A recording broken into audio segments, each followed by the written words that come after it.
Mercy of Vigilante series, Book 1. This audiobook was recorded using AI, which has come a long way, but it isn't the same as a talented voice actor. You will notice some anomalies and weird inflections. However, this audiobook is totally free and made exclusively for YouTube. Thank you for overlooking the challenges with the AI, and I hope you enjoy this free audiobook. If you prefer to read, you can find the book on Amazon. All rights reserved. No part of this novel may be copied, reproduced, or transmitted in any form or by any electronic, mechanical, recording, or retrieval system, nor by any other means, including recording or by any information storage and retrieval systems, without written permission of the publisher or author, except as permitted under the U.S. Copyright Act of 1976. Chapter 1. A career as a paralegal fit Mercy Conall's life perfectly. A quiet girl, Mercy could stay in her office and work alone. The only person who she'd have to interact with on a regular basis was her boss, Bill Jones, Esquire. He'd been her father's closest friend and had known Mercy since she was a child. Bill had let Mercy intern at his firm while she completed her paralegal courses. By all accounts, Mercy grew up in that firm. Working for a criminal lawyer had its downfalls. Often enough, she'd find herself alone in a conference room, door open, of course, with the accused, signing documents and explaining procedures. Mercy was careful to be polite and smile, but some clients just made her skin crawl. She much preferred the safety of the confines of her office. When Mercy's mother died, Bill took care of the estate. When her father was diagnosed with dementia, Bill helped her find a reputable home for him and moved things around ahead of time so the estate didn't get drained. He even did what he could to give her fatherly advice now that she was alone. You know, Mercy, you don't have to stay locked up in that house. You should get out, meet new people, find a boyfriend. These words had been repeated to her over and over again. Bill's heart was in the right place, but he just didn't understand. Mercy smiled up at him from her desk. How's wife number 3? The creases next to his eyes ran all the way back to the white hair forming at his temples as he smiled down at her. Touché. Besides, Bill, I'm having dinner with friends tonight. It's just that I prefer Ralph's quiet company and a good book, a glass of wine when I'm feeling extra saucy. She wagged her brows at him. He shook his head and chuckled. You have to be the only 28-year-old in Chicago without a TV or internet at home. Really, are you sure you're not reincarnated from the Victorian era? It wasn't the first time Bill made that reference. Maybe it was her pale complexion and dull brown hair, or her lack of interest in the latest and greatest technologies. Mercy had cable once, but didn't enjoy paying the hefty fees in exchange for 500 channels and nothing to watch. She didn't enjoy being in front of a computer at night after spending all day on one. If she really wanted to look something up, she had a smartphone. Let's call it a night. I have to get to dinner anyway. The gay neighbors? Yes, Bill, my gay neighbors. How are you going to meet a nice man when you hang out with men that prefer other men? He shook his head. Mercy laughed at him. Bill, they have straight friends. Anyway, when Mr. Wright falls in my lap, you'll be the first to know. She wagged her brows at him. He shook his head and chuckled, his hand fisted, index finger pointing toward the sky. She closed her laptop and slung her bag over her shoulder while she shot him a sideways grin. I'm sure you will. Thankful for the firm's private parking, she climbed into her beige Honda Accord and headed home. She wanted to be sure she made it to dinner on time. Her neighbors, Paul and Salvador, took care of Ralph while she was at work. Ralph didn't do well alone during the day. Mercy was just supposed to foster Ralph, who was a pup at the time. He'd been used as a bait dog, leaving his face and body scarred. No one adopted him, but she found she couldn't live without him. His scarred-up face made it look like he was snarling when he was indeed smiling. He was just a big, friendly guy, a little misunderstood, just like Mercy. Ralph didn't have an aggressive bone in his body, despite the horrors he'd suffered. Paul and Salvi, as his friends called him, had 2 French bulldogs who loved Ralph. They played and slept together. It was an arrangement that worked out well. And sometimes, when the couple would throw parties, Mercy would return the favor by keeping their dogs in the calm and quiet of her own home. Mercy. Salvi ran up and hugged her as she entered their back patio. Ralph whined and licked at her hand, happy to see her. After leaning hard against her leg for some petting, he went off to be with his canine friends. Come on, Paul said. dinner is almost done. He grabbed her hand and led her to the table. True to form, the outside table was beautifully set, including candles and stemware. Paul began carrying out dishes. The aroma of chicken cacciatore and garlic bread knots filled the air. Mercy enjoyed their company, the food, and the red wine they offered. They were two of the sweetest people she'd met in Chicago. They took care of Ralph during the week, and took care of Mercy, too, if she were honest. Salvador cut her hair every 6 weeks, whether she liked it or not. They brought her soup when she was sick. They kept an eye on her home and any deliveries that were made while she was at work. They were her best friends, and she adored We them. have some news. Paul said with a smile. Oh, She lifted her glass to her lips and sipped at her wine. are you going to keep me waiting forever? Paul smiled at Salvador before grinning back at her. We're adopting. Congratulations. She said as she raised her glass. Salvador leaned forward. Oh, don't jinx it. We only just contacted the adoption agency. There is a lot of red tape, and being a gay couple isn't going to work in our favor. If you run into trouble, call Bill. I'm sure he'd help. Paul laughed. From the way you describe him, I highly doubt he's eager to help a couple like us. She shook her head at them. Now, you shouldn't judge. He doesn't understand two men together. But that doesn't mean he doesn't believe in your rights. Bill is a fair man. Besides, you're my best friends. He'll probably do it in exchange for you finding me a decent date. She laughed and tossed back the rest of her wine. I may even be willing to go on a blind date to convince him. Oh, honey, we would do that if you had any interest. You're sure you're not gay? Paul dabbed the sides of his mouth. Because there's no shame in it. She tried not to laugh at the comment in fear of it being taken wrong. I'm nothing, Paul. I'm just not interested in a relationship right now. But no? Not gay? Thank you for the dinner, gentlemen, but I'm beat. Ralph and I have a trip to the hospital tomorrow morning, so we'd better get some rest. Saturday mornings, Mercy and Ralph would go visit children who were burned or otherwise scarred. Ralph loved the attention, and Mercy loved showing them that it was what was on the inside that counted. Ralph was a gentle soul, even if his face didn't show it. She'd always tie a red scarf around his neck, and on a rare occasion, he'd tolerate a red clown nose at the end of his snout.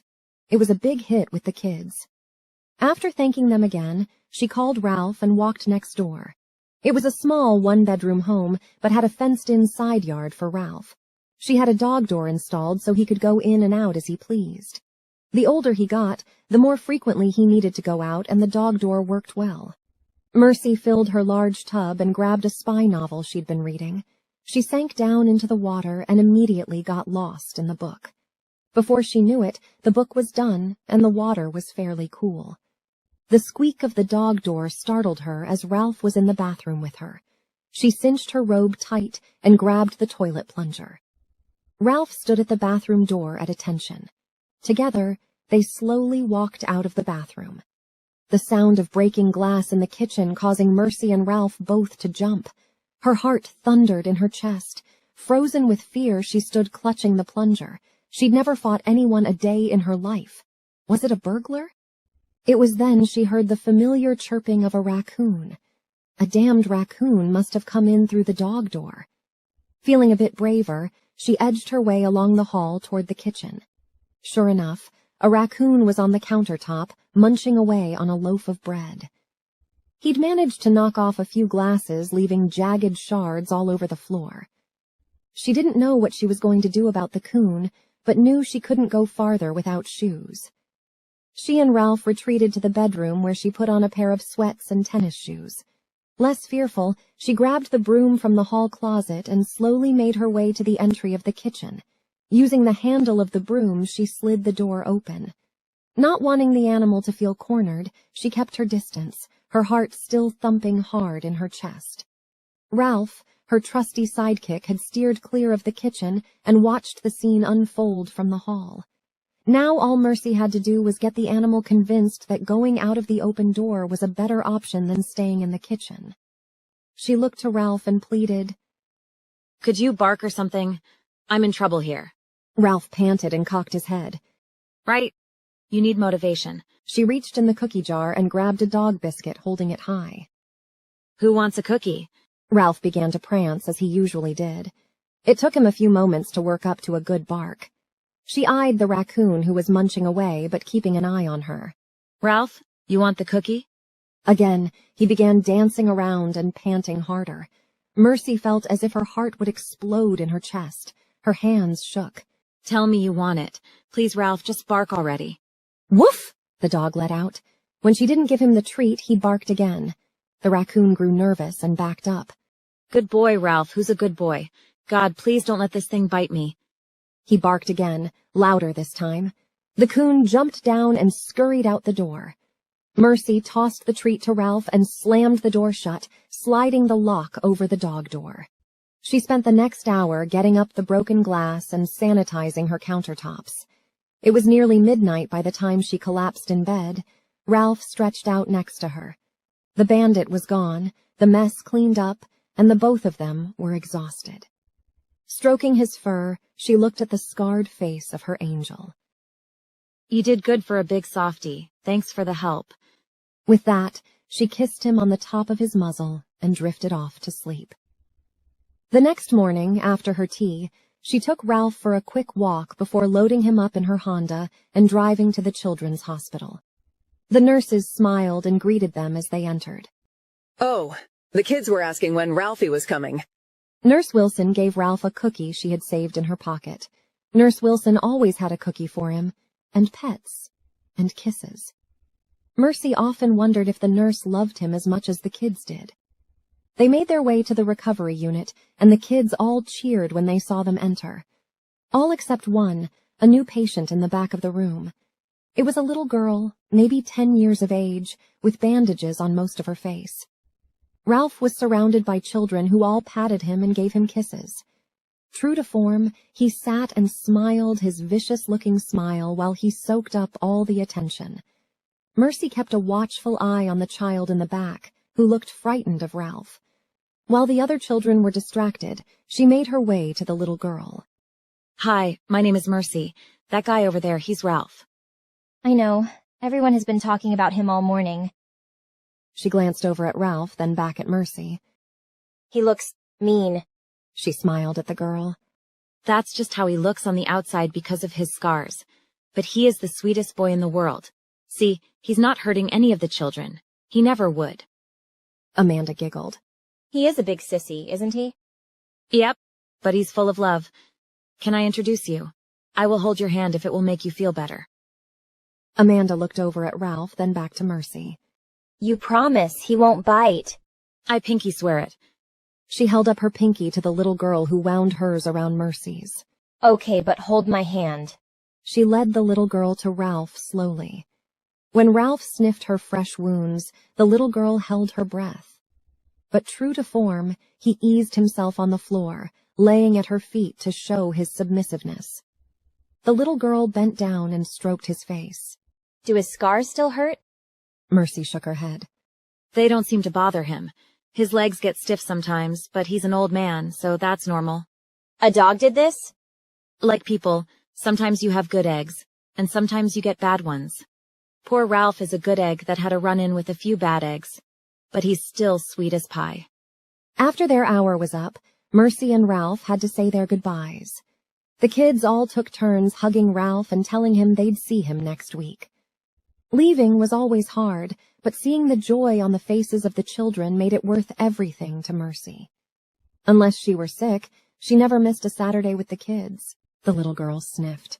It was a dog that did this to my face. Mercy stiffened. No wonder the little girl was frightened. You know what? It was another dog that did that to Ralph's face. But that doesn't keep him from being friends with other dogs.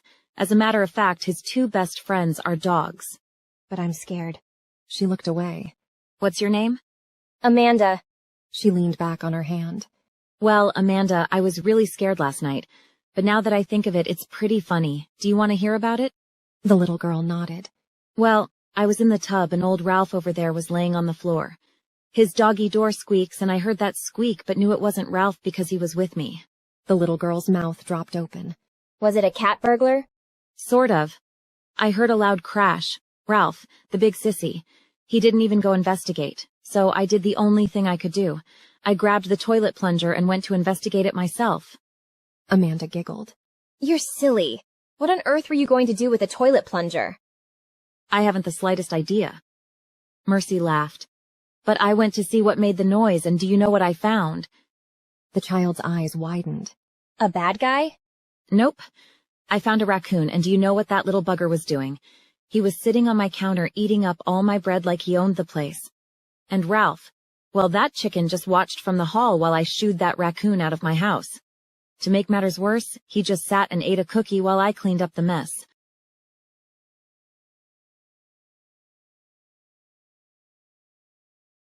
A brief note from the author. Before we begin Chapter 2, if you're enjoying this free story, please consider hitting that subscribe button. This helps me bring more stories to your device, at no charge to you. Thank you, and now we continue with Mercy, Book 1. Chapter 2. I sat on the tailgate of the rusted old pickup truck listening to some deputy prattle on about things I already knew while he pretended not to look at my tits. After years of chasing the Michelangelo killer, the trail had gone cold. The man had eluded me for years, and now it seemed as if he'd quit killing altogether. This was a gruesome killer that enjoyed posing his victims as characters out of Michelangelo's paintings, as well as other classical fresco pieces. Unable to find any evidence linking a killer or the victims, the trail constantly ran cold, unless another victim arose. Special Agent? Excuse me, I huffed as I pushed myself off the tailgate. Anything to get away from this boob-crazed rookie would be a reprieve. The bomb squadron leader stood stiff, his chin raised. The house is clear. You can go on in. I waved over my partner, Jack Shaw. We pulled neoprene gloves on, and when we reached the door, paper booties. I was sure this was the hideout for Michelangelo, and I wanted to make sure there were no slip-ups. As we entered the small farmhouse, the air smelled stale. No one had been here in quite a while. We started at the kitchen. The fridge was empty except for condiments and pickles. The dishes were all cleaned and in their proper place. This was no surprise. Serial killers were hard to catch because they were precise. Complete obsessive compulsives for the most part. Sure, you got an oddball every now and again. Dahmer was an oddball. Cleanliness was not his forte. He also didn't really enjoy the killing aspect of being a serial killer. The others, they all admitted some sort of satisfaction from the taking of life. Murph, I don't think anyone's been here in a while. I sat on top and looked around. Where would I keep my most precious treasures? Murphy Morgan. I was stuck with a name that did not fit my gender, but I made it work. Shaw was thinking the same thing I was. I gave Shaw a nod and proceeded to the living room. There were newspaper clippings of the murders on the coffee table, but something was odd. They were not carefully clipped. The edges were jagged as if the killer was angry. Generally, they treated their honorable mentions with kid gloves. Moving the clippings with a pen, I saw the cases. Illinois and Indiana, the crimes I was certain were copycat killings, and I was most certain that the copycat killer himself got the axe from Michelangelo in the end. Having unsolved cases was the stuff of my nightmares. He hasn't been back since Chicago. I looked up at my partner. Pretty sure he's relocated. Just find any evidence we can and bag it up. Shaw called in one of the techs and had them bag up the clippings. I looked up and studied the walls. Michelangelo was a lover of art, but the walls in the main room of the house were bare. There were no discolored outlines from paintings that had been removed. No art anywhere. Odd. Continuing through the house, I located the bedroom, the most intimate room in a person's home. Private things were kept in bedrooms. This is where I spent my time and usually found something. I started with the mattress first. There were no areas where it had been sewn back together, nothing indicating areas of storage. After I let it down, scanning the walls and floors for signs of disturbance, I found nothing. It was time to dig. I opened drawers, felt underneath for hidden compartments or envelopes. Nothing. I moved to the armoire. When I opened it, I was shocked to discover women's clothing. But it didn't make sense. There was nothing masculine in the armoire at all. Not even a pair of shoes.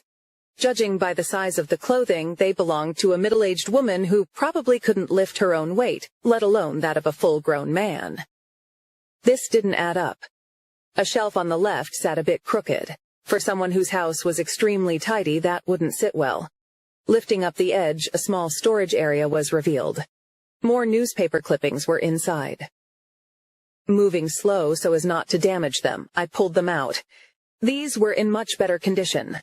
The edges looked as if they'd been carefully plucked out with an X-Acto knife. These were the hidden treasures of a killer proud of his prey. Shaw! When he entered, I pointed to my findings on the bed. I bet if we cross-reference these clips with the clips we found in the living room, it'll solidify which of our murders were done by Michelangelo and which were by an imposter. Everything was bagged and tagged to be stored in evidence lockup. After 3 hours, we found nothing else.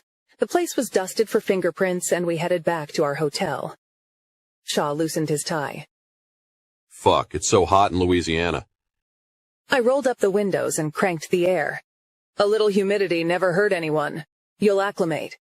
Shaking his head, he smiled. I don't have to. We're going back to Wisconsin.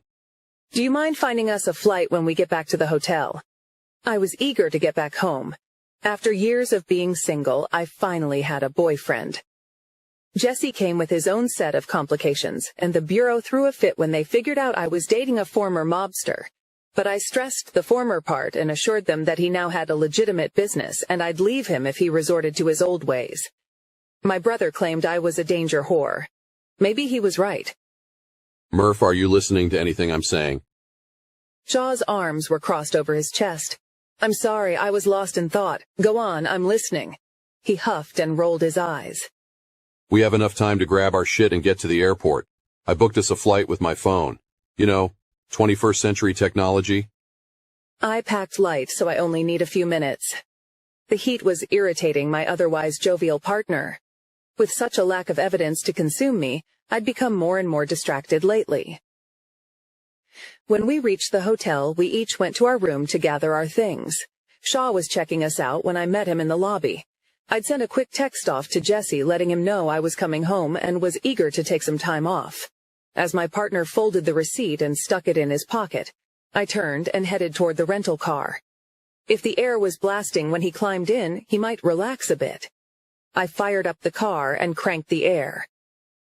Let's get the hell out of Hades, he said with a chuckle as he climbed in. Shaw and I were assigned to each other shortly after Michelangelo started his reign of terror.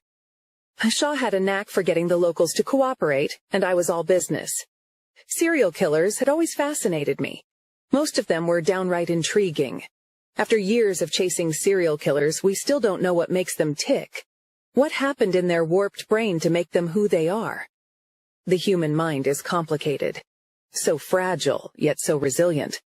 Some people wind up with PTSD after a traumatic experience, yet others seem to recover with few deficits.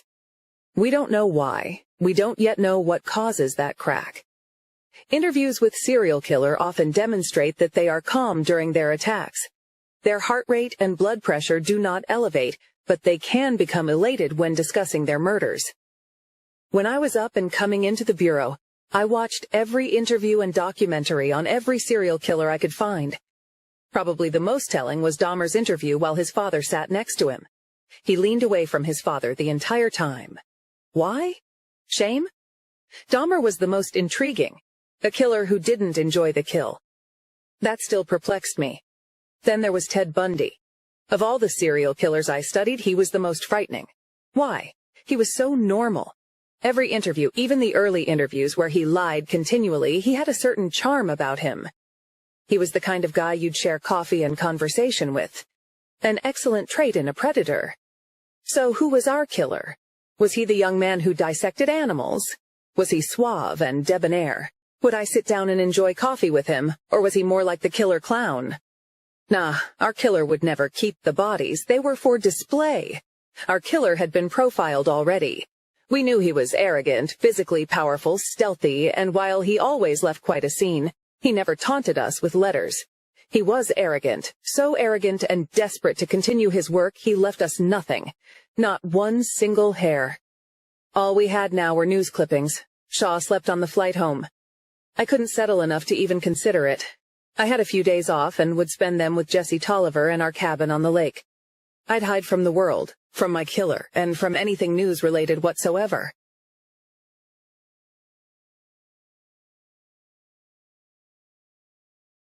Chapter 3. After a very busy Monday at the firm, Mercy was eager to return home to Ralph and another mystery novel. She had one last client to deal with before going home, Willie, who was charged once again for breaking and entering, as well as petty theft. He was harmless enough, but a constant disappointment to his family. He just always wound up in a home that didn't belong to him, taking things that weren't his. This time, there were cameras. Still, Bill had managed to get him a deal. He was out on bail, but if he wore a GPS monitor and stayed out of trouble for 12 months, they'd let him go. Hi, Mercy. He stood and held out his hand. She hated shaking hands with clients. Still, she obliged. Hello, Willie. Have a seat and let's go over the terms of this agreement. Sure thing, Mercy. He always said her name over and over like a used car salesman. It made the hairs on her arms stand erect. Still, like the good person she was, she offered a kind smile and spread the documents on the table. Willie was no prize. His hair always looked a bit unkempt. It was almost black and shaggy. Despite his upper-class upbringing, he dressed in pants with holes and faded concert shirts. He wore black boots with no laces, so he clogged along when he walked. The GPS is waterproof, so you can shower and swim with it on. You'll go to this address on Friday where they will attach it to your ankle. Stay out of trouble for a year and you walk away from this. Do you have any questions? Just one, Mercy. Would you have coffee with me? He asked with a goofy grin. Surely he must be joking. I don't drink coffee. Uneasy, she leaned back in her chair to put some distance between them. Everyone drinks coffee. She forced a smile again. I don't. It makes me jittery. Well, we can get a drink then. She shook her head. I'm sorry, Willie, I don't date clients. It's against the rules. Bill had made no such rule, but she was sure he didn't want her dating the clientele even if she were desperate. Something wrong with the agreement? Bill asked as he entered.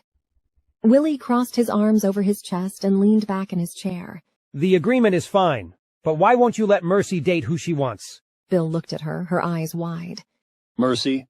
Willie was asking me to go for a drink, but I explained the dating policy to him, sir. Absolutely not. Keep it professional.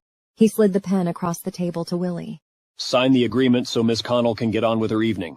Willie signed and pushed off from the table. Thanks for everything. As soon as he left the office, Bill looked to Mercy. You okay?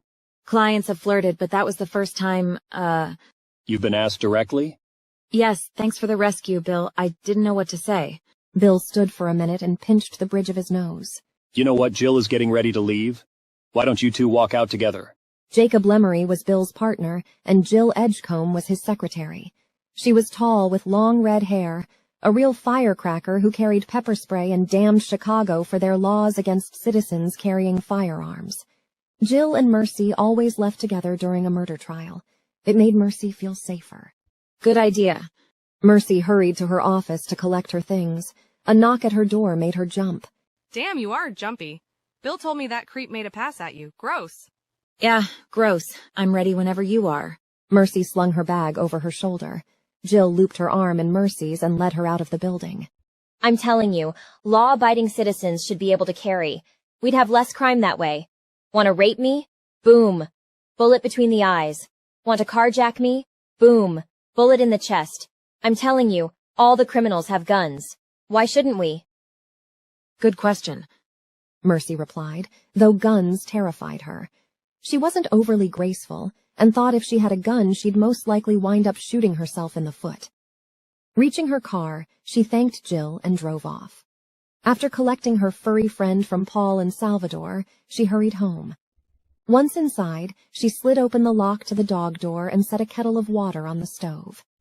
She had a new box of chai tea she was eager to try.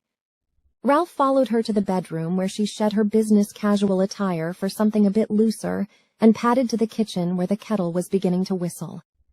In a sweatsuit that would have made her grandmother jealous and a large steaming cup of chai tea, she curled up on the couch, tossing a blanket over her feet. The weather had begun to cool in Chicago. Leaves turned from their rich green to deep hues of yellow and red. Mercy didn't fancy the change. Being on the smaller side, She was always cold, and late fall through winter meant heavy, bulky clothes that did little to keep her tiny frame warm. She dove right into her mystery, flipping from page to page, losing herself in the story. Who was the killer? What would happen next? The dog door afforded Ralph the ability to come and go as he pleased, but it did let in a cool draft. She'd felt the draft blow against her cheek the same time there was a knock at the door that made her jump, spilling tea all over her chest. Shoot, hang on. She snatched the towel off the handle of the refrigerator as she rushed toward the door. When she opened the door, she found Paul standing with a dish in his hand. Paul? He smiled and walked in. Hey, Mercy. Salvi made stuffed green peppers, and if I know you, you'll live off tea and books. I'll get you up to 120 if it kills me. You really didn't have to. When Paul lifted the lid and the aroma filled the room, she smiled. Thank you, it smells heavenly. She took the dish from him and sat it on the counter. He gave her a quick hug. It's movie night and Sal is antsy. See you tomorrow. After locking the door behind Paul, she dished out a stuffed pepper, poured a glass of red wine, and retreated to the couch, devouring the book and dinner in equal portions. It wasn't long before her cell phone alarm went off to tell her it was 9:30 and time to stop reading. But she dove back into the book. She was so close to the end. Ralph's door creaked and the cool air brushed her face, giving her a shiver, but she never took her eyes off the pages. She knew she'd pay for this decision later. Waking up at 4 a.m. was difficult enough without staying up an hour too late. Lost in the book once more, she had no idea how much time had passed when the squeak of the door and the shiver caused her to glance at the time on her phone. Taking your sweet time these days, aren't you, Ralph? Something covered her mouth. A hand, but it was holding something. An arm wrapped around her waist and hoisted her backward off the couch. She tried to scream, but the sound was only muffled by something covering her face. She clawed at it, trying to get a breath. Her heart thundered in her chest. Someone was in her home. How'd they get in? Where was Ralph? She kicked her feet as her body was dragged up over the back of the couch, and she was slammed face first into the floor. Pain blinded her as she scrambled to get up, but she couldn't. It was as if the weight of an elephant were on her back. Her attacker had a hand full of her hair, forcing her face into the wood floor. Something was pulling at her. She screamed again. Blood was pouring out onto the floor below her. When she took a deep breath to scream for help, something crashed into her side, knocking all of the wind out of her lungs. The next blow had every muscle in her body ablaze with pain.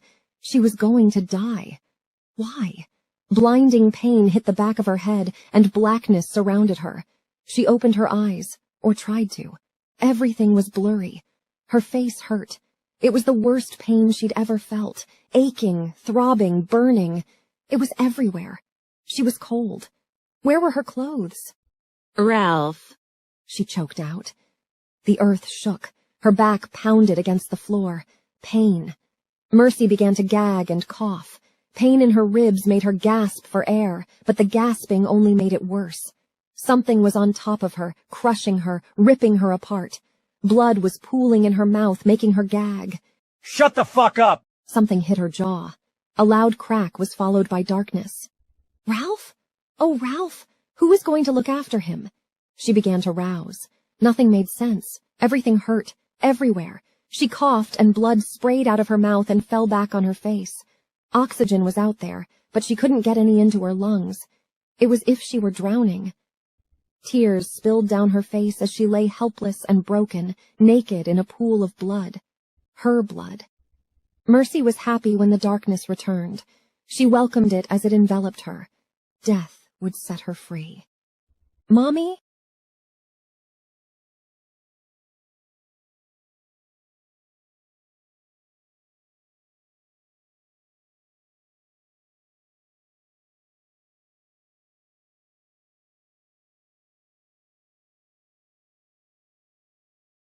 Chapter 4.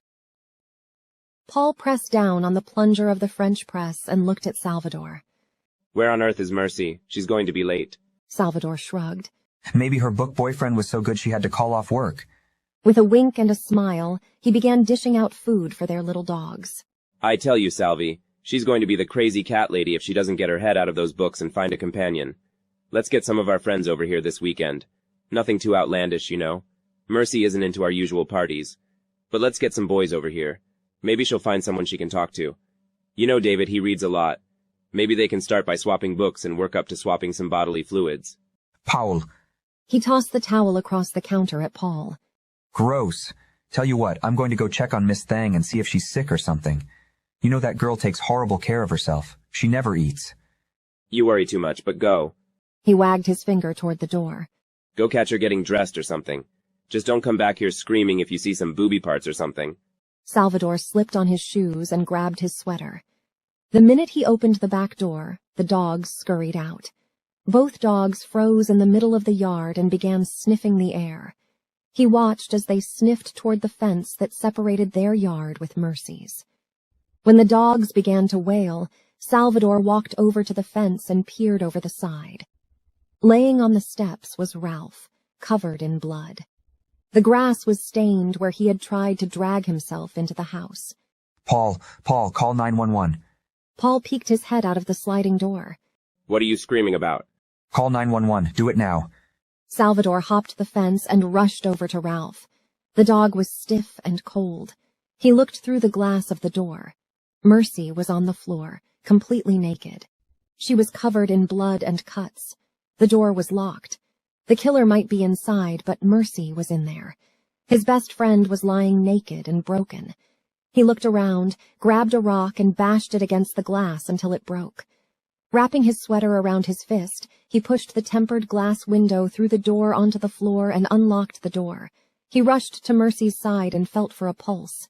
It was weak, but it was there. Paul rushed in behind him with the phone to his ear. Oh God, it's our neighbor. Salvi, is she dead? Oh my God, is she dead? Not yet. Tell them to hurry. He rushed to her bedroom and grabbed the comforter off the bed to cover her. Wait, the operator said not to touch her. Salvador began to cry.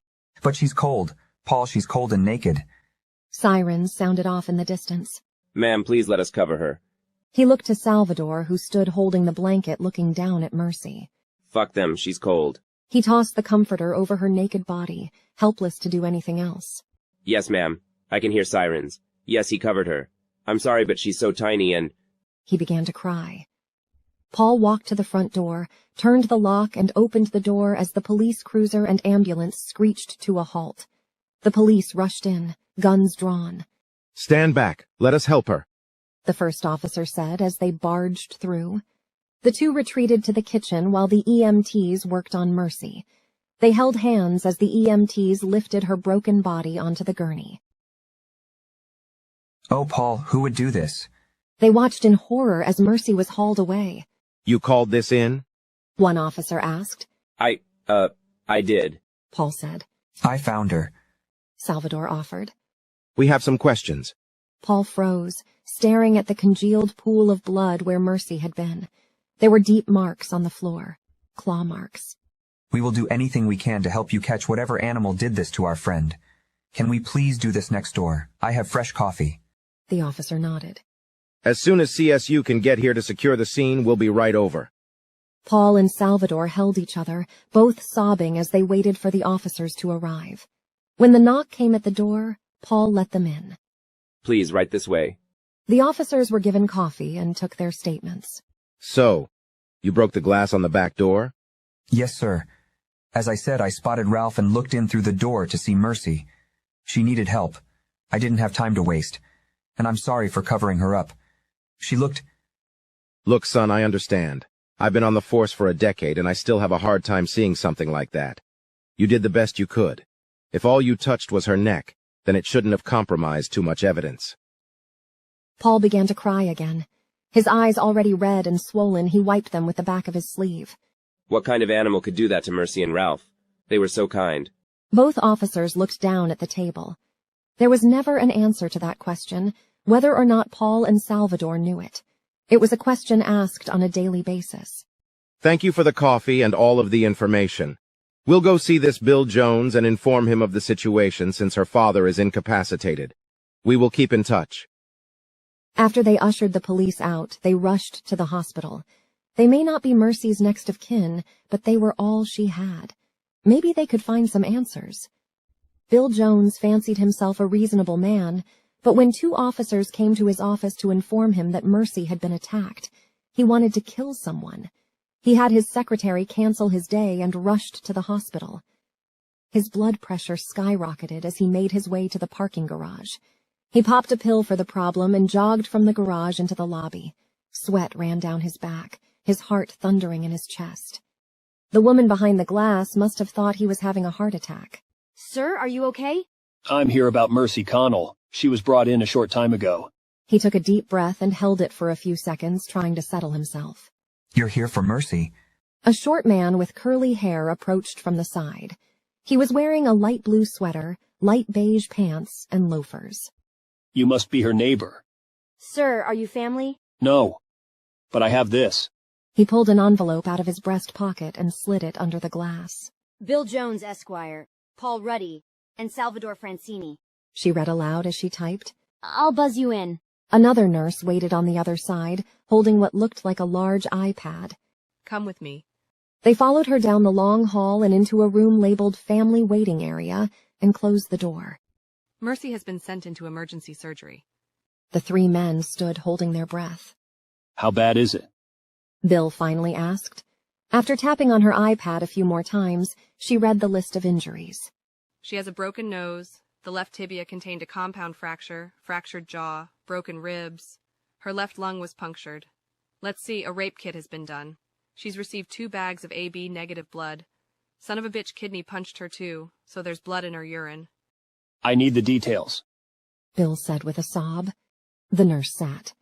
She was beaten, raped, and sodomized repeatedly. It's as bad as it gets, sir. She's lost a lot of blood and had some internal injuries the surgeon is repairing as fast as he can. Whomever found her with little time to spare. We won't know about any permanent damage until we get her stable. Her body temperature was really low and she has some swelling in the brain. A small hole will be drilled to relieve the pressure. Paul retched into the garbage can. Salvador stroked his back and sobbed. Bill's heart felt as if it would leap out of his chest and run away. Bill rubbed his head. Thank you, ma'am. Please let us know when she's out of surgery. I'd like to speak to her doctor as soon as he's free. He will come see you as soon as he's finished. When she closed the door behind her, the 3 men finally let the sobs roll as loud as they wanted to. Bill wiped his eyes with a handkerchief. You know, it's a damn shame this is how I'm meeting you two. Mercy speaks very highly of you. We love her, sir. She's our best friend. Did that son of a bitch really stab the poor dog? Paul nodded. I had the funeral home come get him. We're having him cremated for her. We'll buy him a nice urn for Mercy to keep him close. Do you know, even with his heart bleeding out, that poor baby tried to get into the house to her? He dragged himself a good 20 feet. Bill nodded, his lips tightened. Old boy was battle-tested. He was good for her. Salvador stood and pulled his black t-shirt tight. Okay, we can't sit here and cry. It won't help her at all, he said, tears still streaming down his cheeks. What can we do? Looking up at the man, Bill found himself confused. All we can do is wait. You work with these criminals. Can't we throw some money around, see if we can get some leads or something? Bill chuckled and shook his head. Son, if throwing money at this would bring me this piece of shit's head on a platter, I'd empty my accounts of every dime I own. And it isn't like the district attorney is owing me any favors right now. Truth was, guilt had already punched Bill straight in the chest.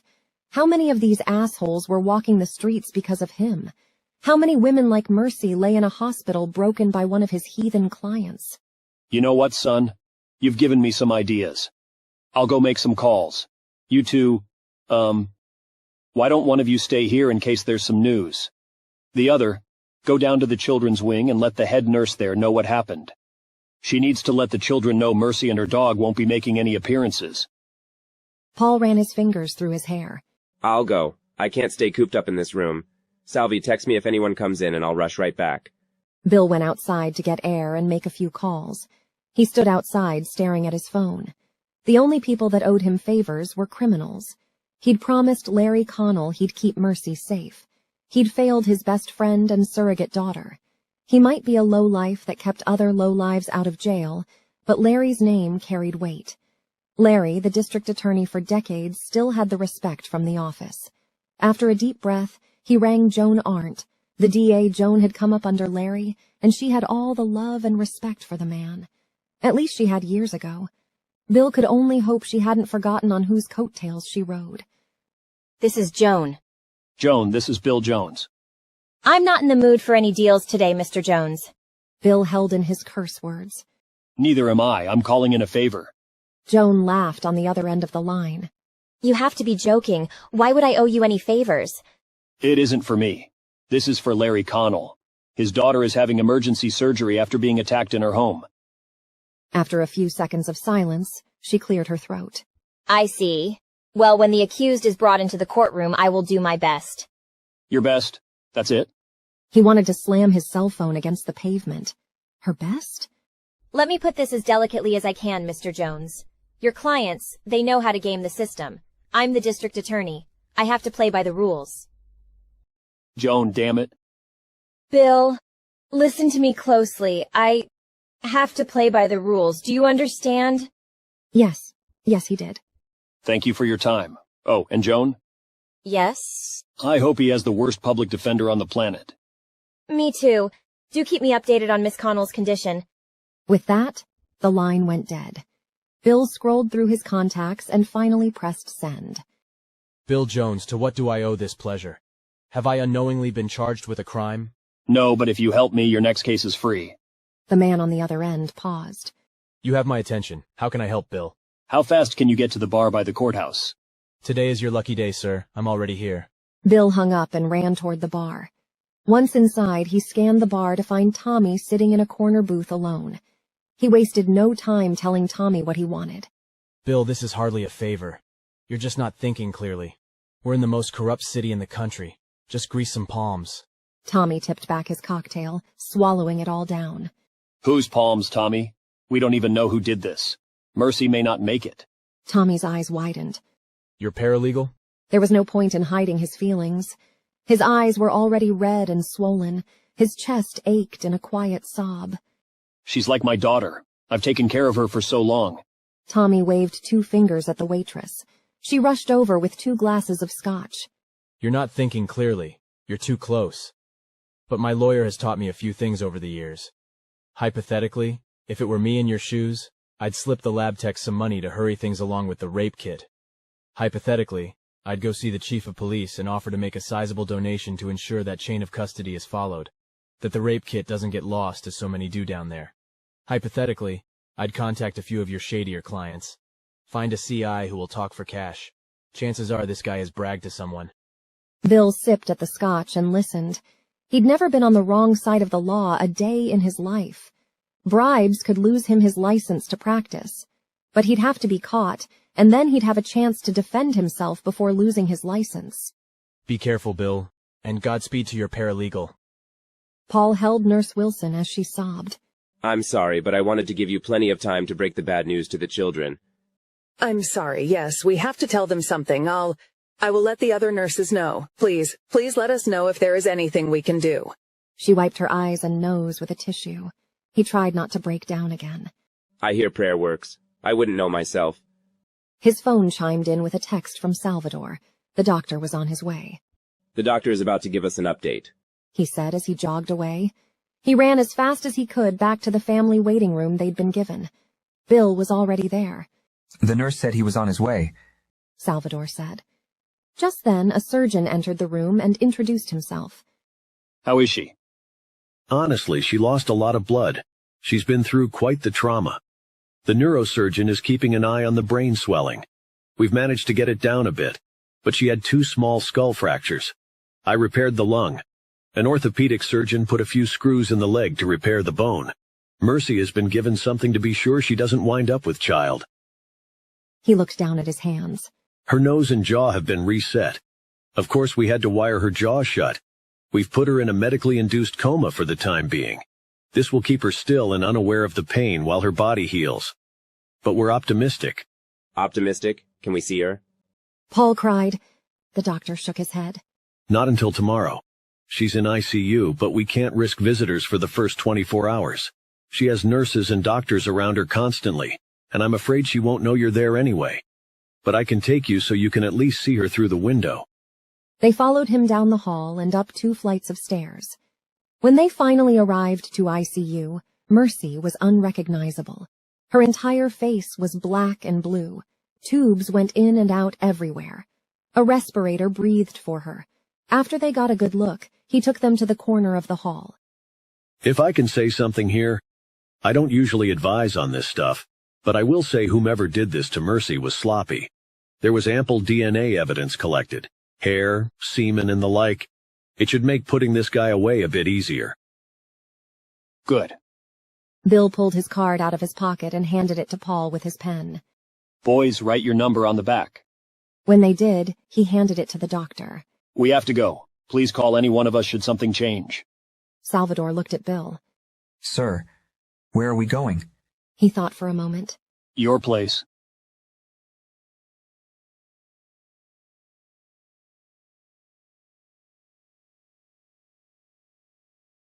Chapter 5. Mercy heard voices. They were female. That's it, Mercy. Open your eyes.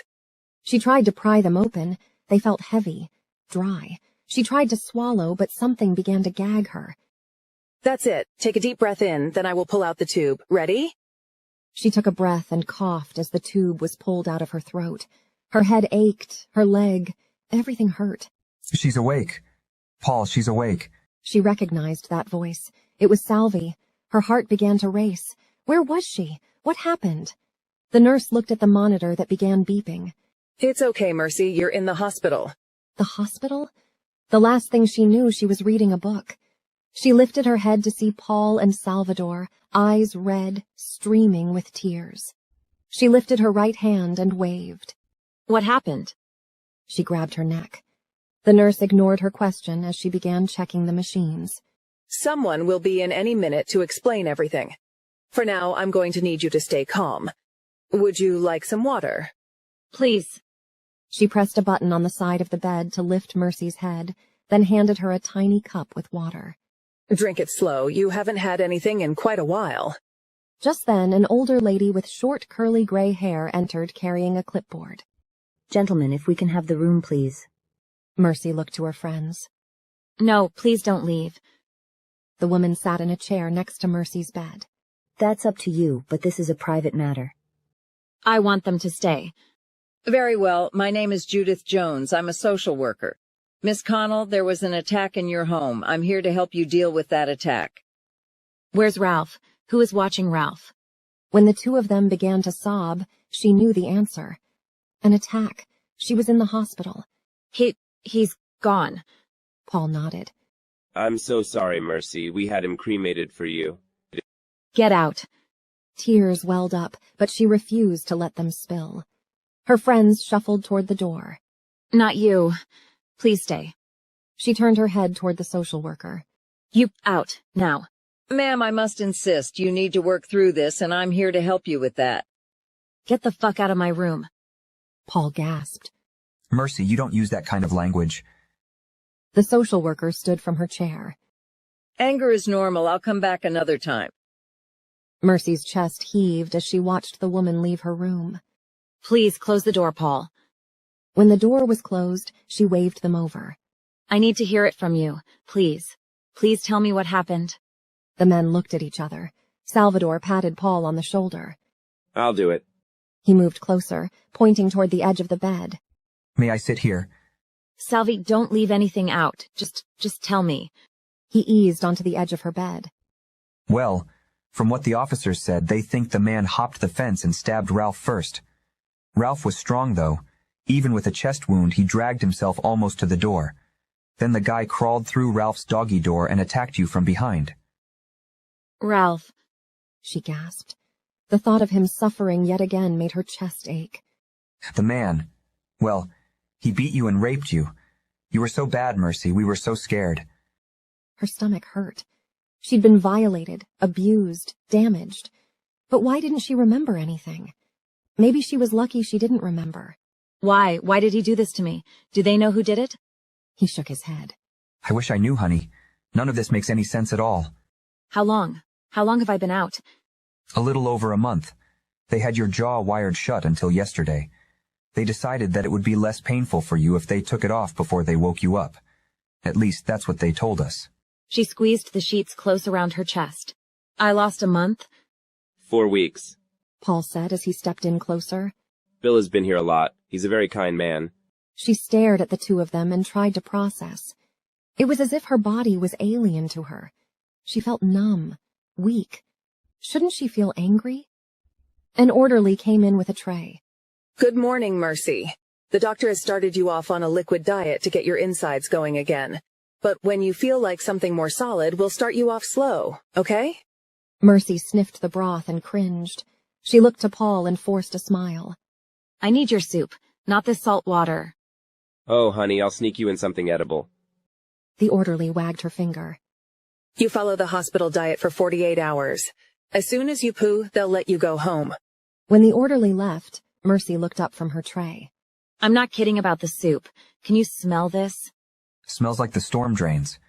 She took small sips and remained quiet, waiting for the walls to crash in. She was violently attacked. Ralph was murdered. Why wasn't she feeling anything? Honey, are you okay? Salvador said as he gently placed his hand on her forearm. I don't know, Salvi. I don't feel anything but stiff and sore. Like, I feel like I should be devastated, angry, sad, something. I just don't feel anything. That's because of this. You're on an opiate. As soon as they take you off of this, things could get bad for you. Paul said as he tapped a small vial attached to her IV. But we're here, honey. Paul and I are here for you. So is Bill. He's been working non-stop to find whomever is responsible. A small giggle escaped her lips. The men both leaned back as if she might snap. I was just thinking he's in uncharted territory there. He has no idea how to put the bad guys away. Sorry. Really, my head isn't going to pop off. The guys stayed around for a few hours. Salvador combed out her hair and braided it. Paul gave her a warm, soapy cloth to wash her face. She felt so weak. Everything felt heavy. She wanted to tell them it was okay to go on home, but really didn't want to be there alone. Their poor dogs were probably missing them. A knock at the door caused her to jump. Bill stood with a vase of flowers. I heard my girl was awake. I couldn't come empty-handed. Come on in. She waved. He walked slowly toward her. How are you feeling? She shrugged. Weak, a little loopy.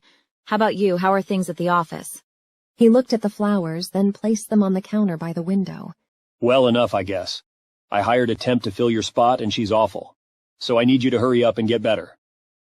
Seeing him shuffle around and his failure to make eye contact bothered her. It wasn't like Bill not to make eye contact. So I hear you're switching teams? He looked at Paul and Salvador, then back to her. Excuse me? The guys were just telling me you're trying to find my attacker. That would put you in uncharted waters, Mr. Jones. Tell me, how many friends do you have on the force? She teased. He shook his head and chuckled, finally sitting on the edge of her bed. You can stop trying to make me feel better, Mercy. You've been through a lot. Easing her head back against her pillow, she sighed. Bill, I don't remember a thing. I remember reading a book. Then my alarm went off telling me to go to bed. Everything after that is a total mystery. His bottom lip quivered. But you know? She nodded. I'll get the son of a bitch, Mercy. I swear if it's my last breath. Bill, seriously, breathe. Your face is beet red. I'm alive, I'm breathing. Soon I'll be back to work and what's-her-face can hit the road. He took a deep breath. Never mind that. Just get yourself better. Maybe you can work from home until you're strong enough to come in. Plenty of people telecommute these days. She looked at her friends who stood quietly in the corner. Guys, go on home. I'm sure the boys miss you. Maybe tomorrow you can bring me some clothes. Sure thing, honey. Paul and Salvador both hurried out the door. Once alone, she took a deep breath. Do you know who did it? Not 100%. We're waiting to see if his DNA matches. He swallowed hard. Do I know him? He no longer looked at her, but at the floor. Then he turned his back to her. Bill, I know him, don't I? After a few seconds of uncomfortable silence, he answered. Let's see if it's him first. She gasped. The nurse ran in. Okay, Mercy, your heart rate is up. I need you to lie back. She reclined the head of the bed and raised her feet. Mercy's vision became darkened. Breathing wasn't easy. She clawed at her chest. Something was on her, crushing her. She was gasping for air. Mercy, you're okay. You're safe. Breathe, girl. I'm trying. She gasped. What happened? the nurse asked Bill. He stood with his mouth open, looking at Mercy in horror. She was leaving claw marks on her throat. The nurse put a cup over her face and strapped it around her head. Here's some oxygen. I need you to try and breathe. Everything grew quiet again. The blackness enveloped her. She stopped fighting to breathe, ready to drift off into the painless abyss once more. Mom? Her eyes flew open. She rolled her head to the left. An IV stand, a tube running into her arm. She was in the hospital. But why? Her gaze followed the tube down to her hand. 2 fingernails were missing. A cast was on her left leg. She looked to her right. A rotund elderly woman with short curly hair sat in a chair looking at her. Hello again. Who are you? I'm Judith. We met earlier. Mercy shook her head. I've never seen you in my life, lady. You have me mixed up with someone. Where is everyone? Why am I here? Judith scooted her chair closer to the bed. Mercy leaned back to put distance between the two of them. I'm a social worker. I'm here to explain everything to you, but you must remain as calm as you can. We'll take this slow, okay? Oh, God. She figured it must be bad. Why would a social worker need to see her? Why couldn't she remember anything? The last thing she knew, she was reading a book. Did her house explode? Where was Ralph? It's okay, Mercy. You're safe. I'm not going to hurt you. Mercy highly doubted she was okay or safe. Whatever put her in the hospital had to be bad. She glanced out the window. Snow. Oh my God, how long have I been here? What's the last thing you remember? Lady, you can start by telling me what's going on. I'm not answering any questions until I get answers. Judith folded her hands in her lap. Your friend explained this to you earlier. Do you remember? My friends. No, listen, Judith, or whatever. Answer my question. How long have I been here? Mercy glared at the woman and yelled. How long? 4 weeks. 4 weeks? She gasped out. Judith's voice was soft. Mercy, you've already had 1 panic attack. Please trust me when I say we need to take this slowly. What happened? Mercy. Tell me now or leave. She shook her head. You can't keep kicking me out. I told you, I never met you before. Had she? She didn't seem familiar. Mercy's heart pounded in her chest as the anger welled up inside. Listen closely, lady. If you don't give me answers, I'll find someone who will. Spotting the phone next to her, she reached for it and punched in Bill's number. Bill, I'm in the hospital. This lady here won't tell me what's going on. Mercy, try to stay calm. I'm on my way. Bill waited for her to reply. She glared at the woman. How do I get this bitch out of my room? Tell her to leave. She looked at Judith. Leave. Now go. With a deep sigh, Judith rose from her chair and grabbed a small satchel from the floor. I'll be back, Mercy. Don't count on it. She glared at the woman. Bill, hurry, please. I'm on my way. Just please try to stay calm. I don't want you going through what you did last time. What last time? I just woke up. Why was everyone acting like she'd done something? Okay, I'm 15 minutes away. Do you want to stay on the phone? The answer was yes, but it was ridiculous to stay on the phone when he was headed her way. No, just hurry. She hung up. A knock at the door made Mercy jump, but when she saw Nurse Wilson standing in the doorway, she felt a rush of relief. Oh God, a familiar face. Please come in. Nurse Wilson smiled and hurried toward her with a large bag in her hand. The kids made you some cards. They wanted to cheer you up. Thank you. I was starting to freak out a little bit. I'm glad you're here. Come, sit. She took a seat on the edge of the bed. How are you feeling? Scared. Some woman was here claiming I'd met her before, but I hadn't. She wouldn't tell me anything, and all I know is that I've been here 4 weeks. The nurse stood from the bed and grabbed the chart off the end of it. Well, honey, have you ever heard of Percocet? Yeah, Bill's had clients get in trouble for selling them and whatnot. Why? You were on something similar until a few hours ago. It can play with your memory, make you forgetful. It's one of the ways it helps with the pain. It doesn't really make you feel less pain. Well, it does. Anyway, a lot of patients say they just don't care about the pain. Can I see my chart? Nurse Wilson chewed her lip for a second, then looked out into the hall. You're not supposed to, she said as she handed her the chart. Mercy scanned the pages quickly. Jesus, I had a skull fracture, broken bones, a punctured lung. Did I get hit by a bus? The nurse didn't answer as Mercy continued reading. A rape kit. Someone did this to me? She nodded. I'm sorry, dear, really. Oh my God. I have been in a medically induced coma. No wonder I feel weak. Why didn't anyone tell me this? The nurse gently grabbed the chart and hung it back on the foot of the bed. They have, sweetheart. The medicine just made you forget. I know that lawyer was here earlier and those nice men that live next door to you. Her heart began to thump hard in her chest. Raped, beaten, left for dead. Ralph. The nurse sniffed and shook her head. I'm so sorry, Mercy. In Chicago, they'll never find who did this to me. She sank back in the bed. I know how this works. What's going on in here? Bill stormed through the door. Knowing he had just heard her demanding someone leave, Mercy spoke quickly. Bill, this is Nurse Wilson. She works with the kids downstairs. You need to leave. Mercy asked you to leave, now go. She stood holding her face as if she'd been slapped. No, Bill, that woman left. She is my friend. Bill's face burned red. Terribly sorry. He extended his hand toward hers. Bill Jones, ma'am. Johanna Wilson, nice to meet you, but I'm going to go and give you two some time alone. It was a pleasure, he said as he held the door for her. After she cleared it, he closed it behind her. There's no need. I just found out what happened. Well, found out again. Hopefully, I'll remember this time. And how are you feeling? He asked as he eased himself on the bed's edge. Weak, and I think I'm in shock. I can't feel anything. Emotionally, I mean. He put his hand in hers. What can I do? Get me out of here. I want to go home. That might take an act of God, or you leaving against medical advice. Find me some clothes and break me out of here. Bill was not going to argue with Mercy. She could have the heaven and earth if she wanted. He pulled out his cell phone and dialed Paul, Mercy's neighbor.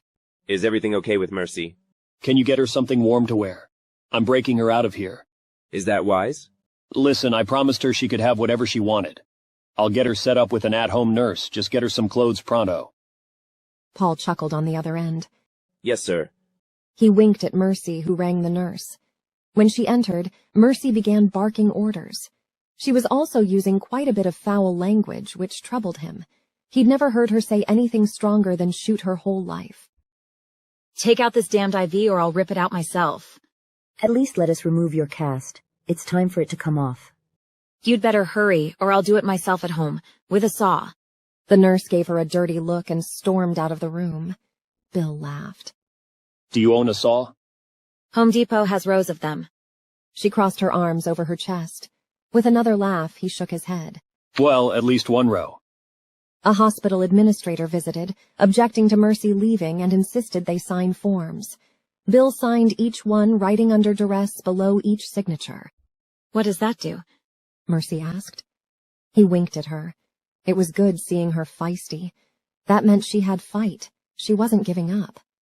He knew from the cases he'd handled that many women didn't have the same reaction. Most became scared of their own shadow. Guilt punched him in the gut. Nothing, but give their lawyer something to look up. I hear we're doing a jailbreak.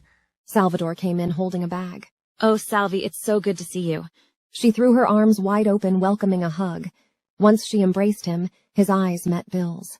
All Bill could do was shake his head and hope the man understood. Well, when Paul heard we were busting you out of here, he began cooking immediately. So I ran over to your place and grabbed the warmest things I could find. He plopped the bag at the foot of the bed. Good, I'm hungry. When a man entered with a saw to cut off the cast, Bill exited the room and began calling for a nurse. After half an hour, he had at-home care set up for Mercy, but he heard her crying. What's wrong? It's so gross and it stinks. Salvador laughed. Good God, girl, your legs are hairier than mine. Don't worry. He patted her back. It's nothing some soap and a razor can't fix. Okay, a lot of soap and a few razors. Mercy laughed through her tears. Come on, girl, let's get you dressed. Bill, when she stands, you support her top half. I'll help pull these on. He held up a pair of black sweatpants. Mercy said, as she looked between the two of them. What? You want to get out of here or not? I'm not sure I'm wearing any panties. He shrugged. I don't think Sasquatch is going to bite me, do you? Oh, God. She covered her face. Come on, honey, I've seen girl parts before. Now let's go. She scooted to the side of the bed. Let's go slow. When she put her feet on the floor, Bill put an arm around her shoulder. Her legs shook. 4 weeks and no movement had really done some damage to already bony legs. Salvador was a gentleman, looking away as he helped her slide on her pants. Bill was thankful she had decent friends. They eased her back onto the bed, then turned their backs to her while she pulled the shirt over her head. Okay, now I have a gift. These are wool socks, the thickest I could find. He knelt down again and helped slide them on her feet, followed by Mercy's black snow boots. I will pull the car around. If anyone gives you any shit, just call my cell, Bill announced. Outside, he took a deep breath of crisp air. It was so hard seeing her so frail. He now knew what monster did this to her, and he was going to make sure he paid for it. All of the evidence was in the hands of the DA who was drawing up a warrant for arrest. It only cost him $15,000 in bribes to get things moving.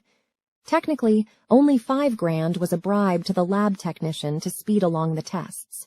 The other 10 was a very gracious donation to the Fraternal Order of Police, a tax-deductible donation. It was a small price to pay to ensure Mercy got her justice. He pulled his Lincoln up to the hospital doors. Nurse Wilson wheeled Mercy out to the car. I didn't expect to see you pushing her out here. Johanna laughed. Our Mercy doesn't exactly have a big fan club at the moment. I volunteered. Serves them right, fuckers. Bill and Salvador shot each other looks. Mercy never cussed. They both knew it. After she was loaded into the passenger seat, Bill thanked the nurse again and offered Salvador a ride. He knew the man had taken a taxi, and that got expensive in the city. Mercy fell asleep on the way to her house. The nurse should be there waiting for us, but I'd appreciate it if you and your partner could look in on her. You don't even have to ask. Chapter 6. We landed at General Mitchell International Airport in Milwaukee and went our separate ways. I really wanted some time to recharge my batteries. I drove 35 miles to our cabin on Pine Lake in Waukesha. Jesse's construction van sat outside.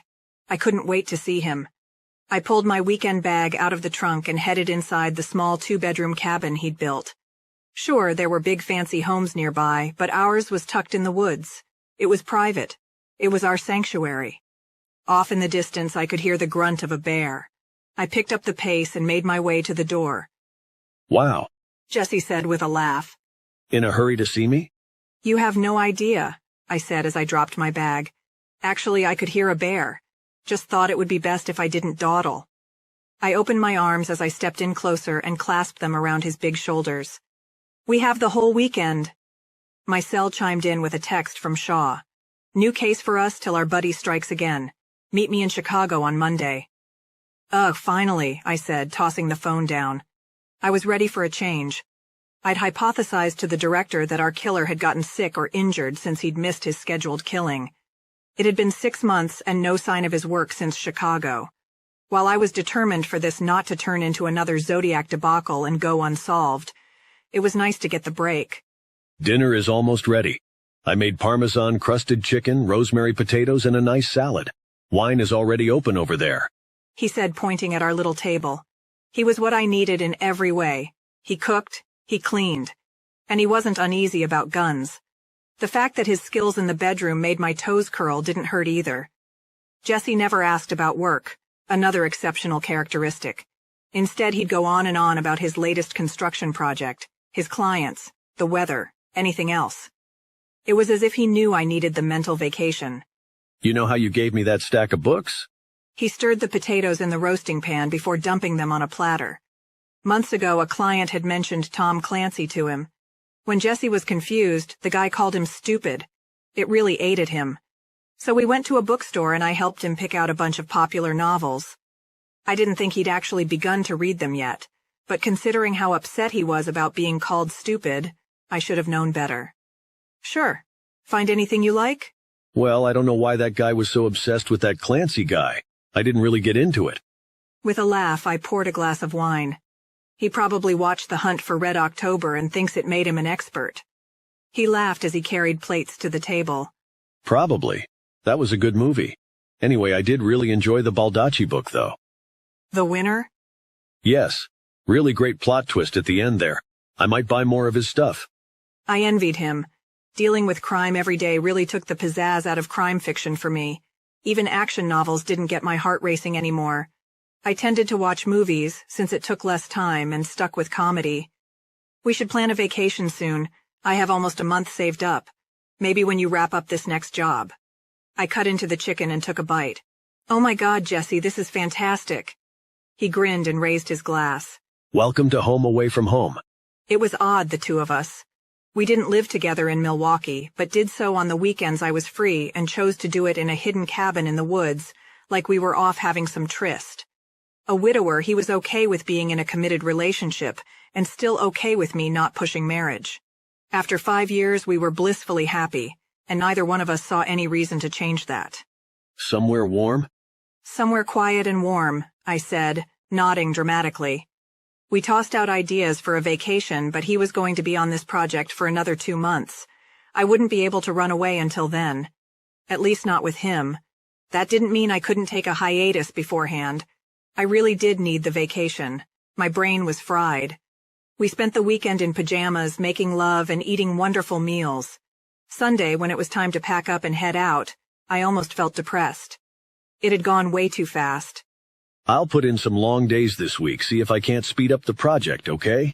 He kissed me on the forehead and wrapped his arms around me. Good, because I need the break. Yeah, you work too hard, Murph. But don't worry, you'll get your bad guy sooner or later. The apartment in Milwaukee was cold and stark, as I only really used it to sleep, shower, and change. Hell, I didn't even have any pictures on the walls. Living out of a suitcase will have that effect. Monday, I met Shaw at our satellite office in Chicago. So, what's the scoop? Chicago has a serial rapist. I rolled my eyes and shook my head. I doubt we're welcomed, Shaw. We exposed a lot of corruption on our last case. We don't exactly have friends here. You do now. A tall woman, about 6 feet, stood at the door of our office. She had brown, almond-shaped eyes and short auburn hair cut into a wedged bob. I'm Detective Miranda Bosley from the Special Victims Unit. I'm the one who requested your help. Standing from the desk, I extended my hand. Nice to meet you. I'm Murphy Morgan. This is my partner, Jack Shaw. Why don't you sit down and bring us up to speed? Bosley sat next to Shaw and opened a file she was carrying. As you probably know, in a city the size of Chicago, we have a lot of sexual assault cases. But what's troubling is that even though DNA and other evidence leads to separate perps, the MO is nearly identical.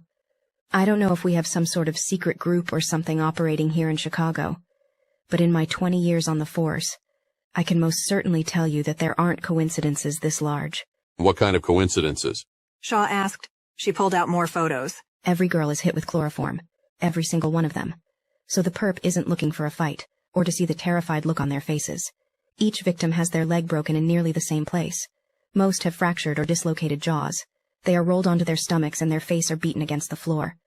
40% of these victims die. They're the lucky ones. The others? After months of recovery, they are a complete mess. Otherwise, good girls are turning to drugs and alcohol to numb their emotional pain. All but 3 have been picked up since on related charges. I try hard with them. I try to get them into self-defense class, therapy, but you just can't force them, you know? I thought she'd never take a breath. Back up. Let's talk about the attacks. Are they all approached the same? All taken from behind. They don't see it coming.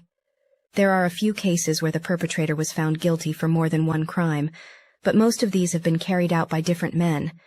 It's almost as if someone is providing them a script. I know it sounds crazy, but you don't see the same thing over and over again without forming a hypothesis. You check VICAP? Shaw asked. The Violent Criminal Apprehension Program was established by the FBI as a means to compile information on open cases where state and local agencies can do the same. More or less, it's a giant corkboard where law enforcement might be able to find the needle in the haystack. Bosley nodded. Only 3 other cases like this outside of Chicago.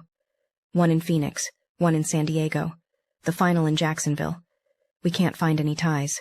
My brain started churning. Dark web, maybe? Some sort of women hate group? Bosley shrugged. We've had one of our guys checking, but he hasn't run across anything. We just arrested a young man. His DNA was all over the victim. I haven't gotten anything out of him, but you're welcome to try. Shaw leaned back. I'll be the good cop. I nodded. Has he lawyered up yet? Of course. She said with a groan. Make the calls. I'll get us some coffee going. I turned to Shaw. Did they find any prints? Bosley stepped out and started making calls on her cell. I watched her closely, her face contorting in anger. Problem? She nodded and rolled her eyes. Lawyer is stalling. I held out my hand. May I? Be my guest. As soon as the phone was at my ear, I could hear him flipping through pages as if looking through a calendar. This is Special Agent Murphy Morgan of the FBI. Who is this? What? You people called me. Sir, the FBI would appreciate your presence at the questioning of... Bosley smiled. William Jacoby. She whispered. William Jacoby in 2 hours' time. He has a right to have counsel present. Unless, of course, you're waiving that right for him. Fine, damn it. He hung up. I closed her phone and handed it back to her. I hate lawyers. Me too. When we entered the office again, I repeated my question to Shaw about the prince. Just an old woman who passed away a year ago. Bosley shook her head. Not your guy. He was there. He left trophies. Shaw pulled his brows together. We've been chasing him for a while. Miranda rolled her neck. They never check the toilet. Everyone uses the toilet. Have them check the handle. I never let the techs leave without fingerprinting the toilet. They hate me for it, but I can't tell you how many crime scenes are wiped down. Except the toilet. Shaw made the call. 2 hours later, we were at Cook County lockup, waiting for William Jacoby to enter the interrogation room. He was thin and wiry. His hair had a greasy sheen to it. The guy looked like he'd either been in a bar fight or resisted arrest. His nose had been broken, then taped up. His arm was in a sling. Cuff him to the table, I directed the officer. That's unnecessary. His lawyer objected. I leaned over the table at the lawyer. This man stands accused of savagely beating and raping a woman. He'll be cuffed because I said so. Now, unless you're advising your client, I suggest you sit down and be quiet. The officer connected Mr. Jacoby's free hand to the table with the cuffs and left the room, closing the door behind him. Shaw and Bosley remained behind the one-way glass behind me, watching. Mr. Jacoby, I'm Special Agent Murphy Morgan with the FBI. Do you know why I'm here? He shrugged. It's about Mercy. Oh, I don't think you're going to get any mercy today. The lawyer laughed. Maybe you should have read the file, Agent. Special Agent, I corrected. Well, Special Agent, he's referring to Mercy Conall, the victim in this case. He thought he'd won. I leaned back in my chair and crossed my left leg over my right. Body language screwed with people. Oh, I'm familiar with the case.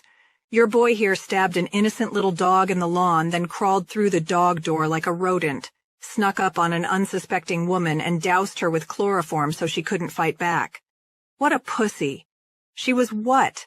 $110? You didn't think you could take her? The young man's hands balled up into fists.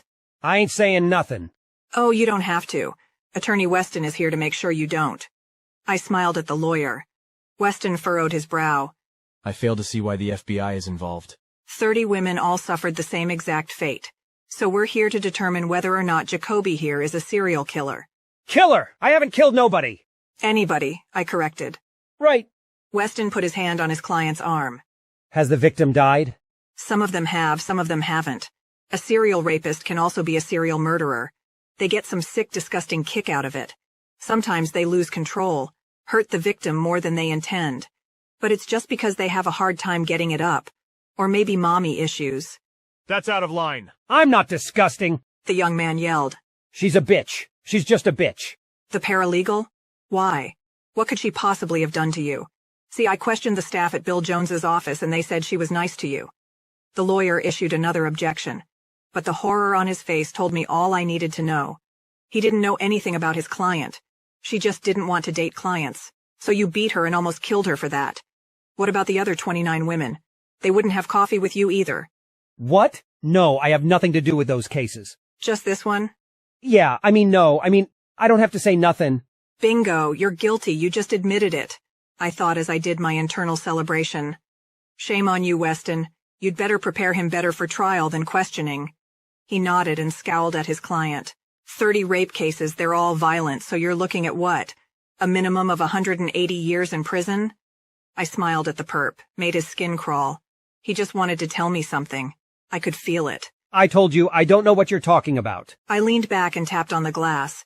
It was Shaw's cue to enter. He handed me a file, then left the room. I opened it to show the gruesome photographs of the victims, including his. All 30 cases, done in exactly the same way. DNA evidence ties you to one. So what evidence is there tying you to the rest? No, I didn't do that! Weston stood from his chair. That's enough. Ma'am, unless you have any more questions, this interview is over. Yes. Who told you how to do this, William? Clearly someone who keeps getting caught for B&E isn't smart enough to find chloroform on their own. So who told you? Who gave it to you? I can't tell you anything. Tears streamed down his face. Well, then we can't make a deal. We'll just turn this over to the district attorney so that they can add charges for the other 29 victims. I stood and met Attorney Weston's eyes. I'd try to get a deal if I were you. He's a terrible witness. As soon as I left the room, Shaw entered and I stood next to Bosley, watching through the window. Nice work. The confession isn't admissible, but you've got the lawyer sweating. She bobbed her head and smiled. That's further than we got. Shaw was all smiles and personality. If you could just steer us in another direction, we won't have to bother you again. All I can say is that it wasn't me. I've never even seen those other women. William said as he wiped his eyes. Weston whispered something in his client's ear. William nodded. While my client maintains his innocence, it is possible that there is someone out there who tells men how to get even with women who have wronged them. He might go by the name Maximus. That's all we can share. Shaw hurried to the door and called in an officer. We can free him from the table. This isn't necessary. Thank you. Shaw extended his hand to William, who looked shocked. I wish you the best, son. Should you come out of this in one piece, I suggest you take a good hard look at your life. Do something good, you know? William shook his head quickly. Thank you, sir. I will. Weston eyed Shaw as they shook hands. Thank you for the information. Anything helps, you know? William took a step toward Shaw. Sir, if I were you, I'd go to Tabby's bar. They have really awful beer on tap. Willie! Weston barked. That's enough. It seemed like an insult, but I'd seen this behavior before. Willie was telling us where to find the guy. Good cop, bad cop. It always worked. Well, almost always. Seasoned criminals knew the routine and rarely fell for it. At least now, we knew where to start. Chapter 7. It had been a week of constant assistance from her nurse before Mercy was walking around on her own. The doctor had even made a visit to check on her. Her home didn't feel like her home without Ralph, but her friends had purchased the most beautiful coral urn for him. They'd cleaned her house and made repairs from the break-in. She had a new back door, one without a dog door, and that only made her heart ache more. There was a runner on the floor they'd placed there. It was nice of them to try to help, but redecorating was a bit much. She bent down and scooped it up. Underneath were deep scratches. She looked at her hand. Had she clawed so hard at the floor she broke her own nails off? Something flashed before her eyes. Blood. Blood everywhere, pouring out of her face, cold, naked. She couldn't breathe no matter how hard she tried. Pain. Between the legs. Burning. Tearing. Pain. In her backside. Air. She needed air. She threw the runner back on the floor and hobbled to the bathroom. She was going to be sick. Barely making it in time, she threw the lid up and collapsed with her head in the toilet. She retched. Crawling to the sink, she pulled herself to her feet and washed out her mouth. She looked at herself in the mirror. Ralph would have been in the bathroom already to keep her company. He would have been there to comfort her. She screamed and pounded her fist on the side of her head. She had to get these thoughts out. She had to get it out. Out! Out! Quit freaking out, Mercy. Get a grip, she scolded. She splashed cold water on her face, then dried it off with a hand towel. Trudging out to the kitchen, she pulled out a bottle of wine, unscrewed the top, and drank from the bottle. Physical therapy started the following day. Ha! Physical therapy. Like that was going to fix anything. There was a vacancy in her home. Ralph, who kept her company constantly, was gone. Murdered. Taken from her. Maybe she should have followed Bill's advice and gotten a boyfriend. Maybe if a man were around, none of this would have happened. It was just fucking coffee! A voice screamed in her head. What the hell did coffee have to do with anything? All the king's horsemen, she said, then giggled. By the time she polished off the bottle, she was drunk. Unable to stand, she began crawling toward the bathroom. The doorbell rang repeatedly. Mercy's head felt as if it were going to explode. She opened her eyes. She was in the tub, fully clothed and covered in vomit. Oh, what the hell? She pulled her clothes off and turned the shower on, ignoring the doorbell and pounding. Whoever it was could just go away. Feeling shaky and a bit off balance, she held onto the ledge as she shampooed her hair. Why did she need to drink the whole bottle? After a thorough decontamination, she stepped out and toweled off as she headed for clothes from the bedroom. Her head was pounding, and her stomach still felt queasy. She slid on a pair of yoga pants and a large hooded sweatshirt, collected the pile of vomit-filled clothes, and put them straight into the washer. Knowing she had to get rehydrated, she made her way to the kitchen and grabbed a bottle of water. Her cell phone began to ring. Jesus Christ, people, let me die in peace. She snatched her phone off the counter. Mercy? Bill's voice was on the other end. Are you okay? Bill, just nursing the mother of all hangovers. Why? When he didn't reply, she checked her screen. The call hadn't dropped. Bill. Your therapist called me.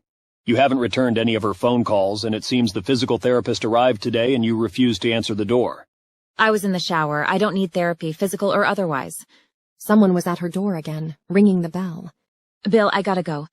She hung up on him and went to the door to tell the physical therapist where to go. When she opened the door, 2 officers, a man and a woman, were on the other side. Behind them stood Judith from the hospital. Mercy, may we come in? Judith asked. She bit her lip and held the door open. What's going on? Maybe we should sit, the female officer said. She was wearing plain clothes with a badge on a chain around her neck. The male was in uniform. She led them to the living room. She sat in a chair while the 3 of them took the couch. My name is Miranda Bosley, and I'm from the Special Victims Unit of the Chicago PD. This is Officer Windlow. And, of course, you've met Judith Jones at the hospital. Miranda was quite tall, with shoulder-length dark hair. She had almond-shaped eyes that looked kind, but tired. Officer Windlow was what Mercy's books would call a strapping black man. He had a strong jawline and shoulders for days. Okay, you've made your introductions. Care to tell me why the 3 of you are here? Miranda tightened her lips into a thin line and nodded. Mercy, we have your attacker in custody. The air escaped her lungs. The headache was replaced by a loud ringing in her ears. You do? Her heart began to race. They had him. They had the son of a bitch.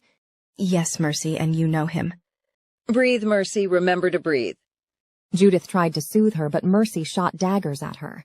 I don't need to be told to breathe. Who is it? Who did this to me? To Ralph? Miranda scooted forward, her elbows on her knees. It was William Jacoby, a client of your firm. Willie? The kid who kept getting hit with B&E? She looked at the floor. Can you 2 give us a moment? When Windlow and the social worker left, she moved to her knees in front of Mercy. DNA results are conclusive, Mercy. It was his semen inside you, his skin cells under your nails. It was his prints on the knife inside your dog. William Jacoby is the one who attacked you, and we're going to do everything we can to make sure he doesn't hurt anyone else. Will I have to testify? Usually they aren't very nice to the rape victims in court. I'm not sure I could deal with that. The state will not call you as a witness, but we can't stop the defense. You know they'll put you on the stand. Mercy stood from her chair and started pacing. She couldn't breathe. Her heart thundered in her chest. Her ears rang. Miranda stepped in front of her and grabbed her by the wrists. Mercy, look at me. Look at me. You're having a panic attack. I can't. It's okay. Miranda repeated. It'll pass. Just try to take deep breaths. She looked into Miranda's eyes. There was safety there. A promise. She sank into the woman's chest and sobbed. The woman held her. It's okay, I got you. After a few moments, Mercy stood on her own again. I'm sorry, that's the first I've cried. Crying is good. She nodded and grabbed a small walkie-talkie off her belt and twisted a knob. Windlow, send a car back in. She looked at Mercy. 30 minutes. Mercy nodded. 30 minutes. Copy that. Came back over the speaker. You want some coffee? I have a hell of a hangover right now. Sure. Mercy grabbed coffee out of the freezer and hoped it was still good. She hadn't been much of a coffee drinker, but kept some around on those days when she'd stayed up too late reading the night before. Look, Detective. Just call me Miranda. Mercy looked at her, then poured the coffee. Miranda, I know how this goes down. I know the power of the victim impact statement, but I don't remember anything. The DA was a friend of your father's. She's asked me to prep you for trial. Mercy laughed. Why is that funny? She leaned against the counter and clutched her cup. They're going to ask me on the stand if I've been coached. That's when you nod and mention all your years as a paralegal. You don't remember anything, nothing at all? I've had flashbacks, but nothing solid. I keep hearing his voice. Well, that started last night, which is why I have a hangover. I don't have to tell you that you should steer clear of drugs and alcohol. You're really susceptible to addiction right now. They sat at Mercy's small kitchen table. Any suggestions? If you're not going to take physical therapy, I suggest some self-defense classes. It'll help your body grow strong and remove some of the fear. Get out of the house. Surround yourself with people who want to see you succeed. Miranda slid her coffee cup across the table and tapped it against Mercy's. Turn into a badass. From what Bill tells me, you are a research genius. Start researching this stuff. Find suggestions, then do what works for you. Yoga, karate, running, whatever. This isn't usually how you handle the victims, is it, Miranda? With a smile, Miranda asked, What gave it away? You're emotionally invested. I can see it all over your face. Her head bobbed up and down as she said, I don't know what you're talking about. Now, about that trial. We have a few months to get you ready. Think you can handle it? Mercy chewed her lip for a moment. I honestly don't know. I've heard you don't really like Judith. I don't know why, but she makes my blood boil. It was hard to confess, as the woman hadn't really done anything wrong. If you're not going to see her, see someone. You have to work through these demons or they'll chew you alive. Mercy chewed her lip as she stared at the table. Finally, she lifted her eyes. Can you recommend someone? I can, but it's a man. Can you handle that? Mercy smiled. My surrogate father and boss is a man. My two best friends are men. I know not every man is a rapist. I can handle it. She reached in her pocket and pulled out a card. I had a feeling. Here's his number. He's expecting your call. And Mercy, you need to do this. Honestly, there are things you're feeling or will feel that will chew you alive if you don't deal with them now. Should I get another dog? She asked sheepishly. A mean one? Miranda asked with a smile. Maybe. At the sound of a horn blowing outside, Miranda stood from her chair. I'd say the best thing for you is to be the mean dog. Let's go after him the way he went after you, without any concern for his well-being. As she headed for the door, she stopped and turned to Mercy. If it makes you feel the slightest bit better, he resisted arrest. She shook her head. Of course he did. 2 of my officers are being accused of excessive force. They may have dislocated his shoulder and broken his nose. May have. Mercy chuckled. 3 cheers for the good guys. Miranda shrugged. It is Chicago. Thank you, she said, as she closed the door behind Miranda and bolted it shut. She walked back to the table and slid the card off it. She flipped it in her fingers a few times before dialing the number. Within 5 minutes, she had an appointment for that afternoon. Chapter 8. There was some discussion who would go undercover at Tabby's bar. Whomever it was would have to become a regular before this guy would care if he was pissed at some chick. We sat in a conference room. Shaw and I sat with Bosley and faced a crowd of 20 officers. We knew the drill. We were familiar with turf wars. It came with the federal credentials. Shaw had chummed up a few before the meeting while getting coffee. He just had a way about him that people found warm and inviting. Bosley stood and began. Agents Morgan and Shaw are here to help us determine if we have a serial rapist in our city. Please set your biased opinion aside and make them feel welcomed. A few resounding groans had Shaw and I fighting back smiles. Agent Morgan, if you would, please. No one knows the city or its people better than you. We're looking to stick a male undercover officer in Tabby's bar. You'll have to become a nightly regular, make yourself known, be a little rough around the edges. I clicked the first image onto the projector and set them to scroll as I talked. SVU is familiar with these photos, but these are the victims of one man. While the actual perpetrators of these crimes were different, it appears they may have had a puppet master. We are after this puppet master, and that is your target. Bosley leaned against the table. We don't know what this guy looks like. The only intel we have is that he calls himself Maximus. We think it's a playoff of Maximus Decimus Meridius from the Gladiator movie. There was some laughter when one officer asked why. Because Maximus was out for revenge. And this guy encourages vicious sexual assaults as a way of seeking vengeance for simple things as not accepting an invitation to dinner. Bosley wasn't smiling. Shaw cleared his throat. We do a lot of profiling. It's important that you understand what you're dealing with. Remember, Ted Bundy was eloquent, educated, and seemed like a total gentleman. Your guy probably has a job in sales of some sort. He's skilled in convincing people to do horrific things. He may be requesting trophies such as photos or video. These women deserve justice.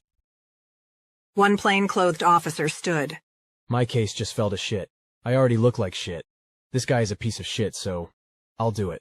Bosley looked pleased as her lips spread into a smile. Excellent, Jameson. See me before your shift is over. Undercover work took its toll. The Bureau had given us all an education about becoming someone you weren't. It wreaked hell on the psyche. The officer who had volunteered had obviously grown out his hair as it was long and shaggy. His clothes looked like they'd been in his closet for a decade. He hadn't shaved in days. Under all of that was a handsome man crying to come out of hiding. With that, the meeting was over, and the three of us were in Bosley's office. I leaned against a cabinet. I was thinking, if this guy is totally analog, meaning he is recruiting face-to-face, he's probably not that tech-savvy. I bet he uses his card at the bar. We should get records from the providers for all charges in the last few months. I mean, it goes against what a normal serial killer would do. But this guy? He thinks he's a ghost. Why would anyone look for him? Bosley picked up her phone and called in one of her team. A young woman entered, a little short red hair tied into a knot at the base of her skull. She was green around the gills. Get me all the credit card transactions for Tabby's Bar in Humboldt Park. Go back a few months. Tell the DA what case it's for, and the warrant should come right down.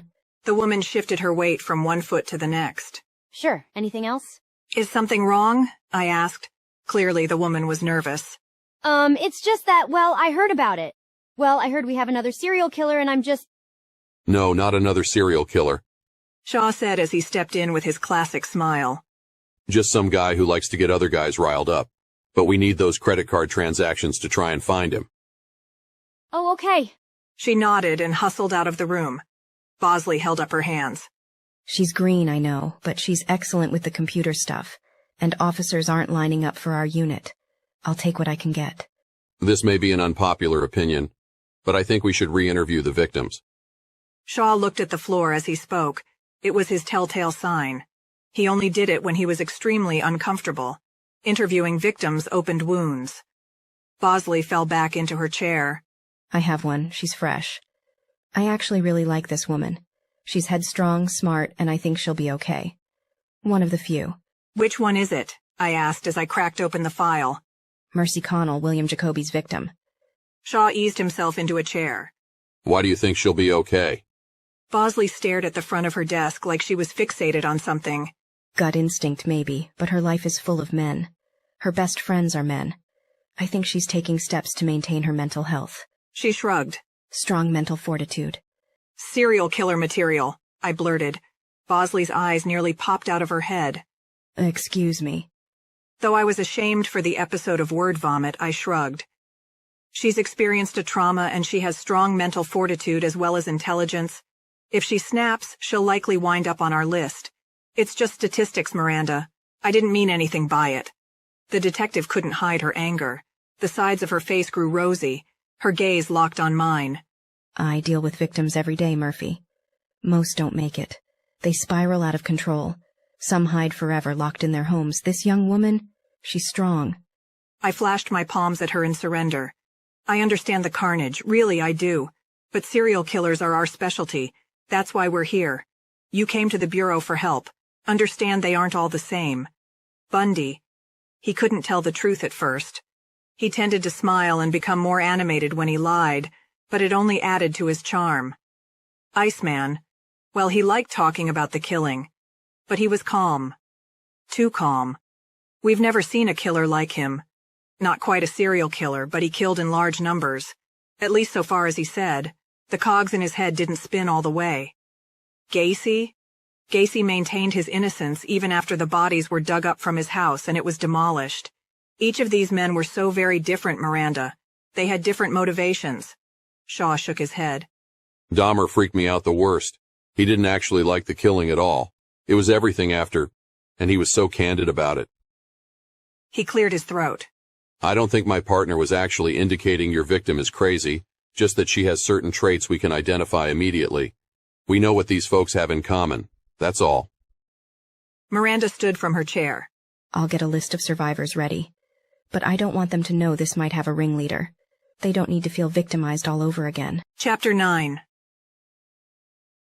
Shaw and I climbed into the back of Miranda's car. She drove us to the first victim's house. The woman who answered the door was thin, frail. Her hair looked like it hadn't been combed in days. Bruises lined her arms. A junkie. Been to the methadone clinic lately? Miranda asked. The woman scratched her dirty head. You know how it goes. I fell off the wagon. Miranda nodded. I was wondering if we could talk about your attack. The woman scratched at her forearm. I don't see the point. They never caught him. Don't think they'll be interested in getting justice for me now. Do you? My heart broke for this woman. Our victims didn't talk. They didn't have scars. Sure, the families did, but other than initial questioning to rule them out, we didn't interact with them much. Not on this level. Why do you keep checking up on me, Miranda? Nothing changes. My life is over. Shaw, who usually had a calming effect on people, said nothing.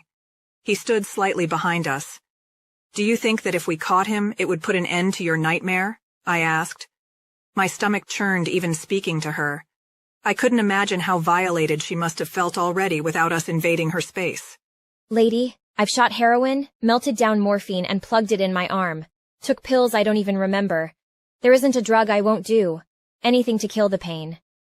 I've been saved by Narcan 6 times this month. They just won't let me die.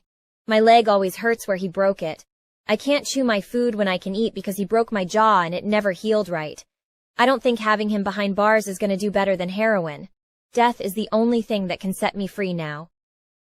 Her arm began to bleed from the scratching. Thank you, Anna. Can we give you a ride to the clinic? Miranda looked as if she'd vomited and held it in. Nah, I'll get down there. We thanked her for her time and climbed back in the car. I looked at Shaw. Really think this is useful? Not if all of them are in that kind of shape. Even if we found their attacker, they wouldn't stand a chance on the stand. Miranda smiled in the rear view. The next one will. We drove to the other side of Chicago, a nice suburb. A small home surrounded by a fence looked like it was straight out of a Norman Rockwell painting. 3 steps led to an open porch. Miranda knocked on the door. Miranda. The woman who greeted us was in much better shape. Can we come in for a moment? The woman stepped back and held the door for us. Once inside, she locked the door. Shaw and I shot each other knowing glances. This victim was in remarkably better shape. Her house was clean, and so was she. Who are your friends? Extending my hand, I went first. Special Agent Murphy Morgan. She shook my hand, then looked to Jack. He smiled back and shook her hand. Agent Jack Shaw, I'm special too. Feds. She looked at Miranda. Jesus, what did Willie do now? Willie? She was so familiar with her attacker she used his nickname. That had to be disturbing. Where are my manners? I'm Mercy Conall, but you probably already knew that. I just made a pot of coffee. Would you like some? She's prepared for us to be here for more than a minute. This is a good sign, I thought. That sounds great, I answered before the others could refuse. I only have 2 kitchen chairs. The woman said as she limped toward her kitchen. So, we'll have to get our coffee and take it to the living room. Miranda and Jack said nothing while we poured our coffee. My mind raced. This woman was in decent shape. She had long dark hair tied back in a ponytail, but it was clean. Her clothes were loose, but judging by the fit, it looked like she was wearing her comfy clothes. When we made our way to the living room, I noted bookshelves packed with books. She was a reader, a sign of higher education and intelligence. Everything had its place. While tiny, the home was spotless. Miranda sat next to her and turned slightly to face her. I'm sorry to make you go through this again, but my friends here really need to hear your story if you can. Mercy leaned back on the couch and tucked her feet under her. She was clenching up, protecting herself. She blew in her coffee as her gaze fell to empty space. The only reason feds would get involved is if either this is a serial case or someone has gone missing. How would you know that? I asked. Her lips curved up into a small, polite smile. I'm a paralegal for a defense lawyer. I decided to break the pact of silence. Yes, you're correct. We believe some of these cases are linked. That's what we're here to decide. Anything you can give us would help. For what it's worth, I know none of us in this room want to make you go through this for the millionth time. She shrugged. I'm actually lucky. I don't remember much, and I seriously doubt Willie is capable of being a serial rapist. My partner nearly dropped his coffee. I'm sorry, what? Willie, he was into B and E. Not very good at it either. He always got caught. That's how I knew him. The last one would have been his third strike, but Bill, my boss, the lawyer, had cut him a deal to wear a GPS monitor. The mess he made here was horrible. He left DNA everywhere and didn't bother covering up his tracks. Correct me if I'm wrong, but aren't serial killers and rapists really proficient at what they do? This chick was stone cold sober and straight to the point. She wasn't crumbling like a normal victim. You say you don't remember much. Why is that? Shaw asked. She looked at Miranda for a moment and tightened her grip on her mug. I guess I'll start from the beginning and tell you what I remember. I was sitting here reading a novel. That's what I did every night. Ralph, my dog, he was a rescue, but he was getting up there in age. It took him a while outside, and he had to go out often. So I had a dog door installed on the door to the side yard over there. When we turned to look, there was no dog door. She took a deep breath. Anyway, I felt a cool draft and thought it was him coming in. The next thing I knew, my mouth was covered with a cloth. I was being dragged over the couch. Then everything goes black. When I came to again, I was on my stomach. I was trying to push myself up off the floor, but I couldn't. I was being crushed. She sniffed. He was on top of me. Anyway, he apparently didn't like me moving because he bashed my face on the floor. I was in and out. I was in pain. It hurt to breathe. I couldn't breathe. Then, I woke up in the hospital to find out I'd been in a coma for a month. Ralph had been murdered and I'd been beaten and raped.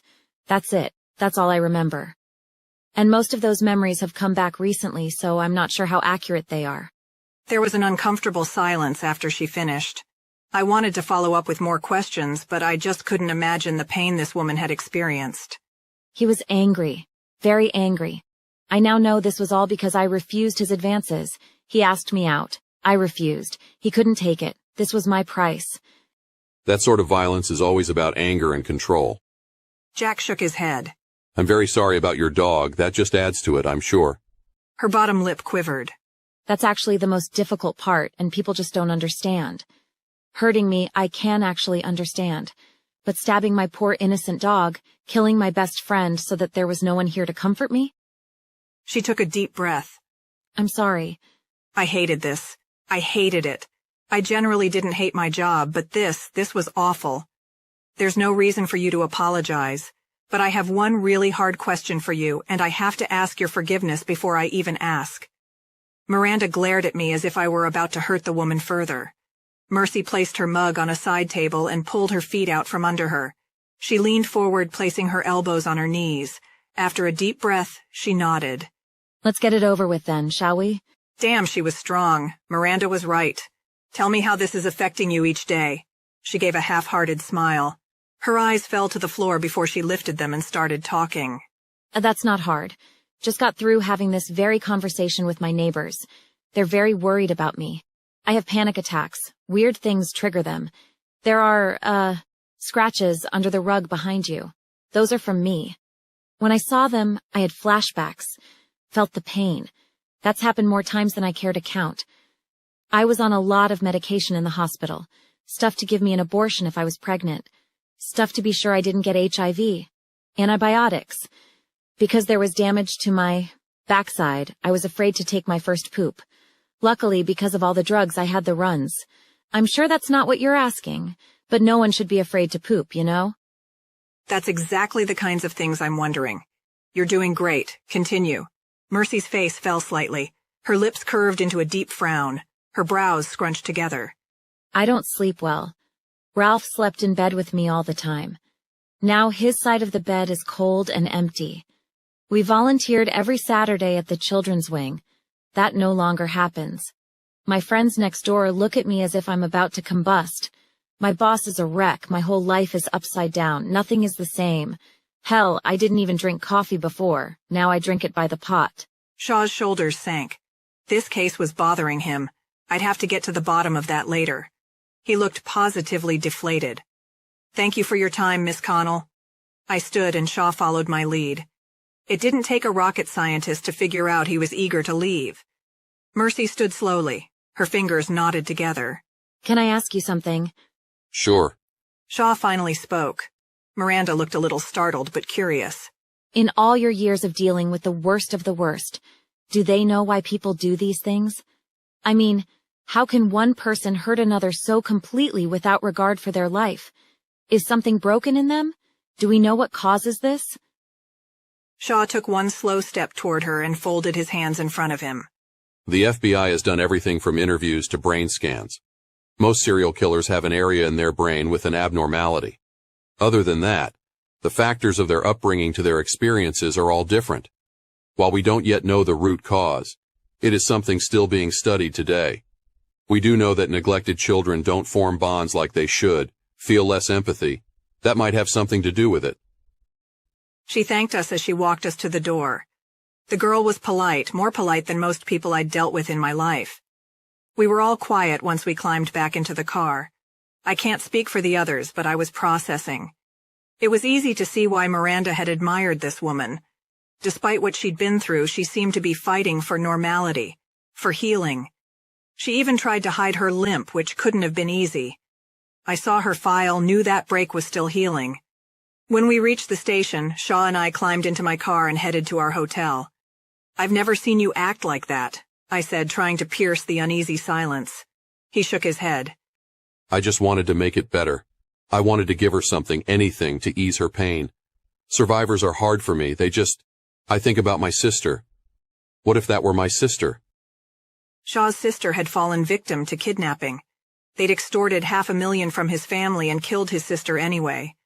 I never knew how he dealt with it. "You did a good job. Just don't be so silent in the future. I don't think they like being treated differently. Talk to them like you would anyone. Let them see that Jack Shaw smile." I elbowed him. I want to get this case solved and fast. I'd rather chase Michelangelo all over the country than this shit. At least his victims are scum. Alleged scum. Michelangelo's victims were all men who were accused of sexual abuse but never convicted. It was vigilante killing. Even then, he was still a serial killer and still on our list. He didn't speak to me the rest of the night. I had a lot of respect for my partner, but he wasn't handling this case well at all. Maybe he wasn't the best man for the job, this time. Chapter 10. Staring at her coffee cup, Mercy tried to decide how she felt about the feds questioning her. She'd trusted Miranda and made the conscious decision to be as open and honest as she could. But why the feds thought this was a serial rape was the real question. She knew Willie wasn't smart enough to get his hands on something like chloroform. Perhaps there was more than one man involved. The thought made her shudder. Sitting in the house was driving her crazy. Since her cupboards were bare, she headed to the grocery store. She spent more time in the coffee aisle picking out different roasts to try since she was drinking more of it every day. With a few bags of coffee and food to last for a few days, she loaded up her car with her purchases. Since she was out, she decided to swing by the office and grab her spare laptop. Maybe telecommuting would keep her mind busy. Upon spotting her walking in, Jill rushed up to her. "Mercy." Bill stepped out of his office. Mercy, what are you doing here?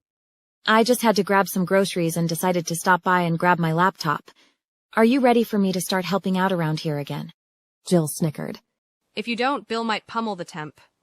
Well, we can't have that. She smiled at Bill. Let me just grab a few things. I can hook you up to the firm's mainframe. It was Freddie Young. He was in his early 20s and a social justice warrior who looked as goth as it came. He'd had a few minor charges for hacking. He maintained the office network to pay off his legal fees. Mercy actually liked Freddie. No, absolutely not, Freddie. The last thing Mercy needs is another client. Bill froze in mid-sentence. It's okay, Bill. The police already told me it was Willie. But Freddie wouldn't hurt me. Not in a million years. Would you, Freddie? No, ma'am, I've never hurt anyone. Except PETA. Jill added. Except them, and Capital One. Freddie added with a smile. Mercy put her hand on Bill's shoulder. Relax, Bill. You know he's going to be in my house. Freddie has always been sweet to us all. He smiled his blackened lips. Yeah, Bill, I'm sweet. Shaking his head and seriously outnumbered, Bill retreated to his office. Freddie stepped closer, but didn't touch her. I'm really sorry about what happened to you and Ralph. You didn't deserve that. Thank you, Freddie, but I don't really want to talk about Ralph. That wound is still open. See me before you leave, Jill said, as Mercy walked away. Mercy waved as she stepped into her office to see a very disheveled-looking young man buried in papers. You must be the temp. You must be Mercy. When she nodded, he gasped. How do you work for this man? Excuse me. He's a mess, an absolute mess, I tell you, and talk about grumpy. Jeez. Bill was never messy or grumpy. Maybe it was just the temp's disorganization. And the man is always eating while he dictates. How am I supposed to understand what he's saying? He threw a handful of papers on the desk. Well, I'm just here to grab my laptop. I'm going to be working from home part-time, so it'll ease your workload until I come back. I put it on that table over there. Other than that, I wasn't allowed to touch your things. He threatened to move me into the hallway if I did. The young man cracked his neck. Don't take it personally. He's just used to me after 8 years. She grabbed her laptop and beat feet toward the door. Good luck. Yeah, I need it, he called out behind her. She stopped at Jill's desk as she had promised. Here, she said, bolting up from her desk. I have some things for you. This, she said, holding a weird-shaped metal object with a keyring on the end. This is a multi-purpose weapon. You can use it to bust through glass or jab someone in the neck. Believe me, even though the tip isn't sharp, you jab someone with that, they're gonna feel it. Thank you. She reached in her bag and pulled out mace, brass knuckles, a knife, and a business card. This is where I go for MMA. It's a great workout, but they teach self-defense there too. You should try it. Oh, and your final present, she said as she pulled out an aluminum baseball bat with a fat red bow tied on it. Anyone fucks with you again, hit a homer. She shook her head. That was the second suggestion for self-defense class, but Miranda said it would reduce the fear, so she tucked it in her back pocket. Thank you, Jill. If the laws were different, honey, I'd be handing you a Glock. Such as it is, this is all I can do. She hugged her. You need anything, and I mean anything, you just call. Mercy spotted Freddie and flagged him to follow her. She thanked Jill and took the bag of weapons with her. Once in her Honda, Freddie leaned back the seat. What's wrong? I'm in a foreign car. I don't want my friends to see me. Mercy laughed and shook her head. Thank you for the help, Freddie, even if I am a commie in a foreign car. Hey, it's fuel efficient. I don't care, but my friends do. They think we should all buy American goods to boost our economy. If your friends are that judgmental, I'd get new friends. They didn't talk much for the rest of the ride. When they made their way inside, she thanked him for his help. Oh, this is easy stuff for me. Besides, I didn't have much to do there today anyway. Once inside, he grabbed her laptop and started to work. How, will I be connected to the firm without Wi-Fi? Because I'm jacking your neighbor's line. Don't worry, no one will know. He typed and clicked away. She didn't feel comfortable stealing. I'm having internet installed in a few days. Will it automatically switch to my own line then? He typed a few more lines of code. It will now. You really need a new laptop. This thing is ancient. It's only a year old. Ancient, he repeated.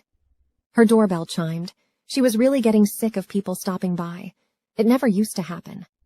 Paul and Salvador stood in the doorway after she opened it, staring at Freddie like he had leprosy. Come in, he doesn't bite. What is that? Paul whispered. Mercy walked over toward Freddie. This is my friend Freddie.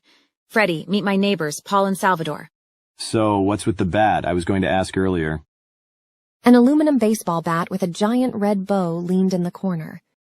According to Jill, it's not a Glock. When he burst into laughter, Mercy couldn't help but join him. The bat did look funny with the fat red bow, like a birthday gift for a 10-year-old boy. It's getting late, Freddie. Do you need a ride somewhere? He looked a little sad at the question. Had she said something wrong? His head lowered, but his eyes remained on her. Remember I was going to ask you something earlier? Sure, do you want to ask me now? He shrugged and looked at his shoes. I was just wondering if you thought you'd ever date again. She pondered his question for a while. Honestly, I think I was just asexual before all of this. I was always comfortable being alone. Sex was never all that appealing to me, so it wasn't like I was missing out on that. But now? Now I just don't see... I mean, I'm kind of broken, right? At least that's what I'm told. The body heals faster than the mind and whatnot. With a smile, he lifted his head. Well, if you ever want to go on a strictly platonic date, then I'd be happy to go with you sometime. My treat. Freddie? Holding up his hands, he stood straight. I mean it. Friends only. I won't even grab your hand. I'm not good at making friends. But you've always been easy to talk to, you know? I'm not hitting on you. Her lips twitched into a smile. I'd like that, but maybe in a month or two. I'm still a little... That's cool. If you want to watch a movie here or something instead, you can always just shoot me an email or whatever. I'm in the office at least twice a week. Bill watches entirely too much porn on his laptop. Gross. Mercy threw a pillow at him and laughed. He shrugged. It happens. She stood from the couch. You know what I need? I need a hug from a friend. Can we do that? Whoa, lady, hands off the goods. He teased as he opened his arms. Nervous, but really desiring an embrace, she stepped in. When she wrapped her arms around him, she was surprised at the muscles she felt. Under the black, baggy clothing was the body of an athlete. Still, he felt warm, and when he wrapped his arms around her, she laid her head on his chest. Freddie had always been kind, and she'd always been fond of him. His kind words and extending his hand in friendship had meant a lot. Everyone else had been jumpy around her, afraid to say the wrong thing. People who used to embrace her just patted her on the shoulder. But the hug she thought she wanted, opened up the floodgates. Tears streamed down her face, and she choked in a sob, hoping not to alarm him. But in that moment, held in the strong arms of a kind man, she felt warm and safe. It may have been the first time she realized she hadn't felt those things. It was almost as if something inside had been released. It's okay. You go ahead and cry. Go. He whispered. Cry she did, all over his black, baggy shirt. She'd lost track of how long she stood there holding on to him, sobbing before she released him. I'm sorry, she said as she wiped her eyes. I don't know what that was about. He pulled out his cell phone and called a cab. You don't have to do that. I can drive you. Shaking his head, he gave the address and hung up. Look, it's late. You're exhausted whether you want to admit it or not. Just rest. At least let me grab your cab fare. She walked toward her purse. With a chuckle, he pulled out a wad of cash, a large wad. I may look like a bum, Mercy, but I promise I can afford it. But... He smiled and walked toward the door. You're a good person, Mercy. I'll be lucky to call you my friend. There was an awkward moment of silence as he stood with his hand on the doorknob, and she stood staring at him.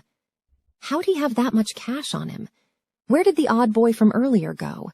He seemed to turn into a strong, warm, intelligent man. Even if the exterior still said, "Get away from me," he had a warm heart. Was it a facade? Thank you for everything. He glanced around. You should consider a security system. It'll help you sleep at night. When the cab honked outside, he gave her a firm nod, then headed out. Locking up behind him, she watched the odd computer hacker leave. Did he have some weird split personality issue? Chapter 11. With not much happening in the case, Jack and I headed home for a few days. I gave the file to my favorite profiler, then checked my mailbox. There was a latent print on the toilet seat. It didn't match anything in the database, and it was only a partial, but it was something. The newspaper clippings had trace amounts of cocaine, but only on the clippings I suspected were of the copycat killer. The clippings I found in the bedroom were clean. So why would our killer use coke but only when angry? He had taken his time with the victims, posing them just so. He used heavy gauged wire to make the arms and hands extend at just such an angle to be damned near painting perfect. Someone attempted to taint his work and his name, so he snuffed them out. But coke? This was a twist. Our killer was too detailed, too pained to be a drug addict. Drug addicts were messy, made mistakes. This killer had been so careful, so precise that we literally had no leads, only hypothesis. The profiler stood at my door. Murph. Yeah, what's up? He shook his head. Ready for your profile? I laughed and nodded. That's gotta be a record. I already had this case sent to me since you two were headed to Chicago. I just wanted to see if anything new came up. Listen, your guy, he's gotta be older, right? I mean, for these men to seek his wisdom, he has to have that kind of aura. So we're looking for someone probably in their late 40s or older. He's probably after trophies, scat or something. I bet the guy you interviewed took pictures or recorded the rape. So the rapists are his trophies, as are whatever they bring him. He's got a god complex, big time, big. Race? Probably white or Hispanic. Why? Nothing in the case screamed at me about race. All of these victims are white, except 3 who are Hispanic, but of lighter complexion. He might be racists against darker-colored people, blacks, Middle Eastern. You know, anyone who looks different than him. If he's hanging out in a dive bar, chances are he looks well-dressed for the place. Again with the god complex. He probably has a few arrests for assault. A little time in jail convinced him he didn't want to go back, so he's living out his fantasies through others. So, do you think he's a doctor or something? Good Lord, no. How'd you come up with that? He hugged the file to his chest. The chloroform, he has to be providing it. Our guy in jail isn't smart enough to get his hands on it alone. He sighed. It's not used in the medical profession any longer. But sadly, there are recipes for it online using bleach and acetone. It takes skills in science and math, but I bet you could mix some in your garage. Except you don't have a garage. Right. Anything else? I tried to hide my revulsion at the thought of frat boys mixing chloroform, and instead tried to focus on the task at hand. He's a coward, probably a sexual sadist without the stones to actually manage the crime himself. But a coward on the inside, a grandstander on the outside. I bet this guy talks non-stop. Probably a salesman or something. That's what I was thinking. A salesman. A professional talker. Good work, Joe, thank you. I called Miranda and quickly gave her our profile. Finding the guy should be a hell of a lot easier now that we had his hangout, and a description of his race, age, and personality. She'd have to relay that to our undercover guy when she could. Getting evidence to put this piece of trash away would be more difficult, but knowing where to look was a great start. I stared at the box on the corner of my desk. Michelangelo was out there, but why did he stop killing? When and where would he strike again? I thought long and hard about Miranda's survivor. She wasn't as angry as someone in her position ought to be, but then again, she didn't remember much. I'd spent plenty of time profiling and chasing murderers, but didn't know as much about survivors. Miranda seemed convinced it was her inner strength that kept her going. That was a hell of a limp she tried to disguise. From the x-rays I saw, it had to still throb and ache. Compound fractures were known to give their owners aches and pains for a lifetime. The thing that upset the woman the most was the loss of a dog that was, in her own words, old. He probably would have died in a few years anyway, but the brutality of it bothered her the most. Maybe she had something special inside her. Maybe she really just had a strong mental fortitude. We'd see how she fared during the trial. That would be the ultimate test of her character. It was clear Miranda had let herself get emotionally involved. Despite what they teach you, it wasn't always a bad thing. Empathizing with victims was a large motivator. When I saw parents' dreams crushed by a madman who took their child too soon, it made me work through weekends, through the night, through flu and holidays, and any other number of things that people call off work for. You fight harder when you give a shit, but giving a shit can cloud one's judgment, and that line shouldn't be crossed. When we become weak, we make mistakes. When we make mistakes, the guilty walk free to create more victims. It's a very thin line, which brings me to Jack. My dear partner, who I trusted with my life every time we left the office, hadn't been himself on this case. His personal experience with his sister usually made him an asset in the field. He knew how to relate to people.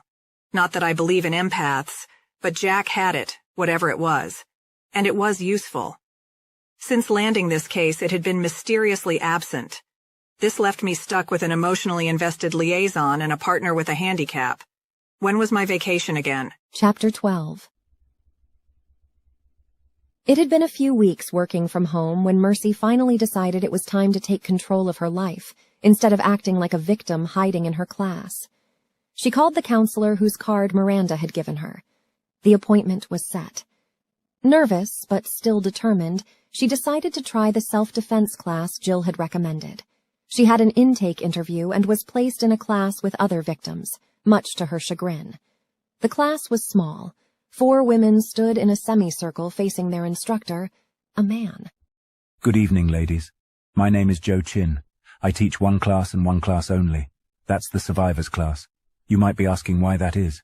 I teach this class because I'm also a licensed psychologist. The 3 other women groaned and stared at the floor. Mercy was curious, though, and kept her head up and her eyes forward. There's no denying that each one of you have some form of PTSD. I can help you with that. There are methods I will teach you in this class to overcome your panic attacks that I cannot teach in my practice, because they're not specifically recognized. As you know, licensed practitioners cannot touch their clients. Here we will have physical contact.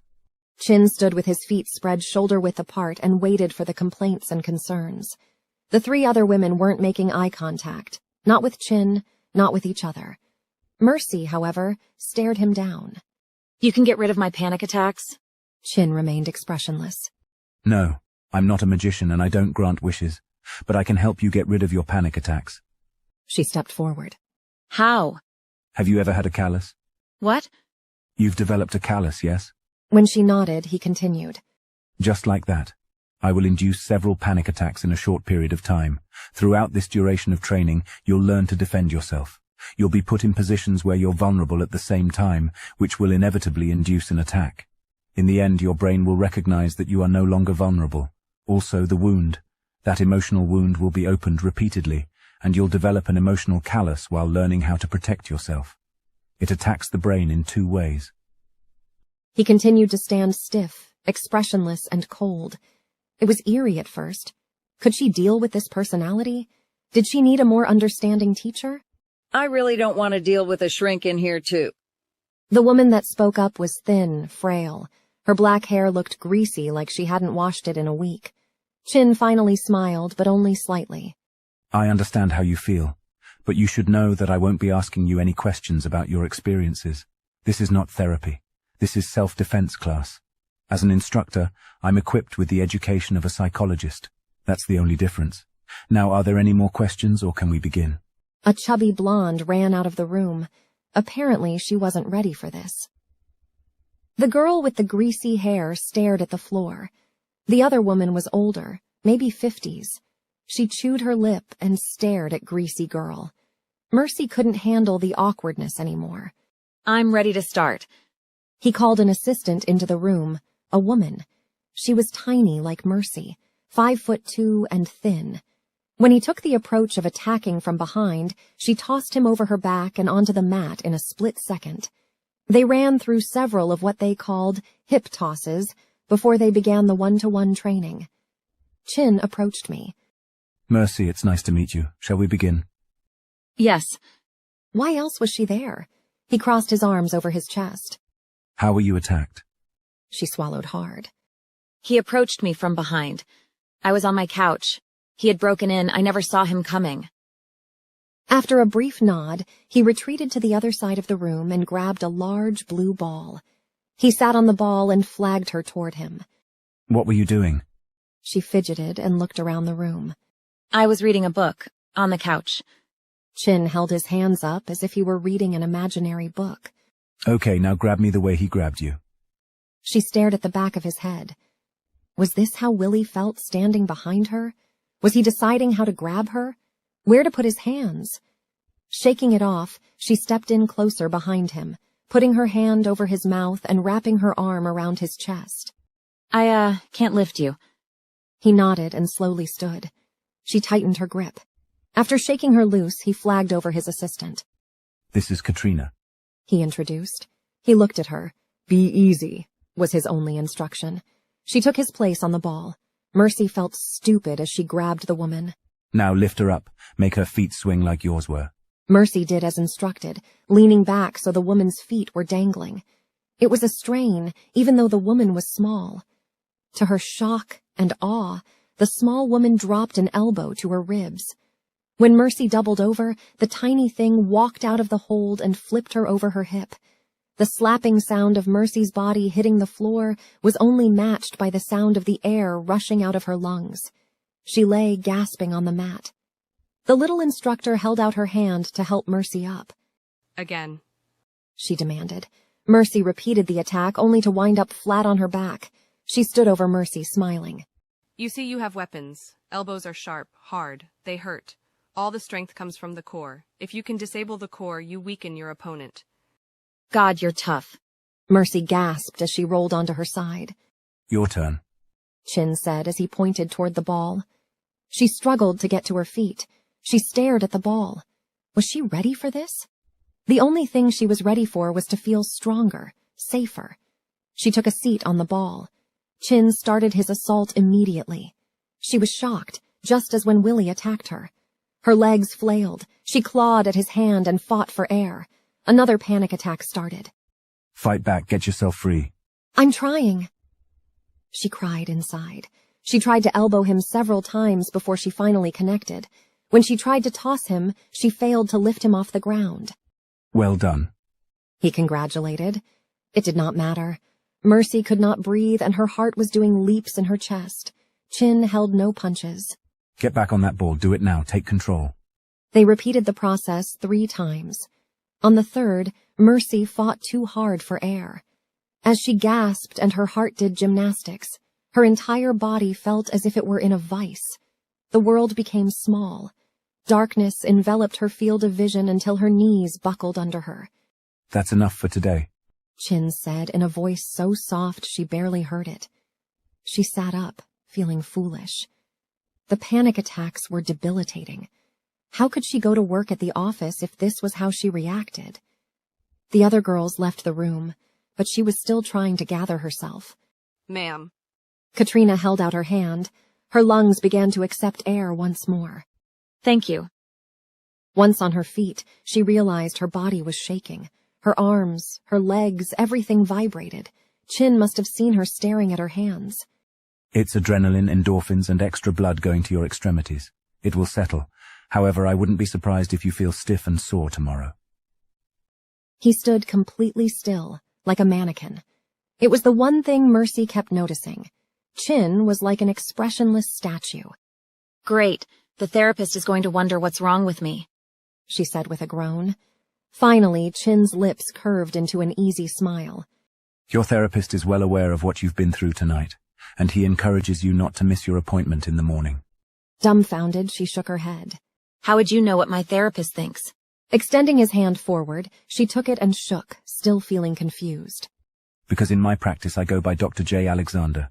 Your appointment is with me, Mercy. Of course, you're who Miranda would recommend.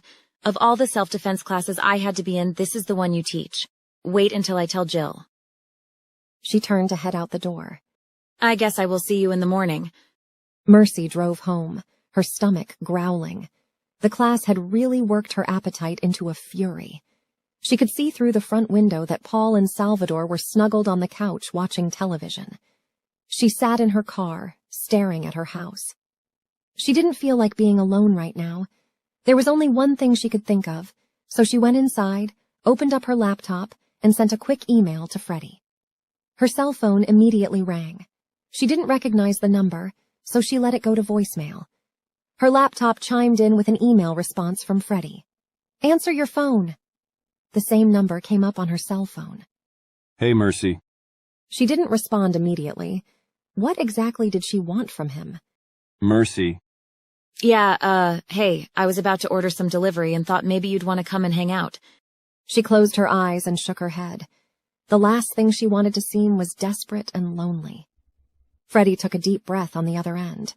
It'll take me about 20 minutes to get there. Had she interrupted something? I know it's last minute. If it's not a good time, we can do it some other time. No, I was deep in the middle of some code. My eyes could use the break, and honestly, I've been dying to cheat on this new diet. I'm really sick of nothing but protein. I'll be there soon, okay? She chewed her lip. Maybe she should have just taken a shower and read a book. She could have gotten lost in a good book and not bothered anyone. Mercy, why are you so quiet? Is everything okay? I'm okay. We'll talk when you get here. Does Chinese sound good to you? He laughed on the other end of the line. Carbs, salt, MSG, sounds excellent. See you soon. Thankfully, he hung up before she could be any more awkward. She called in her order and took a quick shower, making sure she was adequately dressed before the delivery arrived. Her arms and legs began to ache already, making the simple act of answering the door for the delivery guy a challenge. As soon as she paid him, a cab pulled up and Freddie climbed out. He passed the delivery guy who eyed him. Freddie, in his usual stay-away-from-me clothes and black makeup, caused the delivery guy to shake his head. Freddie didn't seem to notice. Perhaps he was just immune to it by now. Mercy laid out the containers and plasticware on the coffee table. and turned on the television. What are you in the mood for? He shrugged before he plopped on the couch next to her. No horror movies, I won't get any sleep. Comedy, she asked, hoping he'd say yes. Sounds good. Oh man, chicken lo mein, is that mine? She smiled at him and nodded. You said you wanted carbs. What's with this diet anyway? He rolled his eyes. I'm afraid to tell you. It'll totally kill this image, he said with a smile as he wagged his fingers toward his clothes. Try me. After chewing a huge forkful of noodles, he swallowed. Remember I told you I was mugged as a teen? When she nodded, he continued. I've been trying to bulk up since then. I sort of hit a wall, so I saw a nutritionist. She put me on this diet.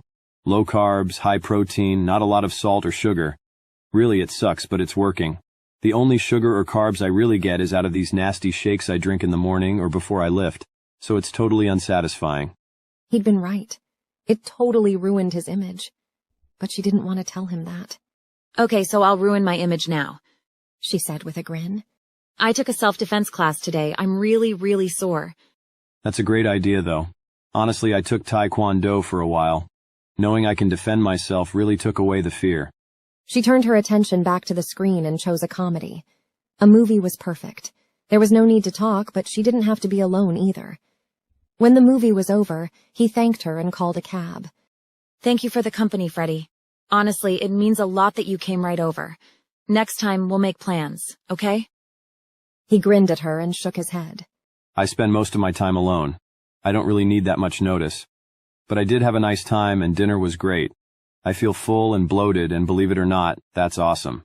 With a laugh, she scooped up the empty containers. See you later, she said as the horn outside honked. Lock up, he said before he closed the door. People. She doubted she'd ever figure them out. Chapter 13. Mercy sat in the waiting area, flipping through home and garden magazines. She'd avoided therapy and doubted there was anything to talk about. But she had to do something.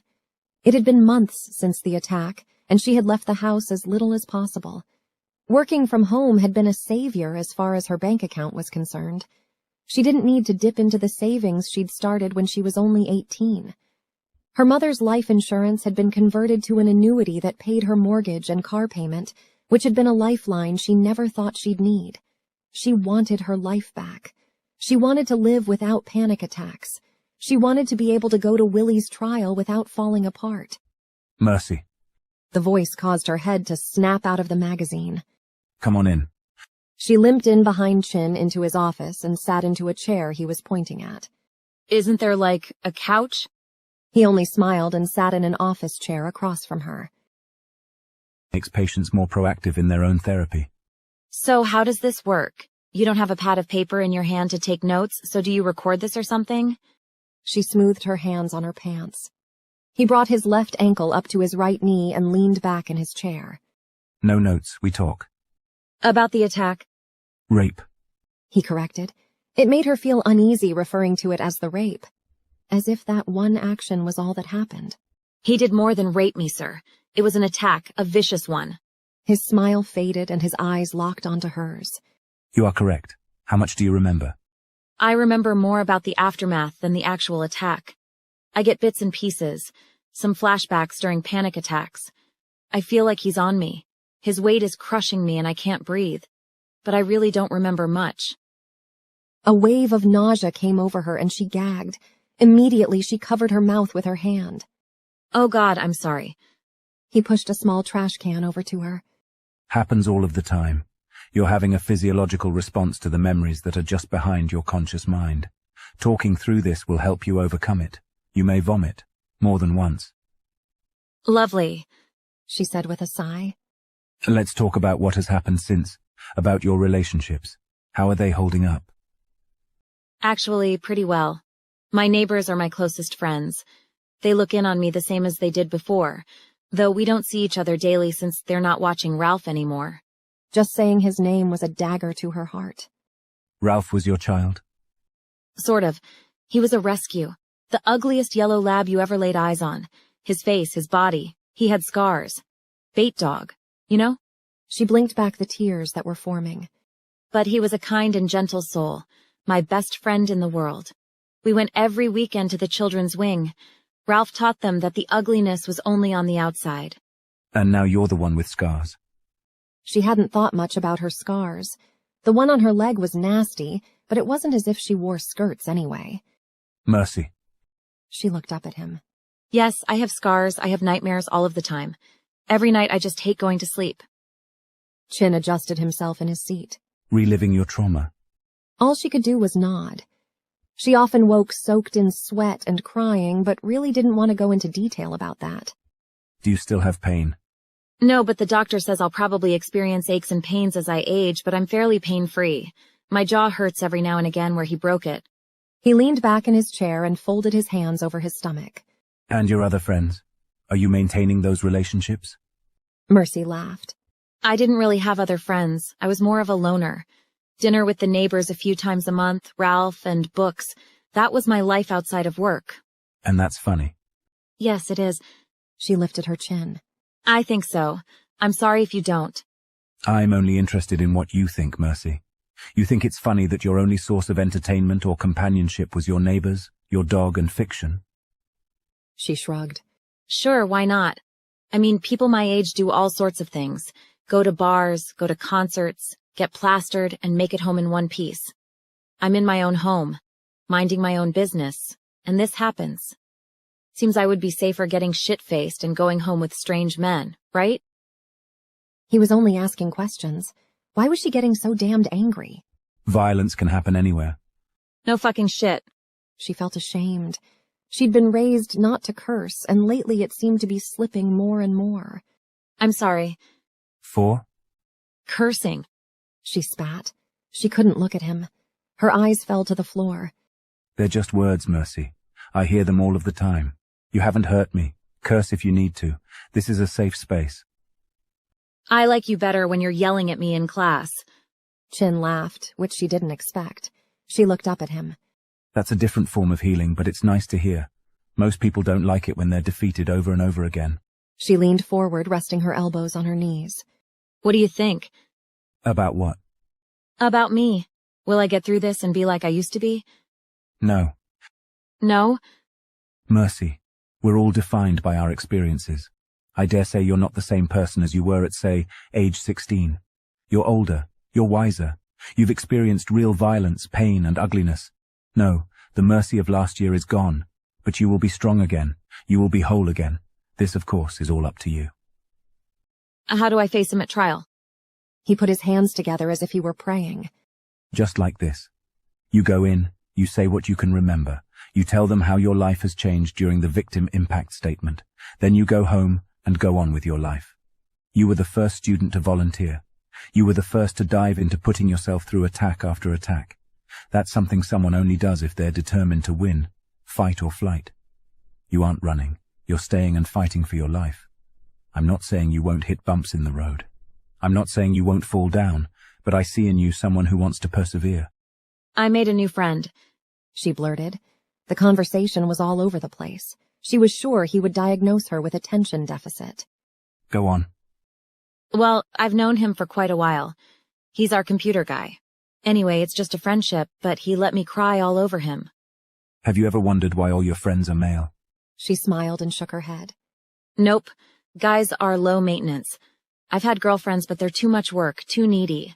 Guys don't borrow my clothes, my books, or my makeup. So what do you two do together? He brought his forefingers up to his mouth as he studied her. Suddenly, she felt as if she were under a microscope. Don't worry, Doc. I've already researched all the nasty things that come with this. Addiction, promiscuity, STDs. I wasn't dating before this happened, and I'm not dating now. We just have dinner together, we've watched a movie, and rearranged my furniture. She glanced at the clock on the wall. 15 more minutes. Chin spent the next 10 of those minutes warning her about the barrage of emotions she'd be susceptible to, and the tools to deal with them. He suggested she get a toy drinking bird, the bird that bobs back and forth on its own, to study when she began feeling panicked. One last thing, Mercy. If I were you, I wouldn't hide at home. You should get back out there, go to work, get back into your routine. He stood from his chair. She followed. Will it help me get better faster? Yes, you can't hide from your problems. Hiding at home, it doesn't work. Many of my patients try to shut themselves in. It's natural, but you have to fight that urge. I guess I'll see you at class tomorrow? You can count on it. Be sure to keep stretching. It'll help with the aches. She drove home thinking about her session. Chin probably thought she was all over the place, and maybe she was. Maybe it was Mercy's form of spiraling out of control. She ran inside, grabbed her laptop, and ran back out to her car, driving into town. After pulling in her spot, she turned the car off, but sat gripping the wheel tight. She had to do this. One way or the other, she'd have to deal with Bill's clientele. It took a few minutes to find her resolve, but once she did, she hurried into the office and walked past the receptionist and Jill. She stood at her office door. A very frazzled-looking woman sat at her desk, staring at documents with tears in her eyes. I'm sorry, but your services are no longer needed. Now, if you'll excuse me, I need my office back. The woman looked up at her and sniffed. Thank God this is the worst job I've ever had. She grabbed her bag and ran out of Mercy's office. Mercy wasted no time plugging her laptop into the Ethernet cable and sitting down to work. Jill stood with Bill at Mercy's office door. Mercy, you're back? She swallowed hard. Yes, but I don't think I can do document signing yet. I can't look at them. A large smile spread across Jill's face. Oh, I'll handle those, but you have to do my filing. Deal. Bill smiled and shook his head. Guess you two ladies don't need my input then. Oh, Bill, we've been running this office for years. You just bring in the clients. Jill patted him on the shoulder. Mercy laughed. A sudden wave of relief hit her. This was home. This was what she'd been missing. I gave that hag a list of motions I needed, but she managed to get nothing accomplished, so you have your work cut out for you. Bill smiled. Good to have you back. Bill, you do realize I've been working from home and most of this has been done already. Of course I do. She raised her brow at him. Then why did you assign them again? Jill cut in. To give them something to do, sweetheart. Now chop, chop. Bill needs something to do now that he can't sabotage every temp we hire. The three of them laughed. After 3 hours, Mercy had her desk cleaned off and her work caught up. Most of it had already been done by her from home anyway.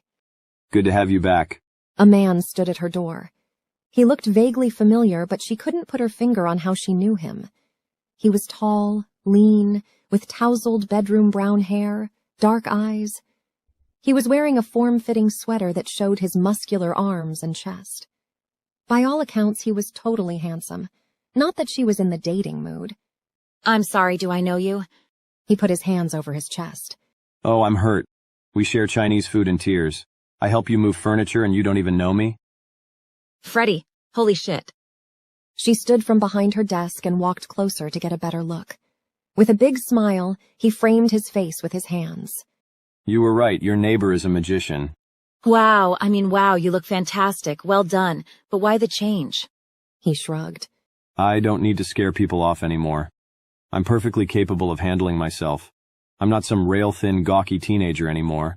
I just thought it would be better for me. Better for my business if I cleaned up a bit. She leaned against her desk. But what about those friends you were so worried about seeing you in my Honda? Bracing his weight on the door jamb with his forearm, he looked like a model. How good of friends could they have been anyway? Well done. Honestly, I'm proud of you for taking the bull. Chapter 14.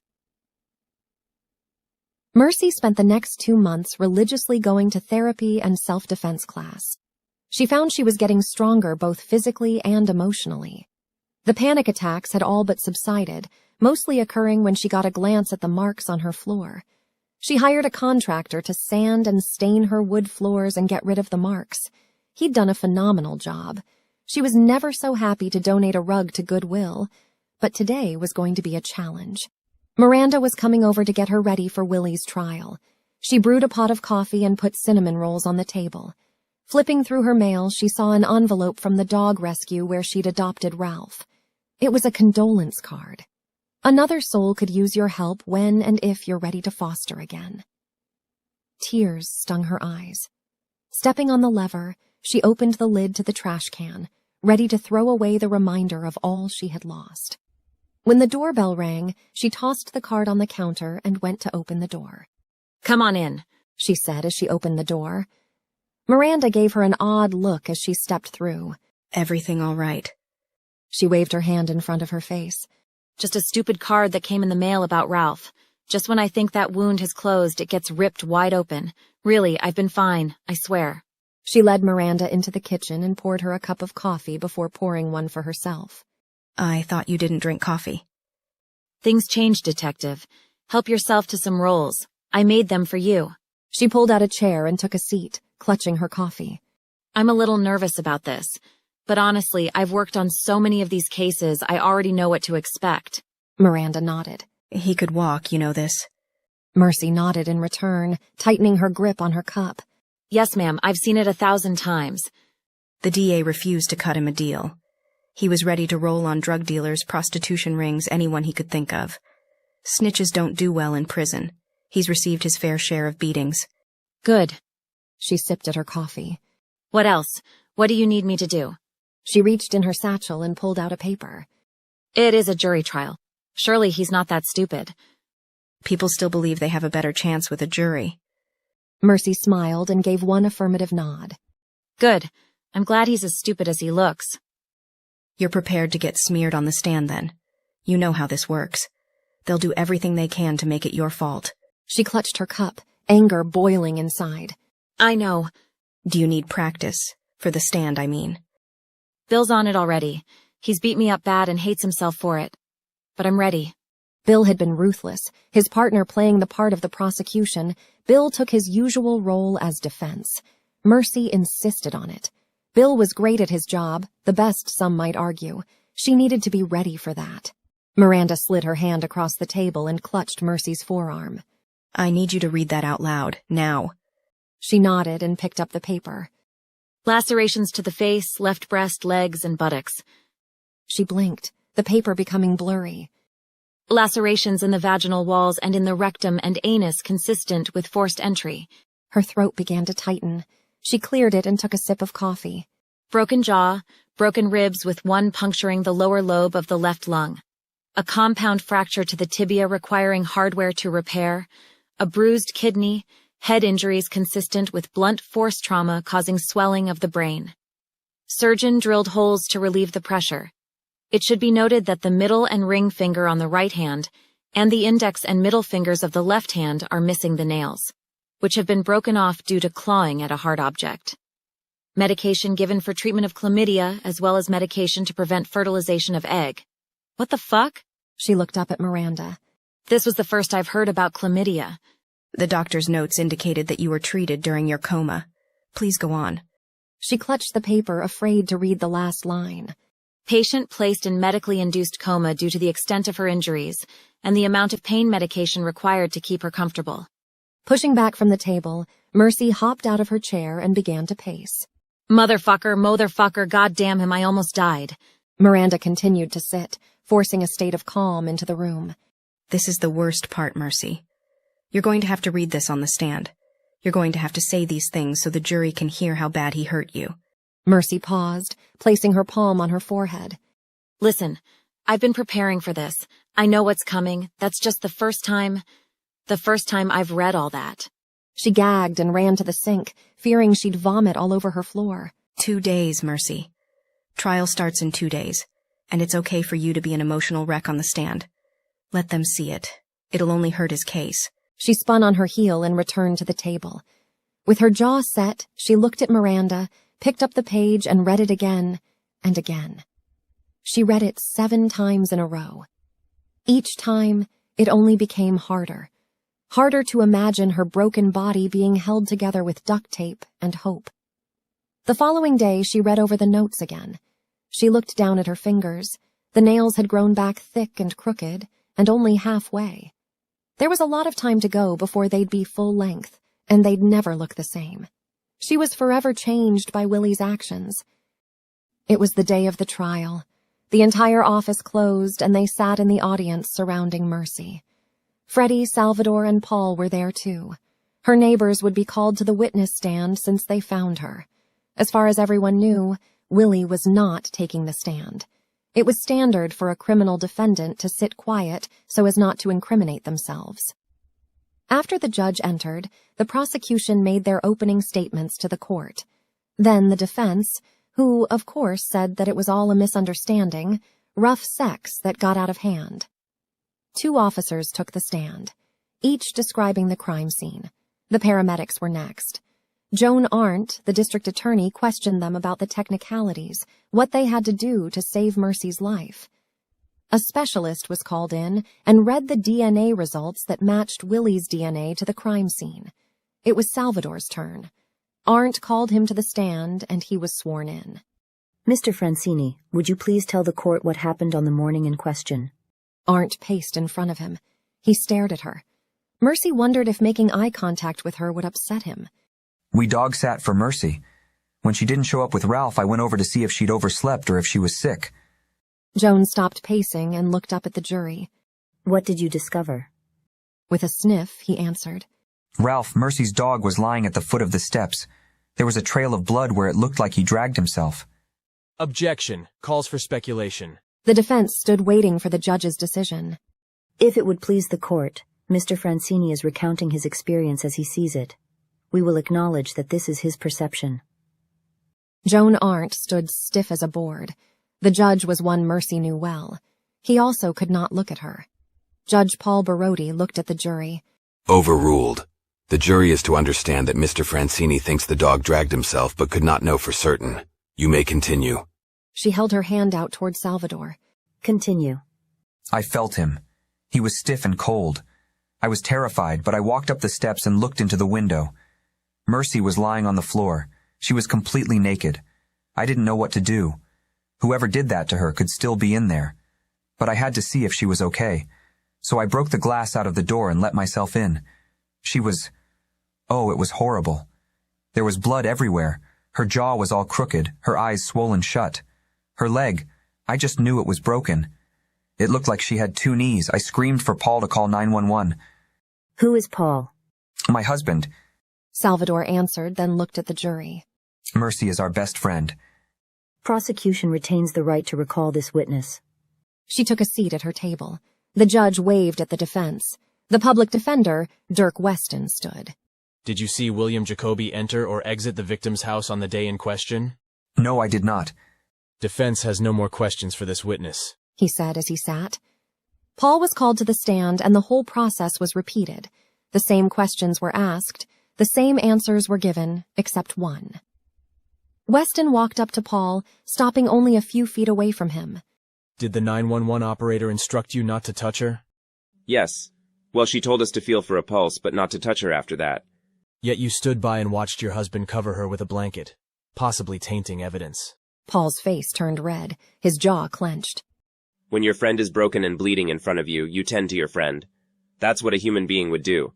He turned to the jury. So, you ignored the professional's advice and just did what you wanted? Paul took a deep breath. Salvi did what was right. Defense has no further questions for this witness. Willie turned and looked at Mercy. He smiled. The creep smiled at her. Then he waved. Mercy's jaw dropped. Her heart raced. Joan Arndt took notice. Perhaps Mr. Jacoby would like to reconsider taking the stand. The jury's eyes were on him and Mercy. She began to hyperventilate. Jill squeezed her hand. Turn around, asshole, she yelled. Order. The judge pounded his gavel. One more outburst and you'll be removed. Yes, Your Honor. Jill held Mercy's hand tighter. The jury saw that, she whispered in Mercy's ear. I don't think they liked it. Breathe, Mercy. Keep breathing. Defense calls Mercy Conall to the stand. She had a difficult time standing. Jill helped her, then led her to the small wooden gate separating the audience from the rest of the court. You got this. Breathe. Mercy made her way to the stand and raised her hand. She took her oath, then took a seat. Can you state your full name and age for the record? Defense directed. Mercy Renee Conall, age 28. Her hands shook, and so did her voice. She tried not to look at Willie, who was smiling like an idiot. And you work for attorney Bill Jones, William Jacoby's former lawyer? Bill was Willie's criminal defense lawyer. I am Bill's paralegal, she answered. Yes, Bill had prepared her. They needed the jury to have the facts. Yes or no, Ms. Conall. So, in your capacity as a paralegal, you've had plenty of contact with the defendant prior to the day in question. He sat. The piece of shit sat as he questioned her. Can I object? She asked. The judge chuckled. Excuse me? Well, that's a subjective question. I mean, Attorney Weston may consider our contact as plenty, where I may consider it entirely too much. She shrugged. The district attorney tried to stifle her laugh. Objection calls for speculation. If she didn't think Bill had prepared Mercy for trial, she certainly knew it now. Counselor, care to rephrase your question? The judge asked. Weston pulled his jacket down as he stood. How much contact have you had with the defendant in your capacity as a paralegal? I've had him in the conference room 4 times to sign plea agreements he made to stay out of trouble. Also, I was called out to the waiting area by the receptionist to give Willie receipts for overdue bills he finally paid off. We went through that twice, so 6. 6 times I've been in his presence that I can recall prior to the evening when I was attacked. Her heart slammed against her chest. Weston rubbed his forehead. He wasn't ready for this, not in the least. He expected a crying, sniveling victim. I know this is difficult for you, but can you tell us what happened the night of the attack? She took a deep breath and let it out. I was reading a book on my couch. The doors were locked except for the dog door because my rescue dog, Ralph, was getting older and needed to go out more frequently. So I left it unlocked until bedtime. I remember a hand and cloth over my mouth and being hauled over the couch. The next thing I knew, I woke up in the hospital a mess 4 weeks later. Were you drinking? I had a glass of wine. She answered truthfully. So you were drinking? He asked again. I drank a glass of wine, yes. What did you have to eat? She shook her head. I don't remember. My friends had brought me over some dinner, but I can't recall what it was. Weston turned to the jury as he continued. Would you say you flirted with the defendant? I was alone in my home reading a book. The only thing I was flirting with was lack of sleep for work the next day. Weston looked at the floor and took a deep breath. I mean ever, Miss Conall. Have you ever flirted with the defendant? No. No? He stepped toward her. When he asked you out for coffee, did you not tell him that you wanted to, but it was against company policy? No, I did not. Weston turned and looked at Willie, who had an outburst. She's lying! When he turned back to Mercy. You realize you're under oath? Yes, sir. So, you didn't say it was against company policy? She shook her head. No, I never said I wanted to. I was put off by a client asking me out since I work for a criminal defense lawyer. I told him it was against company policy so as not to hurt his ego. I just wanted to get away from him. So, you're changing your testimony then? Weston looked at the jury. Is that what's going on here? When Arndt stood to object, Mercy cut her off. What's going on here is what you defense lawyers always do. You ask a multi-layered question to try to trip up an emotional victim. I never said I wanted to go out with him. That part is false. Using company policy as an excuse is true. So if you want straight answers, ask straight questions. A few of the jurors pursed their lips. Another laughed. 2 men crossed their arms over their chest and glared at Weston. People hate lawyers. Juries were no exception. Permission to treat the witness as hostile, Your Honor? Objection. Arndt nearly screamed. Overruled, Counselor. Move it along. The judge glared at him. Was this just a case of rigorous sex gone bad? Weston asked. Mercy was ready for this. It was a case of non-consensual sex and violence, sir. I didn't invite him in. I didn't know he was there. He attacked me from behind. Do you invite clients from work to your home often, Ms. Conall? No. Where was he going with this? She felt as if she'd puke. No? You've been seen with another client from the office. Frederick Young is a client, and he's been at your home a few times. Mercy's mind raced. They'd been watching her. It was violating on a whole new level. Freddie was once a client for a minor offense. He's now a fellow employee. She took a deep breath. But he also is a business owner and a friend. Weston once again faced the jury. What sort of relationship do you have with Mr. Young? Mercy looked at Freddie, who looked like he wanted to sob. She smiled at him. He's been a tremendous help, actually.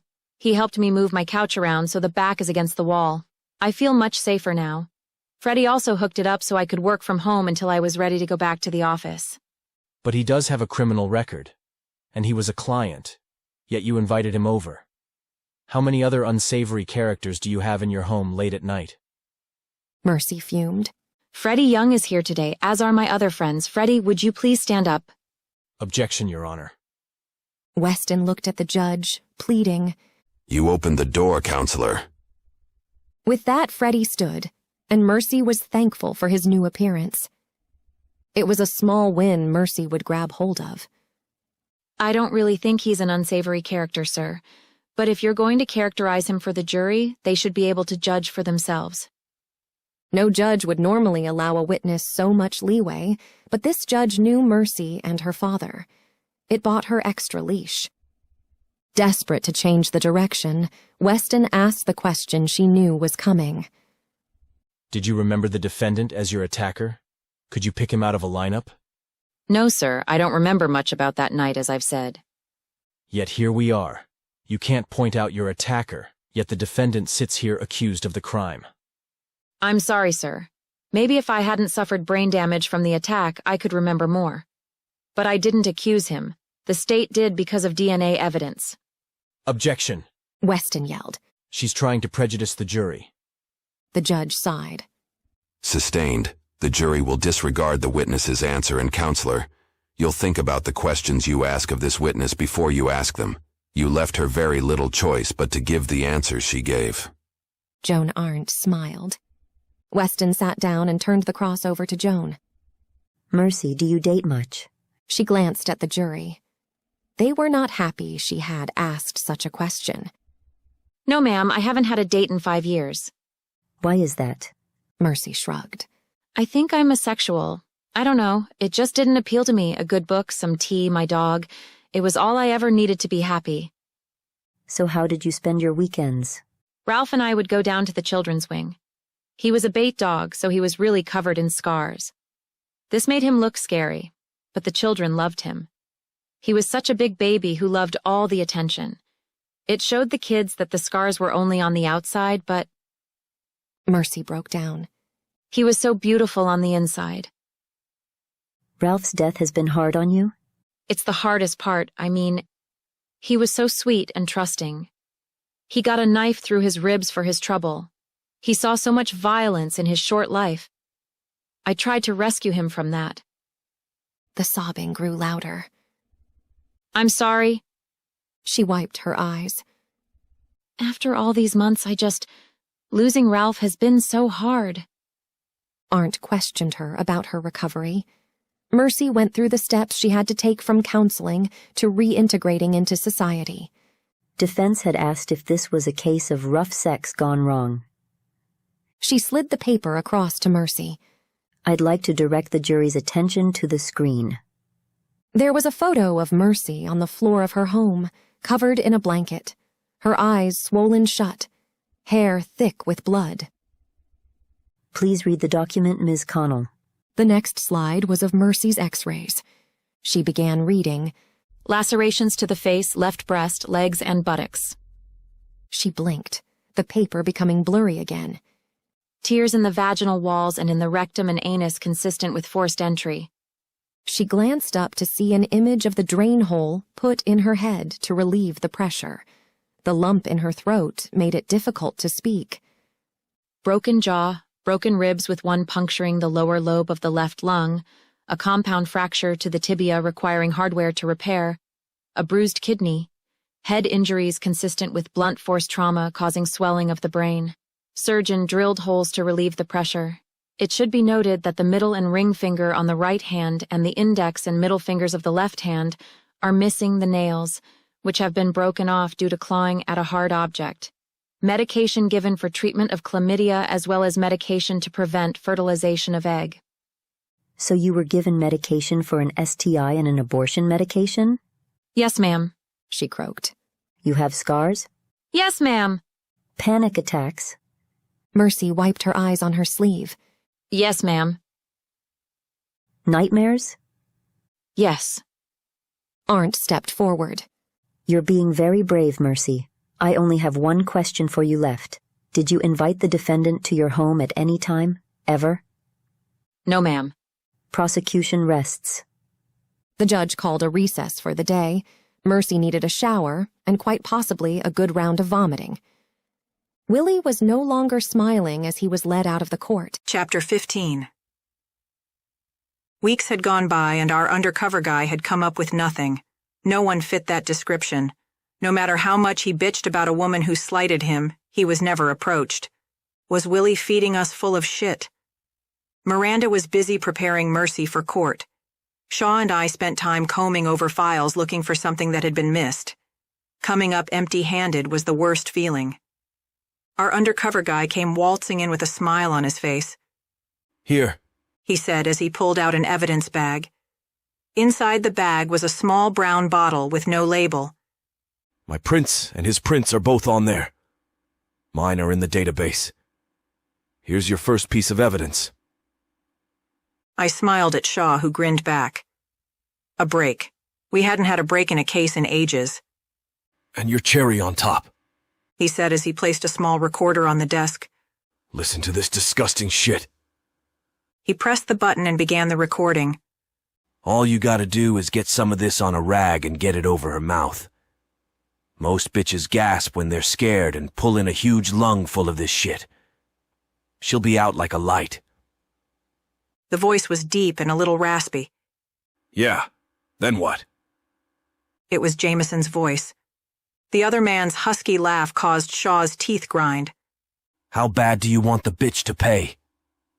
Jameson stammered a little on the recording. I mean, I don't want to kill her, bro. Just want to make her suffer, like she's made me suffer. You know? The creep moaned and my stomach twisted. If I tell you what to do, then you have to give me something in return. Something big. I mean, I'm giving you all of the tools, all of the knowledge. I'm going to need something to make it worth my while. Jameson laughed on the recording. Looking at him standing in the office, it was easy to see how hard it was to hear himself have the conversation. His blood pressure was up, causing his forehead to turn red. His shoulders were slumped forward and his hands were in his pockets. Sure, man. You help me. I help you. The guy's voice turned to a whisper, but grew louder. He must have leaned in toward Jameson to whisper. I want photos, videos, whatever. I want to see your handiwork. Like evidence? Man, you a cop? I was impressed. Jameson was great undercover. Now, would I be handing you the magic potion if I was a cop? His deep voice made my skin crawl. Besides, when cops set you up, it's for selling shit, not accepting free gifts. Okay, so a few pictures. I can do that. But what do you want them for? I mean, you don't want to see my dick or anything, right? The guy huffed. Listen, whether or not your stuff is in the picture is irrelevant. It's the carnage I want to see. I just want to add to my personal collection. He continued, going into detail. How to bash the woman's head into the floor if she started to wake, how to break the leg, and so on. It was nauseating. But we had it. We had the beginning of a good case against the guy. Now I just need to find someone to pose for pictures. Jameson smiled. The guys from CSI have great stuff I can use for fake blood, and I know a great makeup artist who can give her bruises and cuts that look real, especially in a photo. I'm gonna take this to evidence and go see the sketch artist while this guy's face is fresh in my memory. Shaw and I stood, shook the detective's hand and congratulated him on excellent work. He slid the recording device into an evidence bag and gathered that with the other bag and headed to the evidence room. A glance at the clock told me William Jacoby's trial was about to begin. I headed for the courtroom. Shaw decided to stay back. When I entered the courtroom, I spotted Miranda and sat next to her. I whispered to her about Jameson's evidence as the first witness was sworn in. That's excellent. Maybe we can get this piece of shit off the street. That recording and the bottle should be enough to get a search warrant for his residence. I gave her a soft smile. Jameson is doctoring up some photos to give to him. We turned our attention to the witnesses. It was clear from the testimony of Mercy's neighbors that they cared for her very deeply. It had really torn them up, what they saw. I think I was most impressed when the defense lawyer tried to trip up the second neighbor who spoke. They'd covered her with a blanket, possibly tainting evidence. The man stood firm that what they did was right for Mercy. For that, I had to respect them. The trial dragged on, and after a short recess and another witness, it was Mercy's turn. The scumbag had to have known it because he turned, made eye contact with her, smiled and waved. I don't think she took it well. The red-haired woman next to her comforted her and walked her up to the swinging gate. Mercy was clearly shaken when she took her oath. "I'm not sure your girl is ready for this, Miranda." I spoke in a hushed voice. She lifted her chin. "Just watch, she's ready." I had been wrong. Mercy handled herself like an expert, redirecting and even posing an objection. She didn't let the defense rattle her one bit. She even managed to give him a good tongue lashing, and the jury ate it up. When it was all said and done, Mercy ran the court. The judge, the jury, hell, I think even the DA was eating out of her hand. Her voice had been shaky at the beginning, but by the time the defense finished, the match point was hers. It was invigorating to see a witness handle herself in this way, but it was during the DA's cross that my ears perked up. Here was a loner of high intelligence who didn't date. She had very few personal connections and had more regard for a dog's life than her own. Maybe I'd chased serial killers too long, but she matched a killer's profile down to the OCD I saw in her home. She wasn't emotionless, but she did everything she could to control her emotions and not let them control her. Many people claim to have that ability, few do. Those that do are on my 10 most wanted list. I tried to be subjective. She was a traumatized victim who was trying to tell her story and survive on the stand without being victimized all over again. When she read her list of injuries, the pain was on her face. That much she couldn't hide. When she glanced at the photos being displayed for the jury, it had an effect. She wasn't impervious. No, not killer material. Just a survivor. And I was an asshole for even thinking such a thing. She held her head up high as she left the courtroom. William Jacoby wasn't nearly as cocky as he made his way out. One thing stuck in my head, though, her coworker that she had stand for the jury. Was she in fact pursuing a romantic relationship so close after a rape? That would be highly unusual. She didn't have an air of promiscuity about her. So why would she suddenly get close with a male coworker? Protection? Back at Miranda's office, I asked about Freddie, her new friend. Miranda shook her head. "It's common with rape victims. Some will turn to sex to keep the man around, sure. But they're all seeking a security blanket. He's a big, strong guy that she trusts. Why not have him around?" I confess my field experience with rape victims is very limited. That's why I questioned you. I'm not sure what behavior is normal in this situation. Clearly, from the victims we've interviewed, they all cope in their own way. Mercy was a puzzle, and something about her made me want to solve her. Chapter 16. The following morning, Mercy sat with her friends and listened to closing arguments. She hadn't slept the night before. Emotionally, she was numb. She listened to the defense try to paint her out to be someone she wasn't. Prosecution painted Willie out as a habitual offender who couldn't take no for an answer. When the jury was dismissed to deliberate, Mercy went home. She sat on the floor of the shower and sobbed. There was no way to let that jury know how many times she had flashes of her attack. Nothing she could have said would paint a picture of the hole left in her heart by Ralph's murder. When the water began to run cool, she gathered herself together and dried off. The hardest part was over. It was early afternoon and too early to slip into pajamas, so she dressed in jeans and a baggy sweatshirt. She stood in the kitchen waiting for the kettle to boil when a knock at the door startled her. Miranda Bosley and Joan Arndt stood looking very solemn. "Oh, God," she gasped. "This can't be good." The two women walked in. "We fought hard, Mercy. The jury found him guilty of aggravated criminal sexual assault, but not breaking and entering, attempted murder, or the animal cruelty charge." Arndt shook her head. "Your victim impact statement needs to carry some weight." She nodded, swallowed hard and tried to find her resolve. I will start working on it right away. Miranda looked at her feet. He'll go on the sex offender registry. Mercy knew what she was trying to say, but it was of little comfort to her. If that's all... Arndt lifted her chin. Sentencing is on Friday. You have time to think things through, but I have faith in you. She put her hand on top of Mercy's shoulder.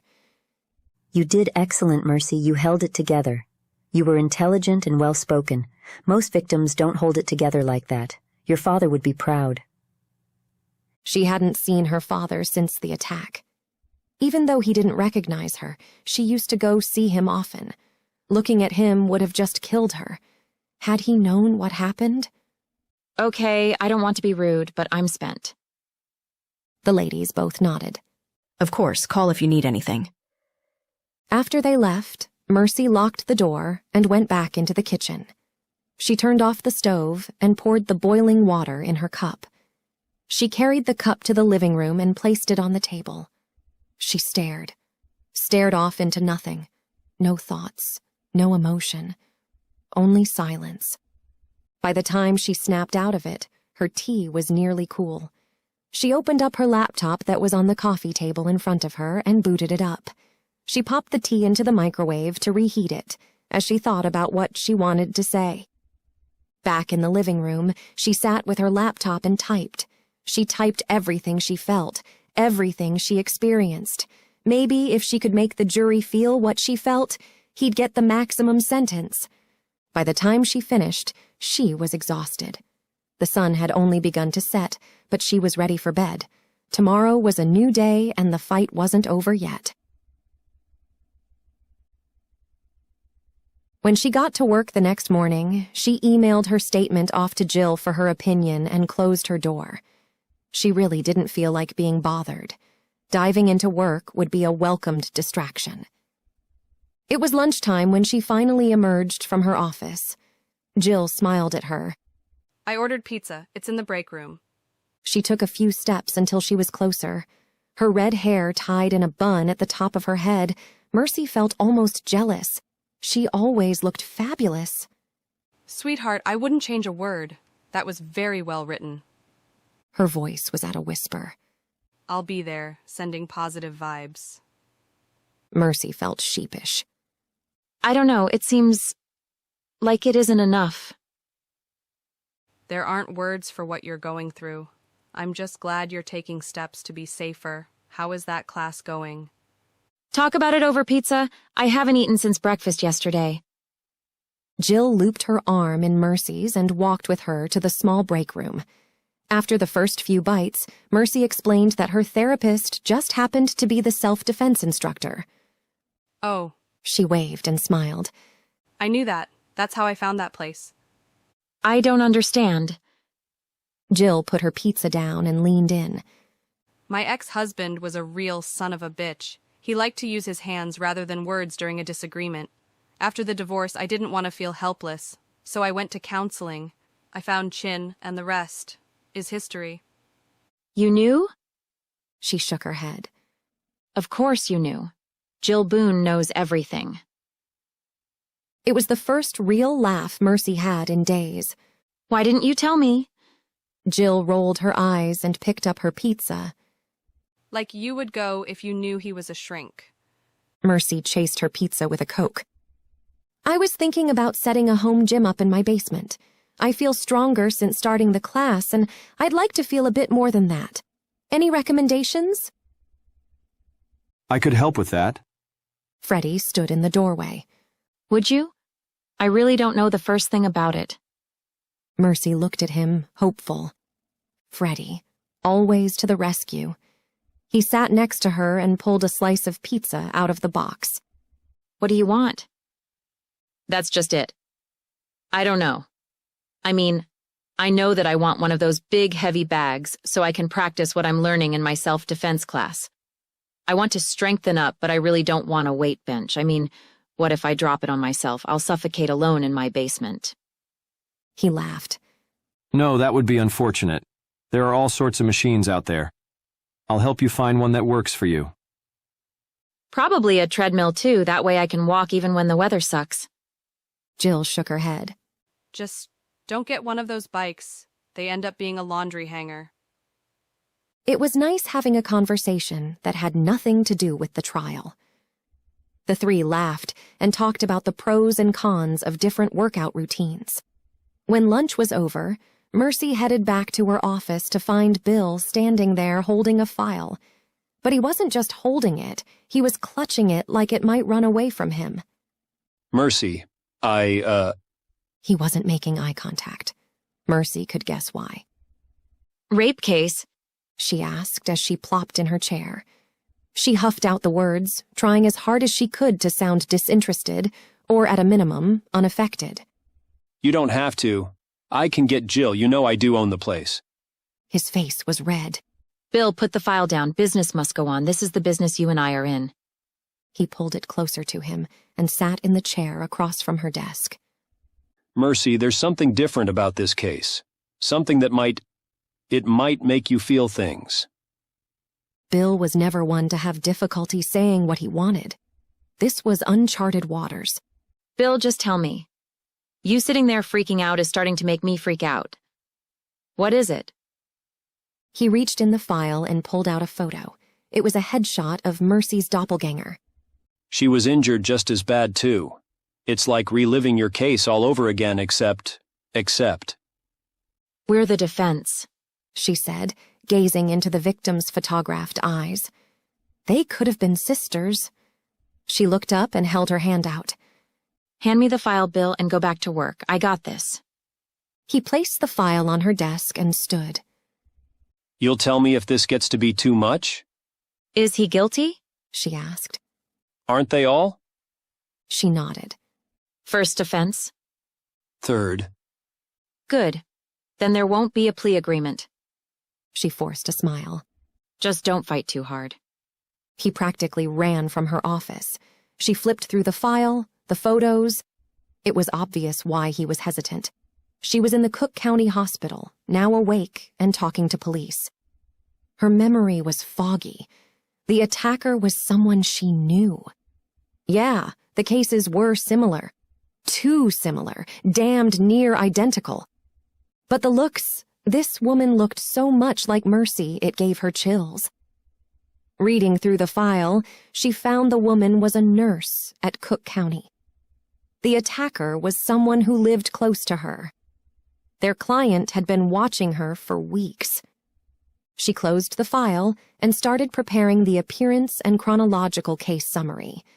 When her heart began to race, she'd look at her toy drinking bird, perpetually bowing forward. Her heart would slow and she'd refocus on her work. By the time she finished, it was time to go home. She packed up her stuff and headed out. The victim's face ran through her head. Mercy knew what the woman was feeling.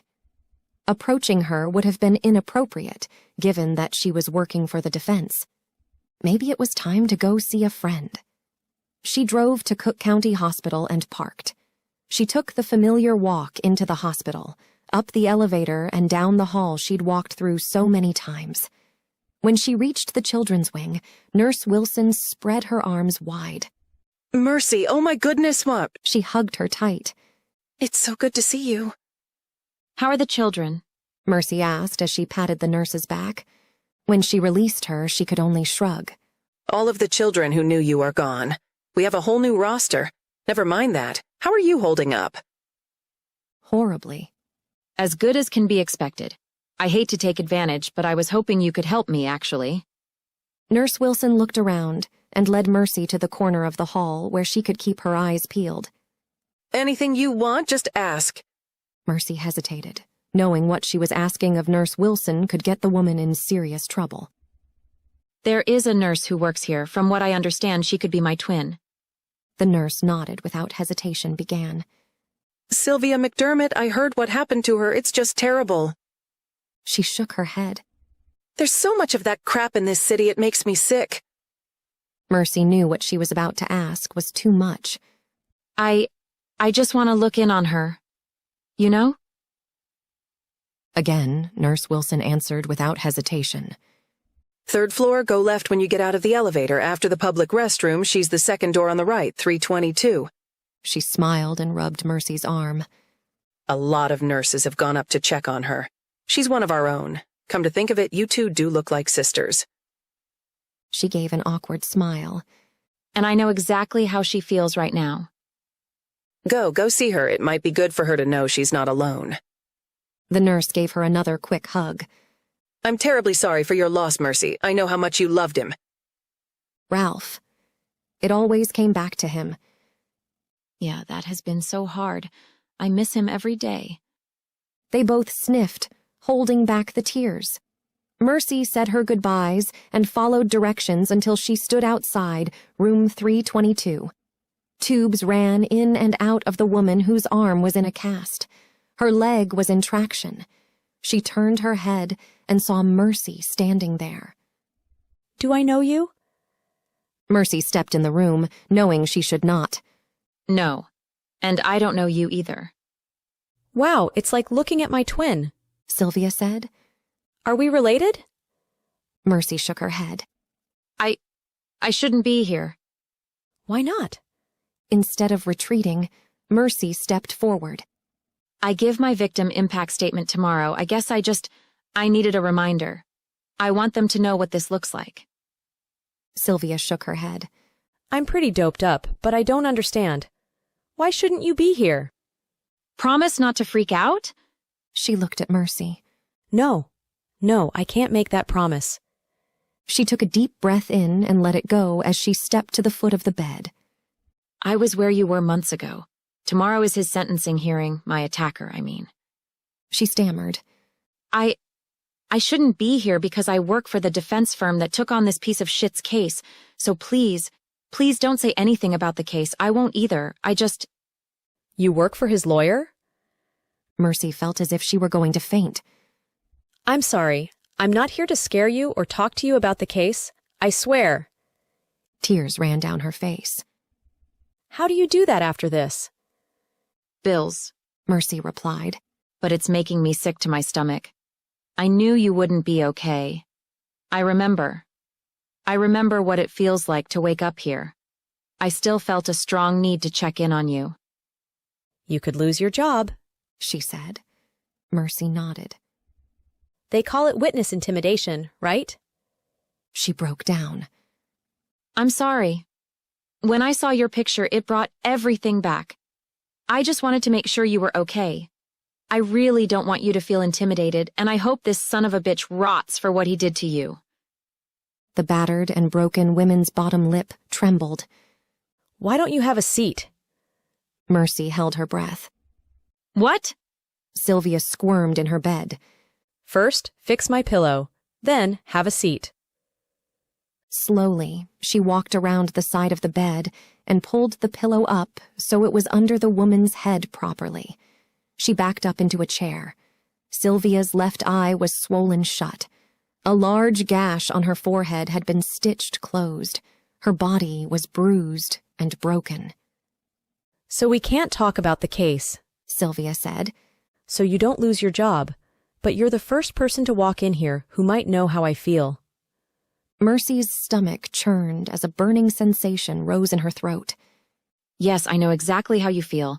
And don't believe the bullshit. You'll never be the same. I think I'm okay now, but I'm still pretty fucked up. He was a patient of mine. I gave him a sponge bath. She shook her head. When he made a pass at me then, I knew this would happen. I just knew.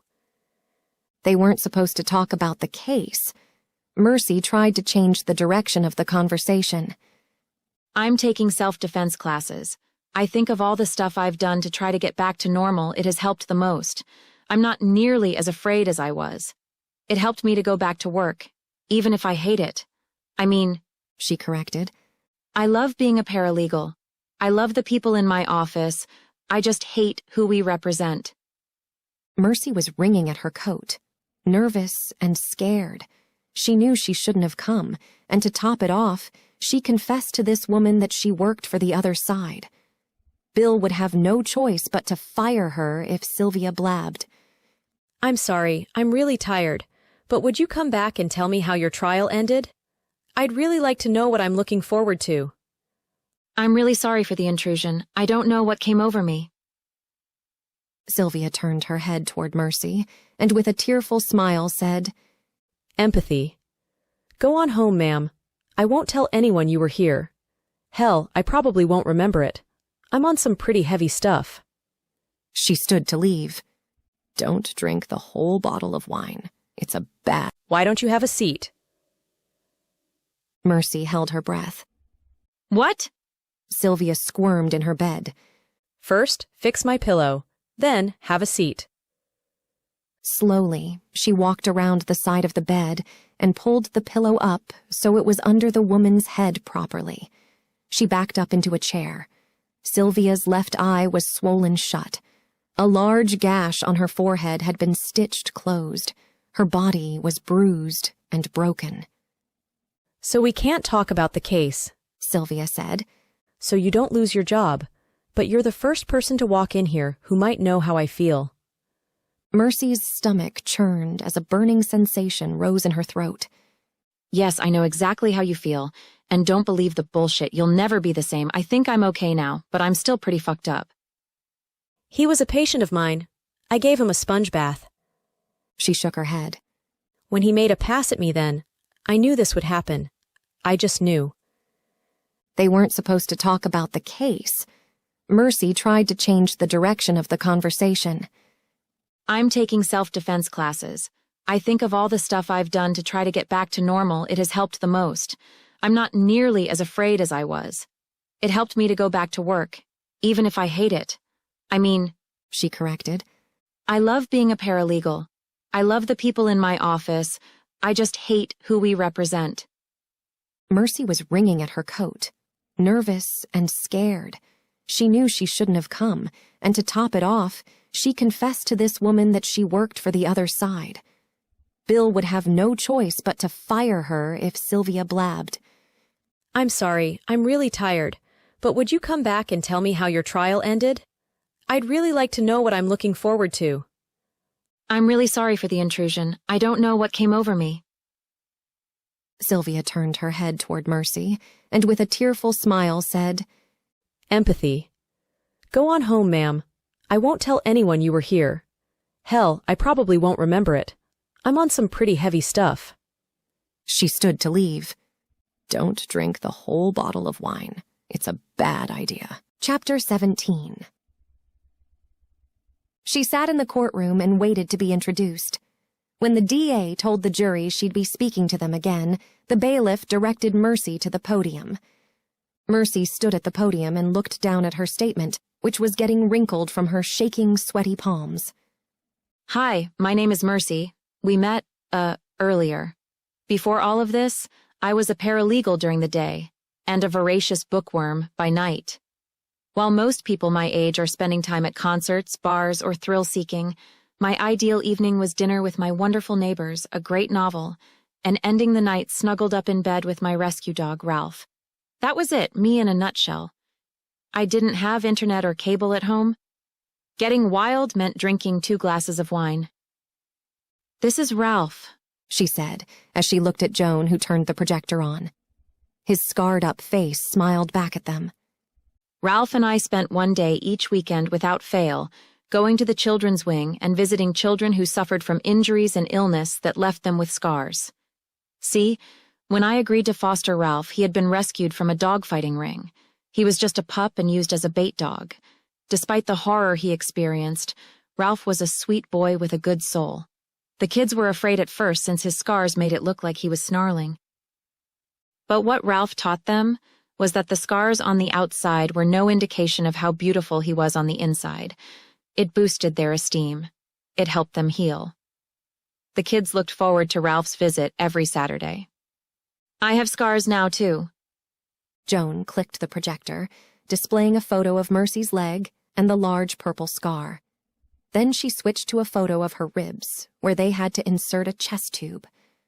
My lung collapsed due to being punctured by my broken rib. The weight of Willie and his thrusting collapsed my lung. The fracture in my leg was so bad it had to be held together with a plate and screws. But these aren't my worst injuries. I used to read a book a day. I haven't been able to complete one novel since this happened to me. I can't focus on the words.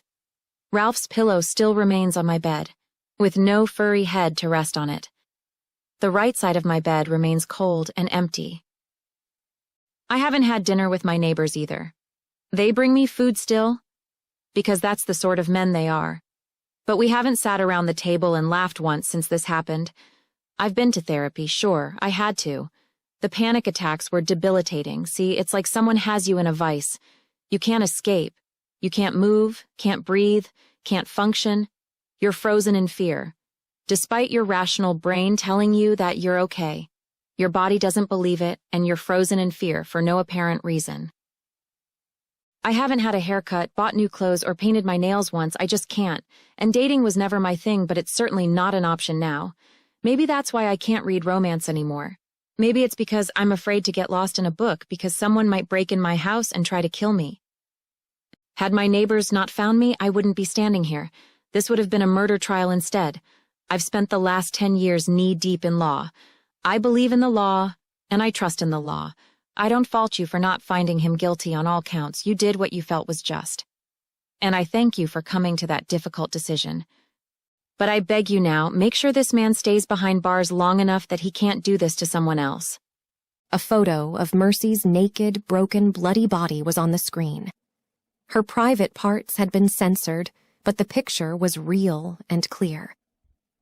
This was because I wouldn't have coffee with him. This over coffee. Is this who you want having dinner with your daughter? She cleared her throat and looked to her friends before turning back to the jury. One last thing. I want to thank you for sitting through this.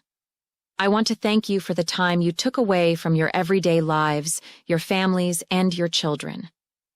I know this wasn't easy. I know listening to me now isn't easy. She turned to Willie. And you? You sit there smiling at me, grinning like we're buddies. Vibrations started at her toes and worked their way up to her jaw. She could see her hair shaking. Tears stung her eyes. You nearly killed me. You murdered my best friend. You violated me in ways no one should experience. You broke into my home, beat me nearly to death, broke my bones, punctured my lung, damaged my brain, raped and sodomized me. You did all of this with no remorse. I will never forgive you, Willie. Never. Her fists were clenched. Her knees wobbled as she stepped away from the podium. The urge to run at him, to claw his eyes out, was overwhelming. She wanted to hurt him, to kill him if at all possible. Leave. Walk away. Walk out the door. Hurry! She kept repeating the words in her head until she left the courtroom. Mercy kept walking, through the building, past security and down the front steps. She walked straight to her car, unlocked the door after a few shaky tries, and climbed in. After she pressed the lock button, she gripped the steering wheel and screamed at the top of her lungs. After a deep breath in, she let it rip again, screaming for all she was worth. When she went to take another breath, she realized she was heaving, gasping for air. The anger boiling into rage had her adrenaline soaring. She'd thought about killing someone, a human being. There was no doubt in her mind she could have done it. It wouldn't have bothered her in the least. She put her forehead on the steering wheel and released the sob she'd held in. What did he do to me? Tears spilled over her cheeks and dripped onto her pants. She made no effort to wipe her nose, or the tears away. She'd earned them. She'd earned every ugly face, gross substance oozing from her nose, and the breakdown in the parking lot. She'd earned the right to be however inappropriate she wanted to be. Her hand still trembled as she pushed the key into the ignition and turned it, firing the engine. She didn't hesitate to put it in reverse as she saw her friends hurrying toward her car. She didn't want their pity. She didn't need the long faces, the words of encouragement, or any sort of comfort they had to offer. Mercy began driving. The destination, unknown. She just drove. Willie's smug face staring back at her haunted her thoughts, his stupid grin, how she wanted to wipe that stupid fucking grin right off his face. He didn't deserve to grin. Hell, he didn't even deserve a face. When her cell phone began to ring, she turned it off. Distractions were unwelcomed at the moment, and she owed no explanations for anything. When she put the car in park, it was outside the pet rescue where she'd adopted Ralph. She looked in the mirror as she dried her eyes and wiped her nose with a tissue. Something good had to happen today. Anything good. So she gathered herself and walked in. Brian Humphrey stood with his mouth open. Miss Conall, how good to see you. A nod was all she could manage. What can I do for you? The tears started to form. She sniffed to try to pull them in. I just need to do some good today, you know? I saw in the paper. I'm very sorry to hear about Ralph. He was a good boy. She couldn't look at him. I was wondering if you could use some help. Of course, we could always use the help. Come right this way. She followed him to the back where the dogs were segregated. The aggressive ones were always caged alone so they couldn't hurt the others. Some were paired up, but most had lonely lives in individual kennels while they healed from their wounds. They shook from fear. They cried out in sadness. Some barely moved. That's when Mercy spotted her. An enormous, but thin, American bulldog female. She had a dingy white body with brown patches. Her fur was matted and dirty. Don't go in there. That one is aggressive. Mercy turned to face him as she held on to the handle. She is fine. What's her name? Brian cleared his throat. Bertha. What's her situation? She was overbred, underfed, and severely mistreated. I can't get near her. She hates men. But she's bitten 2 of our volunteers already. She'll probably be put down soon. Bertha stared at Mercy through the glass, challenging her to enter.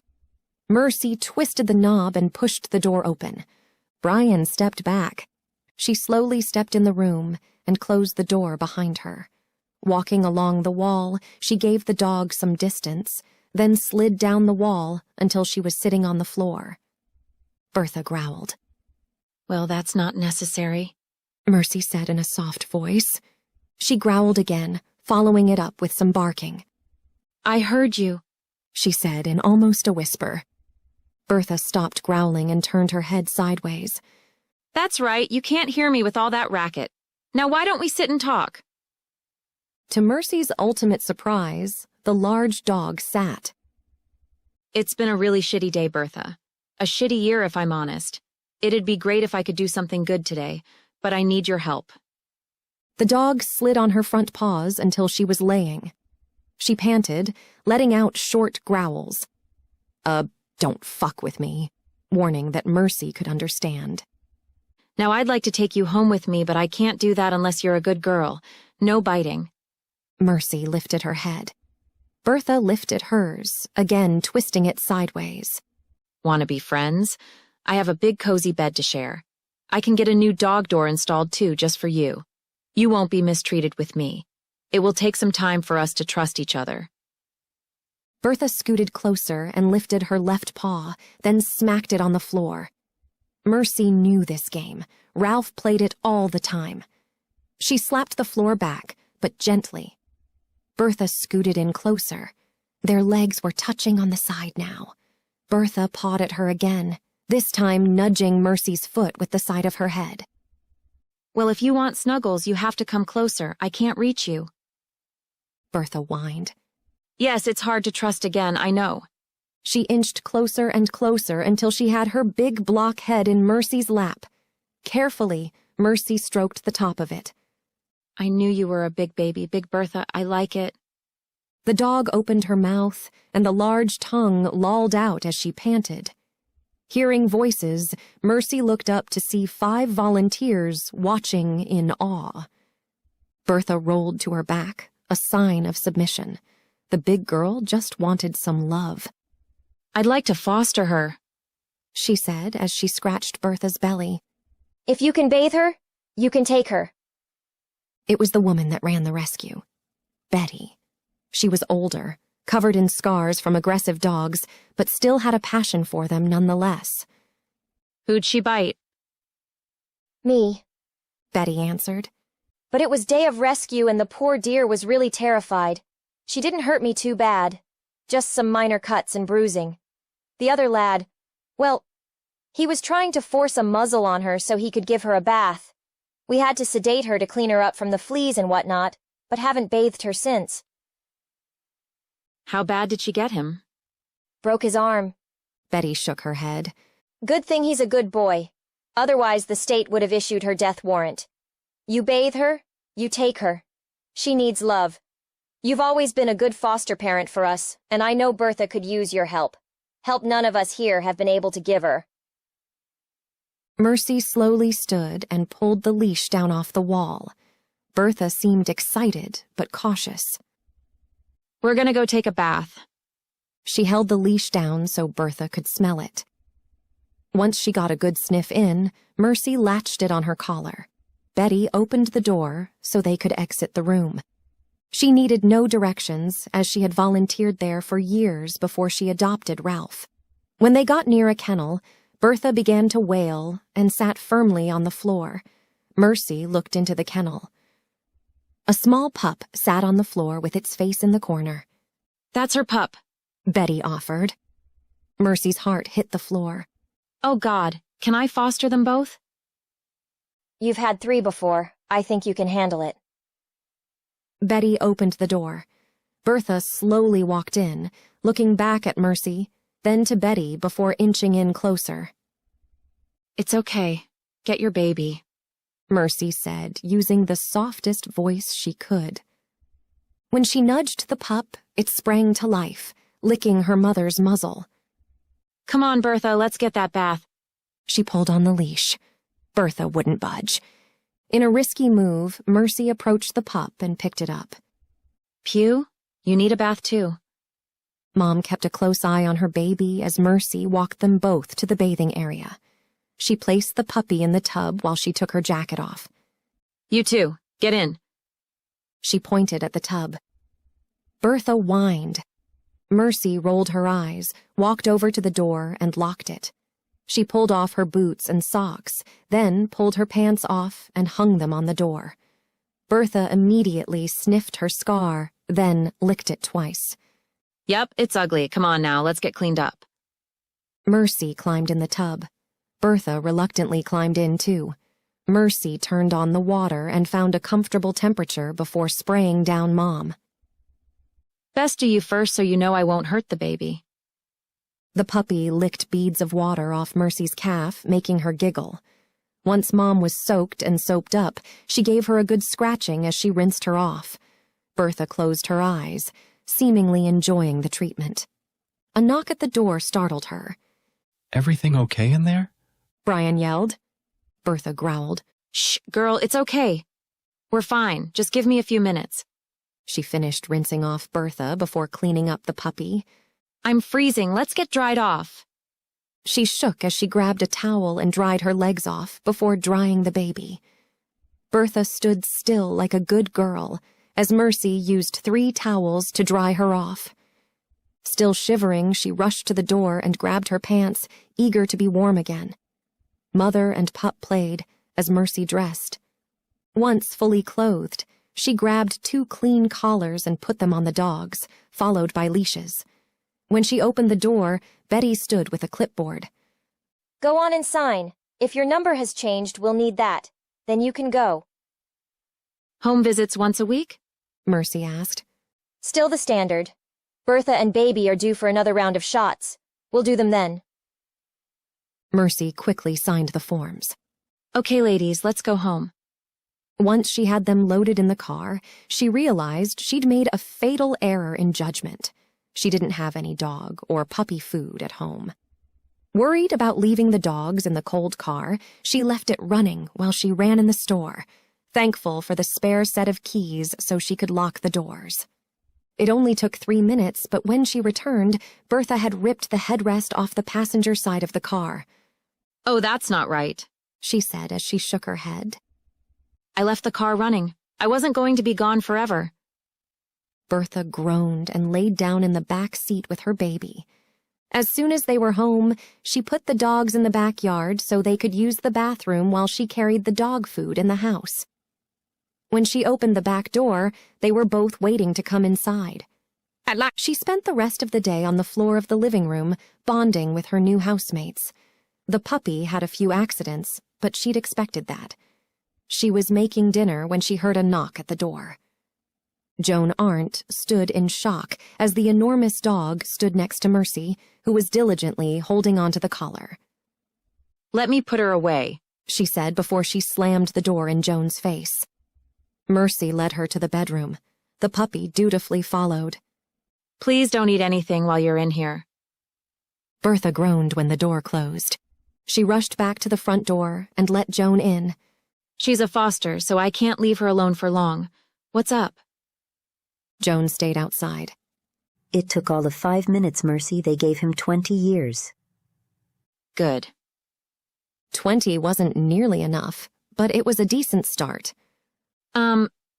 Thank you. I'm sorry, she already ate my headrest. I really need to go. You did good, Mercy. Really good. Have a good night. Chapter 18. Miranda had a new victim for us to interview. This one was conscious and in the hospital. Jack agreed to try to be himself, and the three of us entered the ICU. Ms. McDermott? Miranda said as we entered. The woman's leg was in a cast and elevated. Tubes and wires ran everywhere. Her face was swollen, stitched, and bruised. She was a mess. Sylvia's fine. Come on in. The three of them walked to the end of her bed so it was easier for her to see them without craning her neck. These are FBI agents helping me work out the wrinkles in some local rape cases. I told you about them earlier. Miranda gripped the end of the bed as she spoke. I'm sorry to make you do this again, but they need to hear your story. It's okay. I'm on opiates now. You don't have to worry about me getting emotional. But could someone pour me some water, please? Miranda immediately went to pouring a small paper cup full of water. Why do you say that about the opiates? Shaw asked. She nearly smiled. Well, it's the way they work. It's not so much that I'm not in pain, but I just don't care. I can't feel it as much because of how they work in the brain. Pain, physical and emotional, are just shit. Just shit that is there that I don't care about. Now, when they stop giving them to me, I'm really going to feel like shit. I'll probably sweat, have nausea, and feel like I have the flu. Opiates are the devil's candy. Evil. But right now, I'm thankful for them. Shaw glanced at me, then back to Sylvia. You know a lot about drugs. I'm a registered nurse. I'd better know about them, sir. So, you want to know what this asshole did to me? Here it is. He came up from behind me and put a cloth over my mouth. I knew instantly what he was trying to do, so I held my breath as long as I could and pretended to go limp. When he eased his grip and pulled that stinking thing off my face, I started to fight back. That's when I got it in the chin. I could see my partner's shoulders raise. He was getting tense. Anyway, he held the cloth over my mouth until I actually blacked out. I woke up in here. But I knew because I fought back. I saw his face and I know exactly who did this to me. It was a patient. I gave all of his information to Miranda. Miranda tried to reassure her. There's already a warrant for his arrest and an APB out on him. Good. Anyway, it could have been so much worse. This idiot doesn't know about the chemicals he's using. If he held it over my mouth and nose too long, I could have died. The drugs were working well. This woman wasn't crying or shaking at all. She was straight to the point. I used as soft a voice as I could muster. Did you ever wake up during the assault? No, but when I started to wake after, I could hear him. He was freaking out about the blood. He was upset about something, and when I opened my eyes, he ran like a coward. Anyway, they did a rape kit when I arrived, said they had plenty of evidence to gather. He was sloppy. We thanked her and left so she could get some rest. When we went back to the car, Miranda pulled the file out of her briefcase. I wanted you to see her first before I showed this to you. She pulled out a photo of Mercy Conall. I don't understand. Why a photo of Mercy? Shaw pushed the photo toward me like it was a dirty tissue. Miranda shook her head. That's not Mercy, that's Sylvia McDermott, and to make matters more complicated, they're the same blood type. I had DNA collected from her, and I already have Mercy's. What the hell are they sisters? Where was she going with this? They might be. Hell, they have to be. What are the chances that these two look identical and aren't related? Shaw crossed his arms over his chest. This just became a whole new level of weird. We know Jacobay didn't do this. He's behind bars.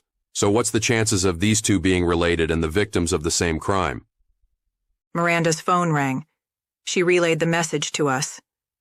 The piece of shit who had been orchestrating all of these rapes had a name, and the judge signed a search warrant for his apartment. Jameson and a small team was headed to Tabby's bar to bring him in for questioning. So we raced to the address the dispatcher gave to be present while his home was searched. If there was evidence, we wanted to see it for ourselves. And Miranda drove like she had a number on the side of her car, and we were going around the track at Bristol Motor Speedway. Shaw looked sick, but I loved every minute of it. When we stopped outside the apartment complex, 6 marked cars were waiting for us with the lights on. CSI was assisting with the search. The building manager let us in and we began combing through everything. Locating hiding spots was my most favorite part of this job, a part I wouldn't even get to play. Photos of victims and stills from video were taped up everywhere. This guy's place was like a living shrine to violence and rape. I flipped through mail on the table. John Michael Carr. Why did all of these sick fuckers use their full middle name? Notoriety? Someone who got off on rape had to have the best in his bedroom. I swiftly made my way there. 3 large monitors rested on a desk, all with active rapes paused on the screen. On the far left was Mercy Conall, the far right, Sylvia McDermott. He was comparing them. Asshole. I snagged an evidence bag and pulled some of the photos off the walls and bagged them up. Shaw was outside hyperventilating. Hey, Shaw, it's okay, breathe. They did this shit to my sister, he said in a shaky voice. They tortured her before they killed her. It was all a big game to them. That part I hadn't known. Now I knew why this case bothered him so much. I have some evidence. What do you say you play bad cop this time? He nodded as he tried to take deeper breaths. I spotted Miranda and nodded for her to come over. Do your guys have him yet? I asked. She gave Shaw a worried look. He's being taken in now. I wiggled the evidence bag in the air. Let's go have a chat. God, it was weird being the one sitting behind the glass first. The guy sitting in the interrogation room looked just like I thought he would. He was clean-cut, short hair, dress slacks, and a button-down shirt. The smug look on his face would soon be gone. As far as he knew, we had nothing on him. Hearsay, circumstantial evidence at best. I'm sure those were the thoughts going through his head. Shaw entered the room and his demeanor had changed. The usually easygoing sway to his walk was gone. He slammed the door shut behind him and took 3 very large, very deliberate steps toward Carr and threw the evidence bag on the table in front of him. You're done, sir. He leaned against the table, knuckles resting on the top. We found your whole stash. Your pictures, your computer, everything. There won't be so much as a washcloth left in your apartment when we're done. Carr looked down at the pictures in the clear evidence bag. You took my things?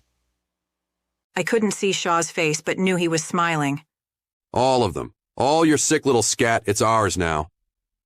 Still, the guy had a smug look on his face. I looked at Miranda, who looked as puzzled as I felt.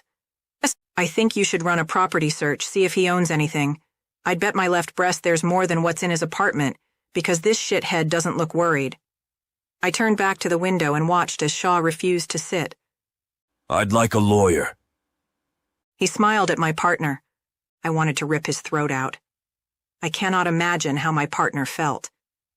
Oh, Mr. Carr, you're going to want to hire a whole team. Shaw's laugh sent chills up my spine. I'd never heard anything so sinister come out of him. Was he playing cat and mouse?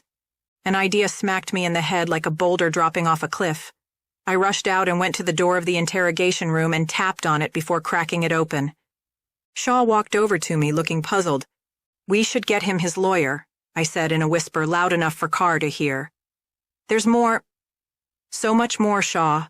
It's not just the apartment. I could see Carr's mouth fall open over Shaw's shoulder. I'd hit the nail on the head. Now it was a race to see what else we could find. Shaw closed the door and I went back to the viewing room. So what's it going to be?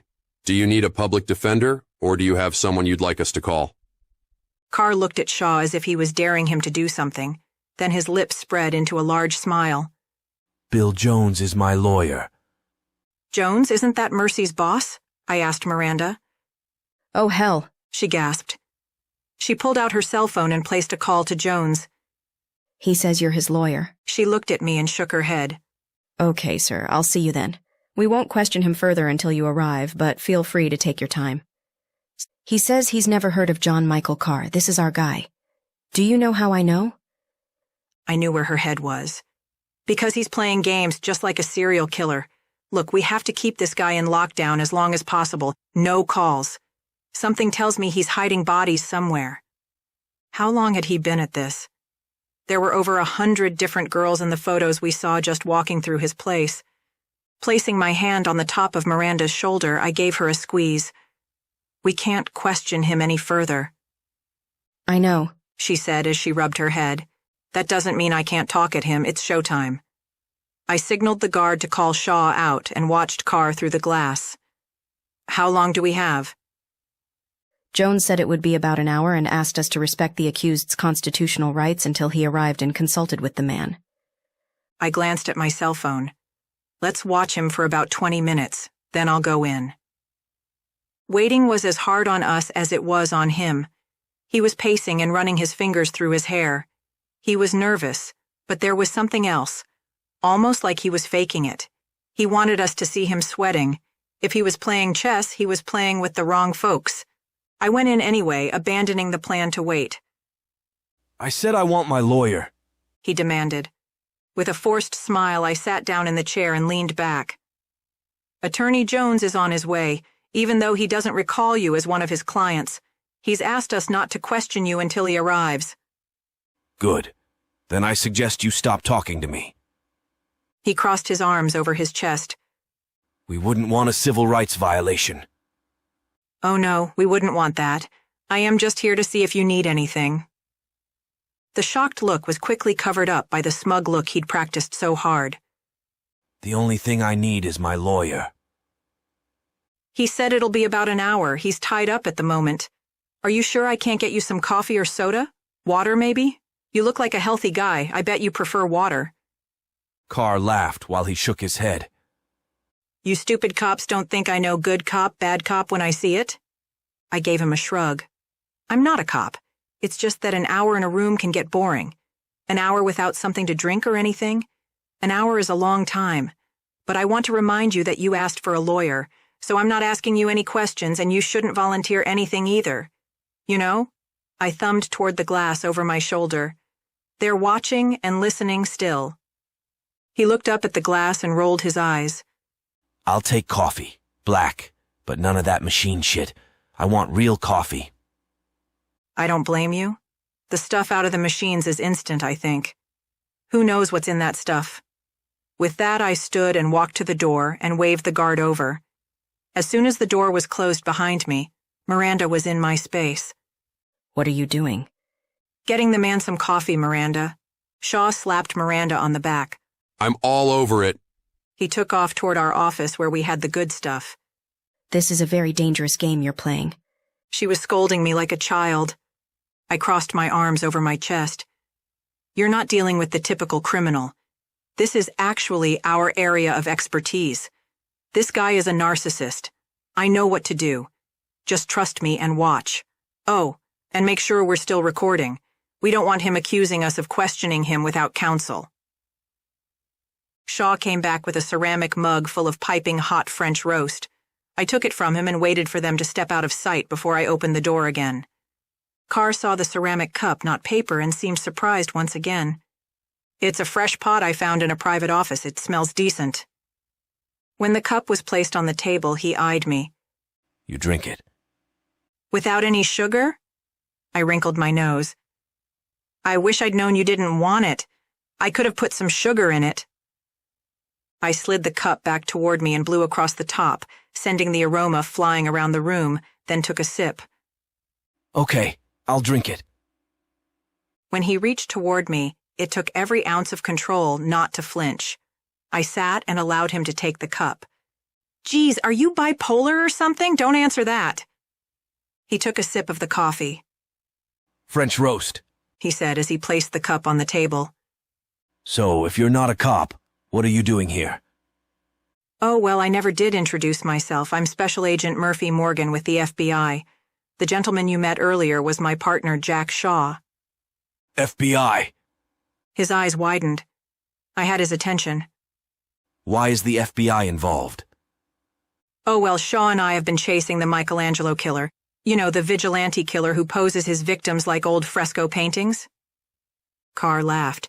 Surely you don't think I'm him. He unbuttoned the top button to his shirt and leaned back. He was trying to look comfortable. Trying. Of course not. You're not nearly smart enough for that. You are, however, one of his next potential victims, so I wanted to see if I could get to know you. Tell me, has anyone new contacted you recently? Asked for a meeting? Victim? He likes rapists. It's his favorite target. I smiled at Carr and leaned back in my chair, throwing my elbow up on the backrest. We have intel that Michelangelo is still in Chicago. When your case hits the news, he'll be watching you. So we'll be watching too, to see if he takes the bait. Seriously, has anyone strange contacted you? Carr's hands shook around his mug. This was a home run. You're fucking with me. Whatever you say, Carr, this is your show. I'm just here to try and catch a serial killer. Whatever the locals have on you is their problem. The color drained from Carr's face. Even with the fear settling in, he fought hard to look like he didn't care. Whatever. If I'm in jail, he can't get to me. I shrugged. There's always bail, months before a trial. Who knows? Anyway, you enjoy that coffee. It's been nice talking to you. I stood and took a step toward the door. Wait. You said I'm not smart enough. Why? The narcissism trait never takes a back seat. Rolling my eyes and letting my shoulders fall was the best I could do to look exasperated. Come on, Carr. It's not like you're an idiot. But even I can cook up some chloroform at home. A little bleach, a little acetone. Any kid with an A in chemistry and Google can pull that off. Carr looked positively deflated and terrified. I'd shaken him to his core. Why can't you catch your guy? He asked. Like I said, he's smart. He kills people that society can't stand, so no one is really out to hand over leads. They want rapists and pedophiles wiped out. So if anyone sees anything, they certainly aren't telling us. That's why I think you'll be his next target, a mastermind of brutal rapes? Yeah. We'll be staying in Chicago for a while. That was it. I couldn't say more. I was pushing a coercion defense as it was. Let him chew on that information until Jones arrived. I closed the door behind me and headed to the viewing room. What was that? Miranda asked. You coerced him. I did not. Almost, but not quite. I truly believe everything I told him, and I instructed him not to talk about his case. I grinned. And now, you'll get a confession.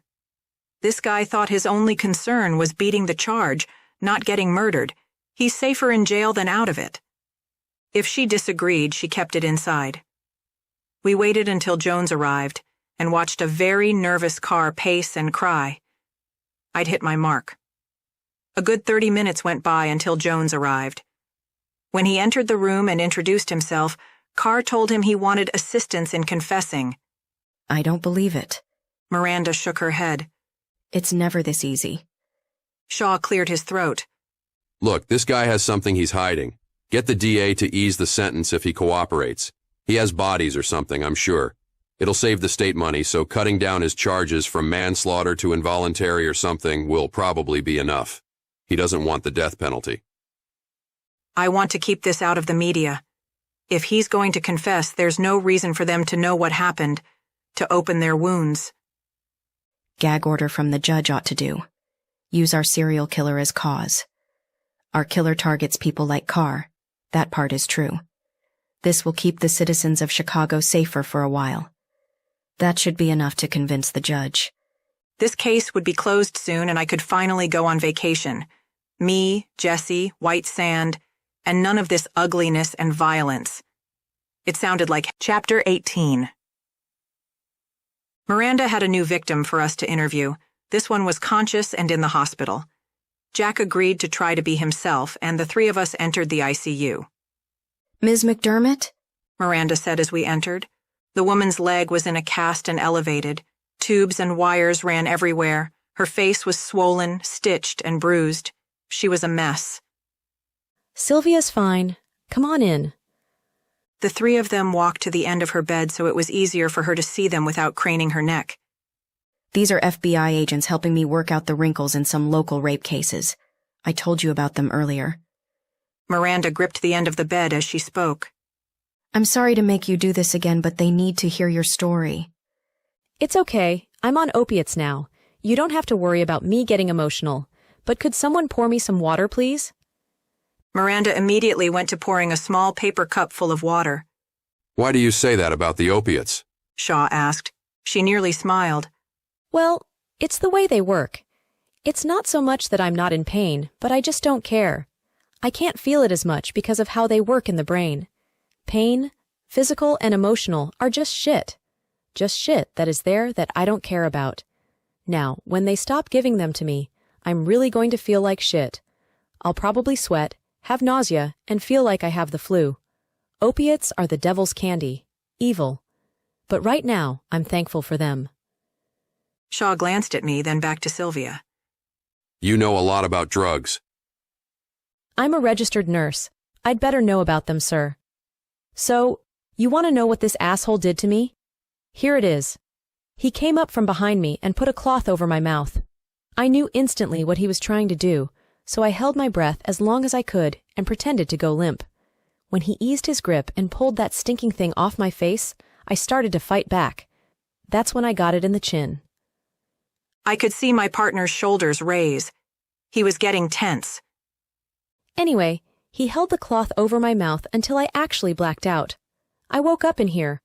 But I knew because I fought back. I saw his face and I know exactly who did this to me. It was a patient. I gave all of his information to Miranda. Miranda tried to reassure her. There's already a warrant for his arrest and an APB out on him. Good. Anyway, it could have been so much worse. This idiot doesn't know about the chemicals he's using. If he held it over my mouth and nose too long, I could have died. The drugs were working well. This woman wasn't crying or shaking at all. She was straight to the point. I used as soft a voice as I could muster. Did you ever wake up during the assault? No, but when I started to wake after, I could hear him. He was freaking out about the blood. He was upset about something, and when I opened my eyes, he ran like a coward. Anyway, they did a rape kit when I arrived, said they had plenty of evidence to gather. He was sloppy. We thanked her and left so she could get some rest. When we went back to the car, Miranda pulled the file out of her briefcase. I wanted you to see her first before I showed this to you. She pulled out a photo of Mercy Conall. I don't understand. Why a photo of Mercy? Shaw pushed the photo toward me like it was a dirty tissue. Miranda shook her head. That's not Mercy, that's Sylvia McDermott, and to make matters more complicated, they're the same blood type. I had DNA collected from her and I already have Mercy's. What the hell are they sisters? Where was she going with this? They might be. Hell, they have to be. What are the chances that these two look identical and aren't related? Shaw crossed his arms over his chest. This just became a whole new level of weird. We know Jacobay didn't do this. He's behind bars. So what's the chances of these two being related and the victims of the same crime? Miranda's phone rang. She relayed the message to us. The piece of shit who had been orchestrating all of these rapes had a name, and the judge signed a search warrant for his apartment. Jameson and a small team was headed to Tabby's bar to bring him in for questioning. So we raced to the address the dispatcher gave to be present while his home was searched. If there was evidence, we wanted to see it for ourselves. And Miranda drove like she had a number on the side of her car, and we were going around the track at Bristol Motor Speedway. Shaw looked sick, but I loved every minute of it. When we stopped outside the apartment complex, 6 marked cars were waiting for us with the lights on. CSI was assisting with the search. The building manager let us in and we began combing through everything. Locating hiding spots was my most favorite part of this job, a part I wouldn't even get to play. Photos of victims and stills from video were taped up everywhere. This guy's place was like a living shrine to violence and rape. I flipped through mail on the table. John Michael Carr. Why did all of these sick fuckers use their full middle name? Notoriety? Someone who got off on rape had to have the best in his bedroom. I swiftly made my way there.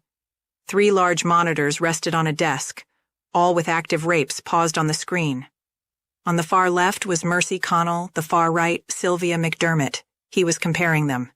Asshole. I snagged an evidence bag and pulled some of the photos off the walls and bagged them up. Shaw was outside hyperventilating. Hey, Shaw, it's okay, breathe. They did this shit to my sister, he said in a shaky voice. They tortured her before they killed her. It was all a big game to them. That part I hadn't known. Now I knew why this case bothered him so much. I have some evidence. What do you say you play bad cop this time? He nodded as he tried to take deeper breaths. I spotted Miranda and nodded for her to come over. Do your guys have him yet? I asked. She gave Shaw a worried look. He's being taken in now. I wiggled the evidence bag in the air. Let's go have a chat. God, it was weird being the one sitting behind the glass first. The guy sitting in the interrogation room looked just like I thought he would. He was clean-cut, short hair, dress slacks, and a button-down shirt. The smug look on his face would soon be gone. As far as he knew, we had nothing on him. Hearsay, circumstantial evidence at best. I'm sure those were the thoughts going through his head. Shaw entered the room and his demeanor had changed. The usually easygoing sway to his walk was gone. He slammed the door shut behind him and took 3 very large, very deliberate steps toward Carr and threw the evidence bag on the table in front of him. You're done, sir. He leaned against the table, knuckles resting on the top. We found your whole stash. Your pictures, your computer, everything. There won't be so much as a washcloth left in your apartment when we're done. Carr looked down at the pictures in the clear evidence bag. You took my things? I couldn't see Shaw's face, but knew he was smiling. All of them. All your sick little scat, it's ours now. Still, the guy had a smug look on his face. I looked at Miranda, who looked as puzzled as I felt. I think you should run a property search, see if he owns anything. I'd bet my left breast there's more than what's in his apartment, because this shithead doesn't look worried.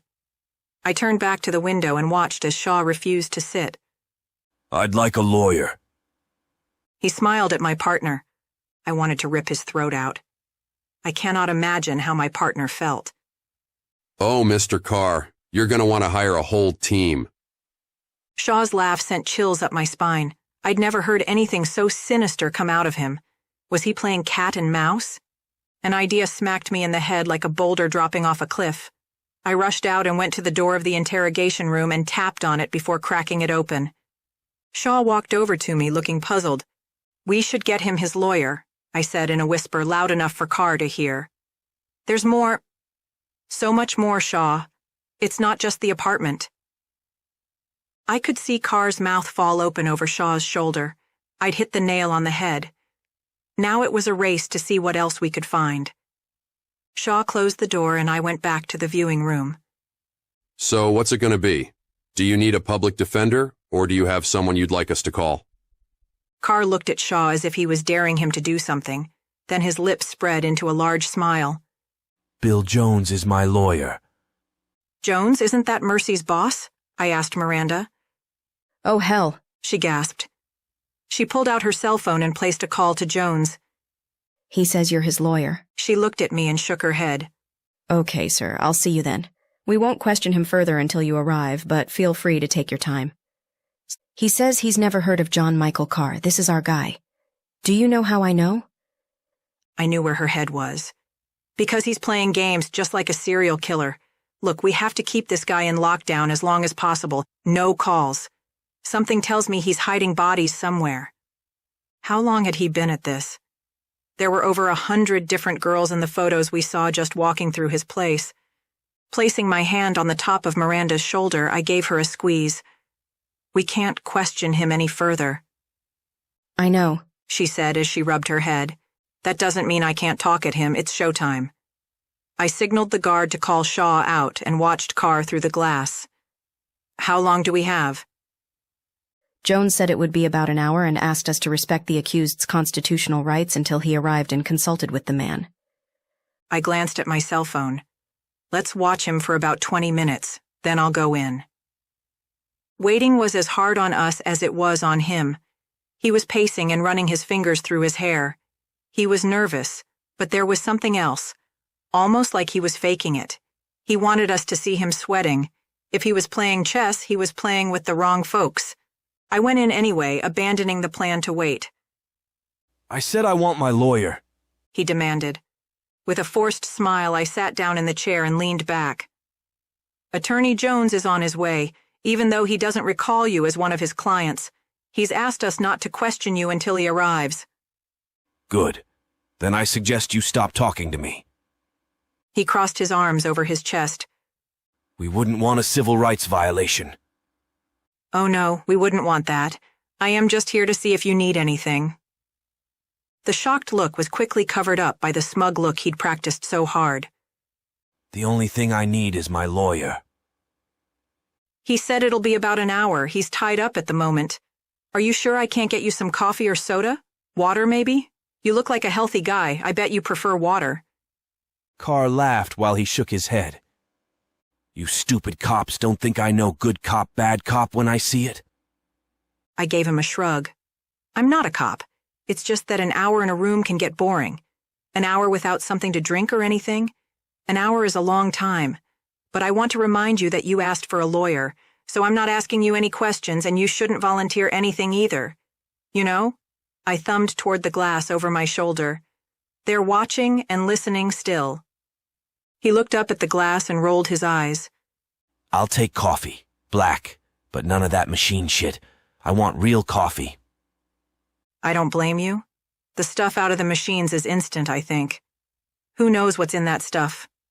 With that, I stood and walked to the door and waved the guard over. As soon as the door was closed behind me, Miranda was in my space. What are you doing? Getting the man some coffee, Miranda. Shaw slapped Miranda on the back. I'm all over it. He took off toward our office where we had the good stuff. This is a very dangerous game you're playing. She was scolding me like a child. I crossed my arms over my chest. You're not dealing with the typical criminal. This is actually our area of expertise. This guy is a narcissist. I know what to do. Just trust me and watch. Oh, and make sure we're still recording. We don't want him accusing us of questioning him without counsel. Shaw came back with a ceramic mug full of piping hot French roast. I took it from him and waited for them to step out of sight before I opened the door again. Carr saw the ceramic cup, not paper, and seemed surprised once again. It's a fresh pot I found in a private office. It smells decent. When the cup was placed on the table, he eyed me. You drink it. Without any sugar? I wrinkled my nose. I wish I'd known you didn't want it. I could have put some sugar in it. I slid the cup back toward me and blew across the top, sending the aroma flying around the room, then took a sip. Okay, I'll drink it. When he reached toward me, it took every ounce of control not to flinch. I sat and allowed him to take the cup. Geez, are you bipolar or something? Don't answer that. He took a sip of the coffee. French roast, he said as he placed the cup on the table. So, if you're not a cop, what are you doing here? Oh, well, I never did introduce myself. I'm Special Agent Murphy Morgan with the FBI. The gentleman you met earlier was my partner, Jack Shaw. FBI. His eyes widened. I had his attention. Why is the FBI involved? Oh, well, Shaw and I have been chasing the Michelangelo killer. You know, the Vigilante killer who poses his victims like old fresco paintings? Carr laughed. Surely you don't think I'm him. He unbuttoned the top button to his shirt and leaned back. He was trying to look comfortable. Trying. Of course not. You're not nearly smart enough for that. You are, however, one of his next potential victims, so I wanted to see if I could get to know you. Tell me, has anyone new contacted you recently? Asked for a meeting? Victim?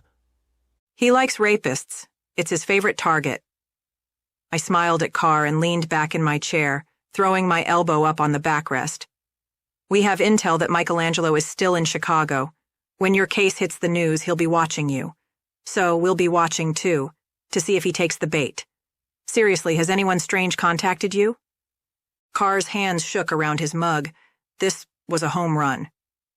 You're fucking with me. Whatever you say, Carr, this is your show. I'm just here to try and catch a serial killer. Whatever the locals have on you is their problem.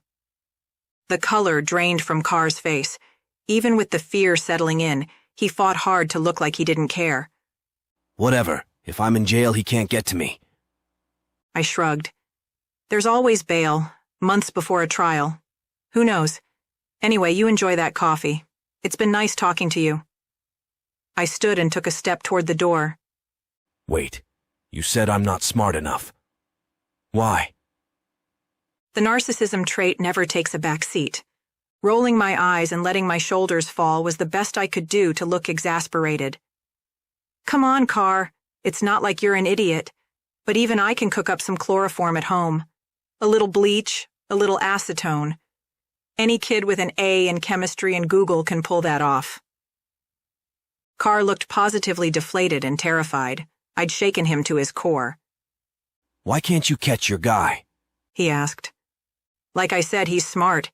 He kills people that society can't stand, so no one is really out to hand over leads. They want rapists and pedophiles wiped out. So if anyone sees anything, they certainly aren't telling us. That's why I think you'll be his next target, a mastermind of brutal rapes? Yeah. We'll be staying in Chicago for a while. That was it. I couldn't say more. I was pushing a coercion defense as it was.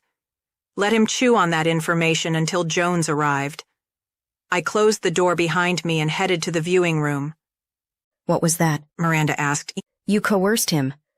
I did not. Almost, but not quite. I truly believe everything I told him, and I instructed him not to talk about his case. I grinned. And now, you'll get a confession. This guy thought his only concern was beating the charge, not getting murdered.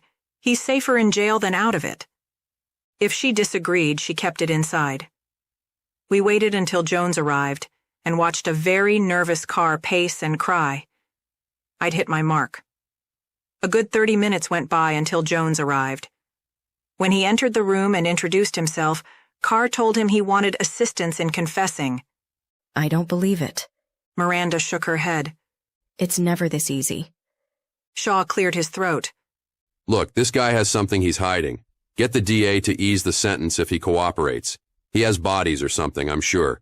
It'll save the state money, so cutting down his charges from manslaughter to involuntary or something will probably be enough.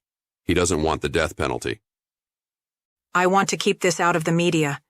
If he's going to confess, there's no reason for them to know what happened, to open their wounds. Gag order from the judge ought to do. Use our serial killer as cause. Our killer targets people like Carr. That part is true. This will keep the citizens of Chicago safer for a while. That should be enough to convince the judge. This case would be closed soon and I could finally go on vacation.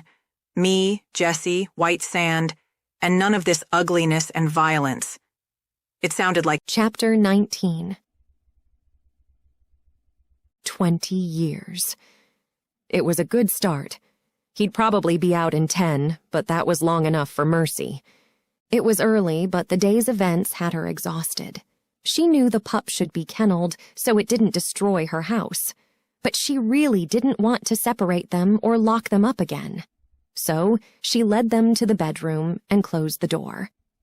At best guess, the baby was only about 10 weeks old and still clumsy, so jumping on the bed was not an option. She gently reached down and scooped the little girl into her arms. Bedtime, she said, as she kissed her on the top of her head. She climbed into bed, placing the pup in Ralph's old spot. Bertha jumped into the bed and started circling, stepping on Mercy more than once. Ouch, find a spot already, she giggled. Stroking the pup who nipped at her fingers, she tried to think of a name. We need to come up with a good name. With your mother having a name like Bertha, we can't give you something cutesy. Myrtle? No, Mabel. Mabel is a good name. Bertha and Mabel. The puppy flopped on its side next to Bertha. All of her friends had been male thus far. Maybe it was time for some estrogen in her life. She rested her hand on Bertha's leg and closed her eyes. Welcome home, ladies. Bill was more than understanding when Mercy asked to work from home for a few weeks.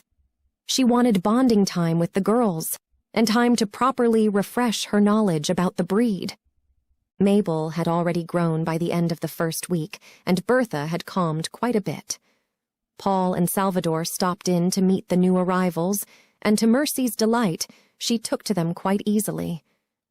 If they're animal-friendly, we can go back to dog-sitting, hun. Paul put his arm around her. Let's do a few more visits. They said at the shelter that she was not fond of men, but she seems to be doing okay with you two. She shrugged. Maybe it's only certain men she fears. Who knows? Her neighbors no sooner left when Betty and one of her vets showed up. The dogs were both given boosters and evaluated. Bertha looked to Mercy several times for reassurance, and began to growl when Mabel was being examined. Mercy climbed on the floor with Bertha and spoke in the most soothing voice she could muster. It had to be the longest 15 minutes for both of them. Finally, with the boosters and examinations complete, Betty asked how they were adjusting. My neighbor's men just left. She was accepting of them both, which shocked me a little. The growling has all but stopped. Mabel has had a few accidents, but has taken cues from her mother about going outside. It's actually one of the easier foster gigs I've had. Betty's brows pulled together, nearly meeting in the space above her nose. Mercy, a 110-pound bulldog is a lot to handle. Are you sure everything is going well? She smiled at the woman. We have each other's backs. She's been a good girl. I suspect she was often kept in a closet because she walks around them. But taking her baby along was the best idea I've had. It really gave her a purpose. You know? They both sleep in bed with me. Betty laughed and made a note in her file. You're going to need a bigger bed. Mabel will probably be large and muscular like her mother. Those paws are huge. The vet knelt on the floor next to Mabel. Ms. Conall, I cannot believe the change in these two in only a week. I just examined Bertha and she wasn't looking so good. Despite her size, she was starting to drop weight. Mabel here, well, she wasn't growing like she should either. And look at her. She's put on a good 5 pounds. Their teeth and gums look great. Their coats are shiny and healthy. This dog was mean. I mean, downright aggressive. Now she just looks like a family dog. I've never seen a transformation like this. Mercy shrugged. I talk to her all the time. I use manners, like saying, "Excuse me," when I need her to move. As crazy as it sounds, dogs are smart, ma'am. They may not speak our language, but they understand it. Can you imagine her life before? She was probably in a small kennel or closet. She was covered in filth, shown no love. Her babies would be taken from her over and over again. I can't imagine how depressed she had to have been. And Mabel to be separated from a pack and be thrown in a small room alone. All I did was give them peace and quiet, affection, and good quality dog food. The vet wiped her eyes. I honestly expected to have to euthanize Bertha. With her size and past aggression, but look at her now, just look. She's beginning to be a domesticated companion. I can't wait to put this in my report. Mercy stood from the floor and dusted off her pants. What's the waiting time like these days? Betty's eyes opened wide.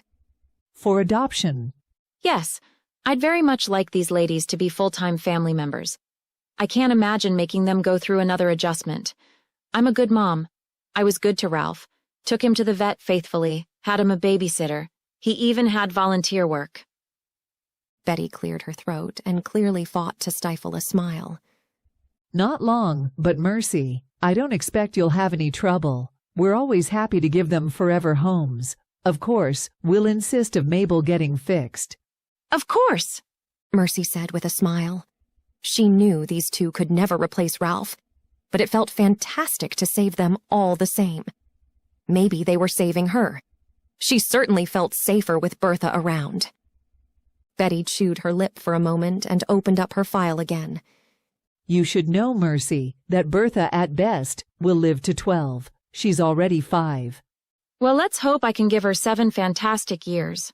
She looked to the vet. Can you give us a minute? She didn't hesitate and walked out of the front door. When it closed, Mercy spoke in a hushed voice. I'm not going to lie, Betty. I did this for the wrong reason. I needed this. I needed for something good to happen.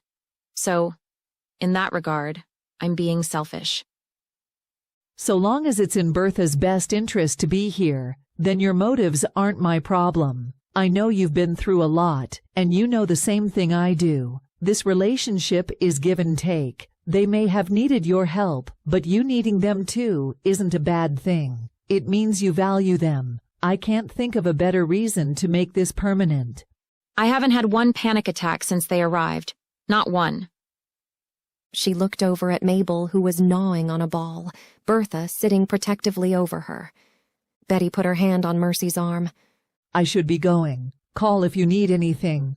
She wasn't gone 2 minutes when there was a knock at the door. Mercy figured it was just Betty, having forgotten something. She was shocked to see Miranda Bosley standing there, long-faced. Miranda, come on in. It certainly had turned into a busy day. Miranda's eyes bulged when she saw the dogs. Well, that's probably the best idea you've had. No one will get past that behemoth. I'm a foster parent. That's how I ended up with Ralph. So, what brings you by? Miranda motioned to the couch. They both sat. I'm afraid I have some news that is going to be upsetting. Who am I kidding? I'm livid. I can't imagine how you will take it. Mercy held her breath for a moment. Her heart started to race. Bertha got up from her spot and stood next to Mercy's knee, perhaps sensing something was wrong. Well, the feds have made a deal with Willie. She shook her head. Stupid fucking deal. Mercy couldn't figure out what she was getting at. Deal? He's informing on his cellmate. In exchange for any viable information, his sentence will be greatly reduced. Mercy leapt from the couch. Are you fucking kidding me? What kind of time are we talking? Bertha growled at Miranda. Shh, it's okay. Mercy stroked her head. What kind of time, Detective? 2, 3 years, maybe. Mercy gasped and doubled over, catching her weight with her hands against her knees. It was as if someone had punched her right in the stomach. 2 years? The DA is doing everything she can to stop this, but really they have ultimate control. All the wasted time at trial, the emotions, the wasted fucking speech to the jury. Strangers saw her naked and battered body. And for what? 2 years? Bertha glanced back and forth between the two women, confused. When Mercy fell to her knees, she leaned against her for support. I'm sorry, I wish there were something I could do. Mabel joined Mercy, curling in her lap. Dogs had a sixth sense.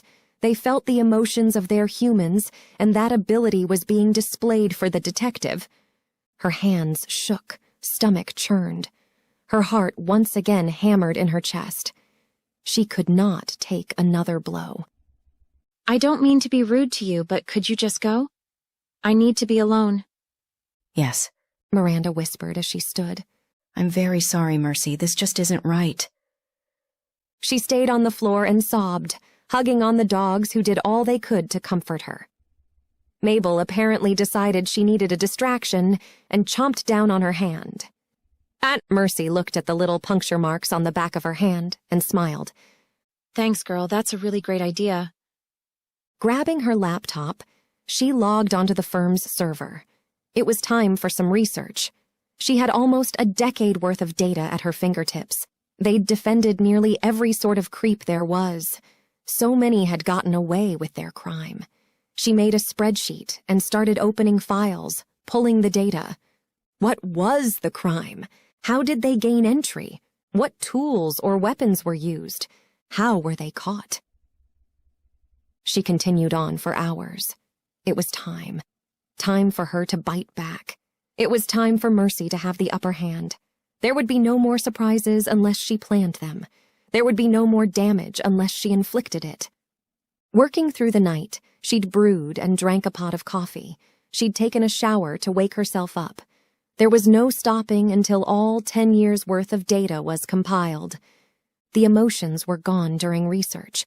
Her pain and anguish over Willie's stupid fucking luck were numbed when confronted with data and fact. At 6, she dressed in warm clothes and took the dogs for a walk. At 7, she showered again and dressed for the day. She wasn't sure if Sylvia had made it out of the hospital, but she was going to prepare her for the worst. Fueled by caffeine and rage, Mercy's mind worked in overdrive as she headed to the hospital. Once parked, she practically ran inside. She skipped the elevator in favor of the stairs and made it to the 3rd floor. Sylvia was still in the bed. Her hair was soaked, and she'd turned an odd shade of gray. Sylvia! Oh my God! Mercy rushed to her side. Hey, if it's not the illegal paralegal. She forced a smile. What brings you here? What's going on? Why aren't you out of here by now? I thought you'd have been home by now. Her bottom lip quivered.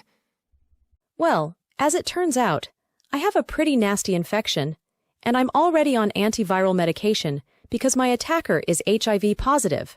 So, my immune system is sort of freaking out right now. Who are you? A nurse barked as she walked in the room. This is my cousin, Jody. Can we have a minute, please? Her husband is being a real cunt. The nurse pursed her lips before spinning on her heel. You look awful, Mercy. What happened? She filled her in on the trial, the sentencing, and the deal. There's no justice for us. We have to get our own. Something tells me you have an idea. She nodded. I'm fueled by nothing but rage and coffee right now. I'm probably going to sound 10 kinds of crazy. You have 5 minutes to tell me before Nurse Ratchet comes back. Chapter 20. It wasn't easy, but Mercy went back to work. The girls stayed with Paul and Salvi during the day. She made a pact with herself only to work late 2 nights a week. That way she could leave earlier in the afternoon without feeling guilty.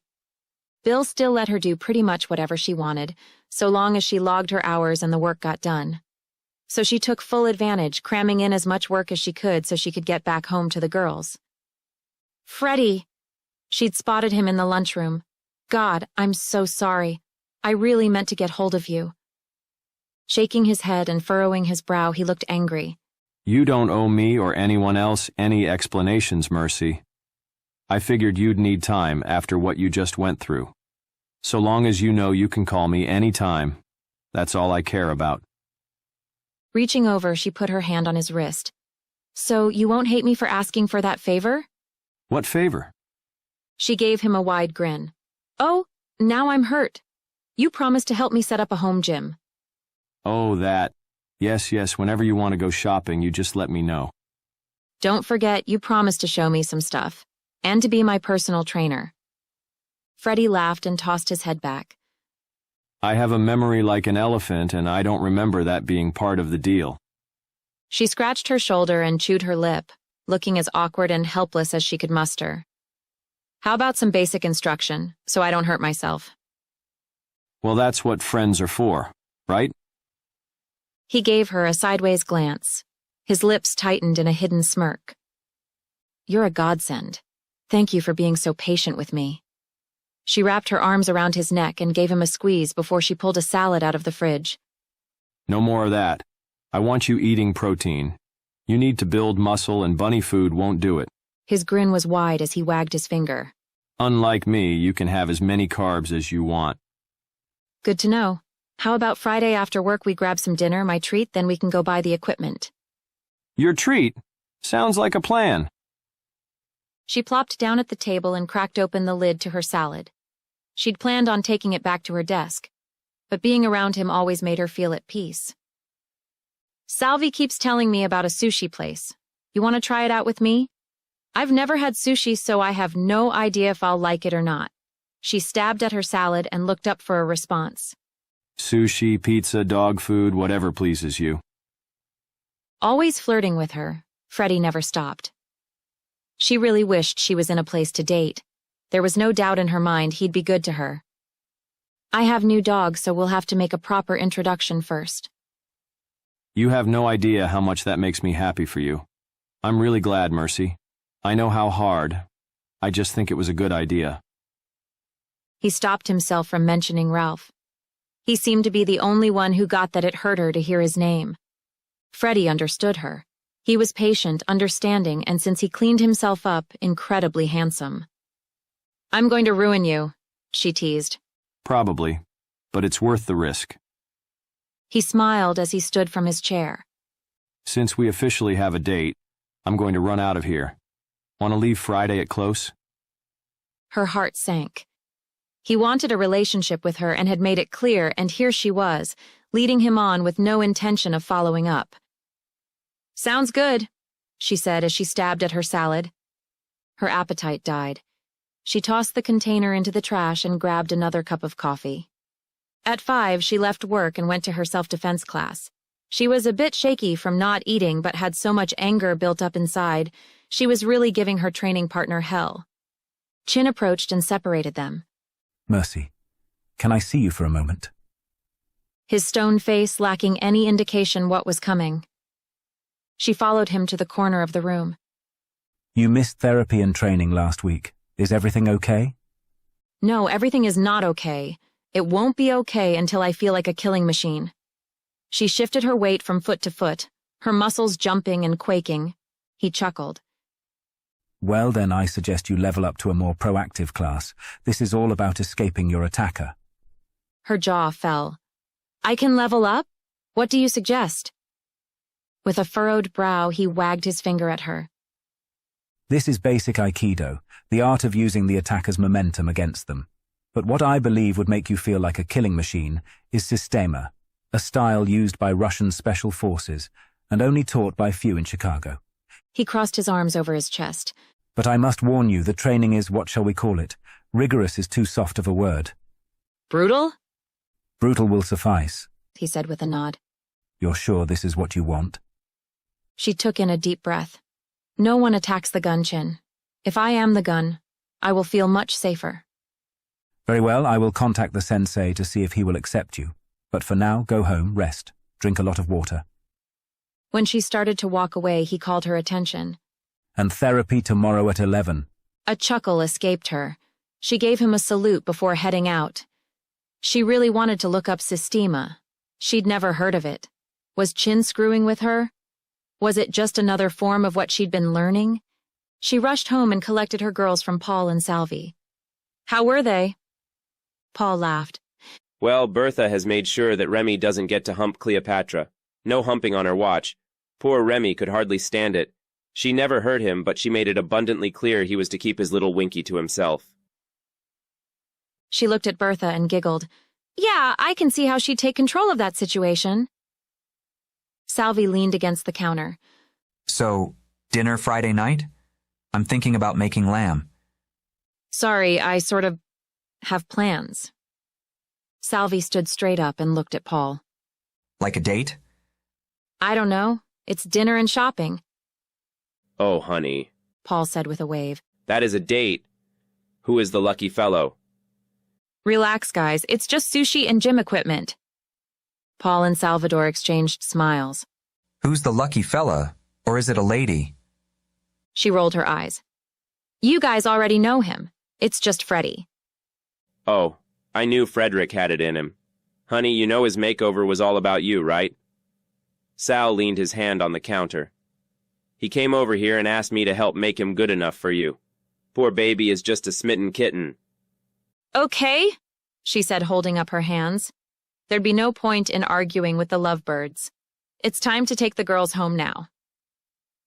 After their leashes were fastened, she hurried toward the door. Let us know how your date goes, Paul yelled out. Her face burned red as she bolted through the back door and scurried over to her house. In all the years they'd known her, they knew she didn't date much. Why on earth were they making a big deal about it now? Once inside, she shed her coat and fed the dogs.